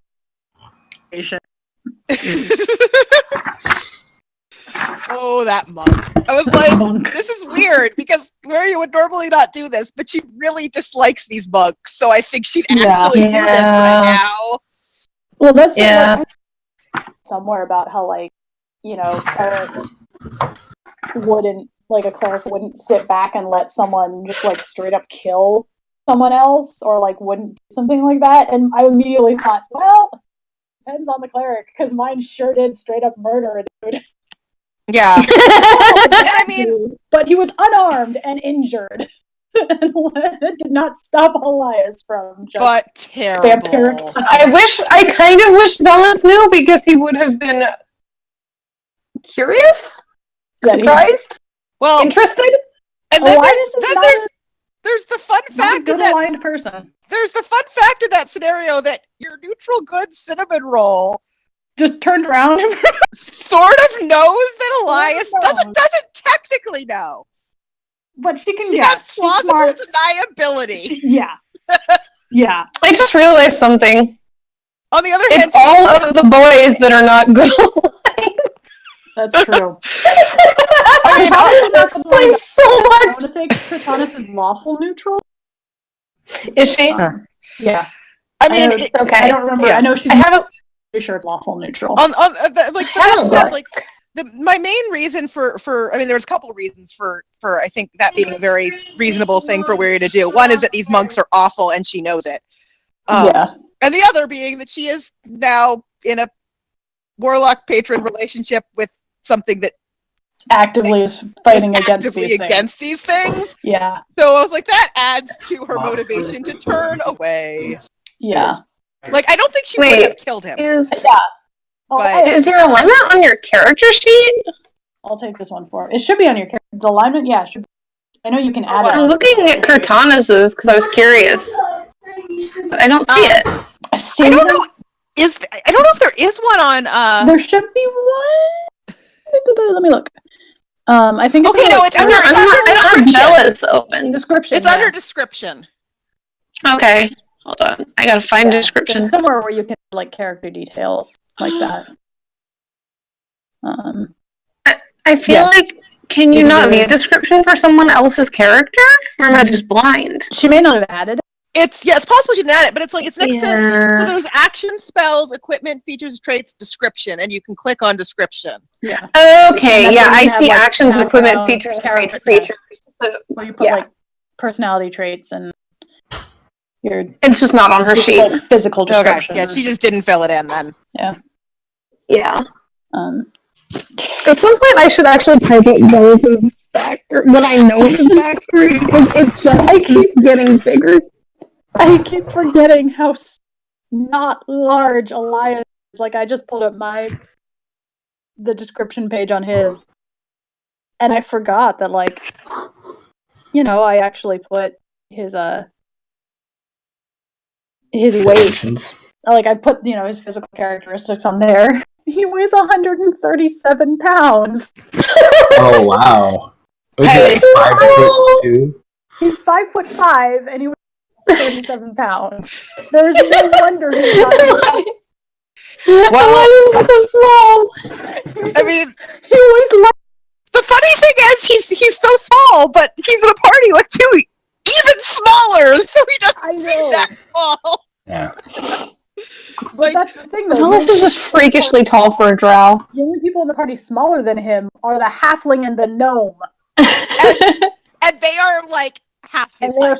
They're like small for halfling and gnome. Because we're making 11. But yeah, I thought about making Bellis shorter because he's freakishly tall for a drow, but at the same time, it kind of amuses the shit out of me. Honestly, it makes their interactions even funnier. That's why I haven't changed it, because it's hilarious. Yeah. like he's like 6 inches taller than Elias for a drow. Yeah, he is taller than Elias. Yeah, he's a lot taller than Elias. How tall is Velas? 5'11". Oh, yeah. Yeah, I mean, Velas is really tall.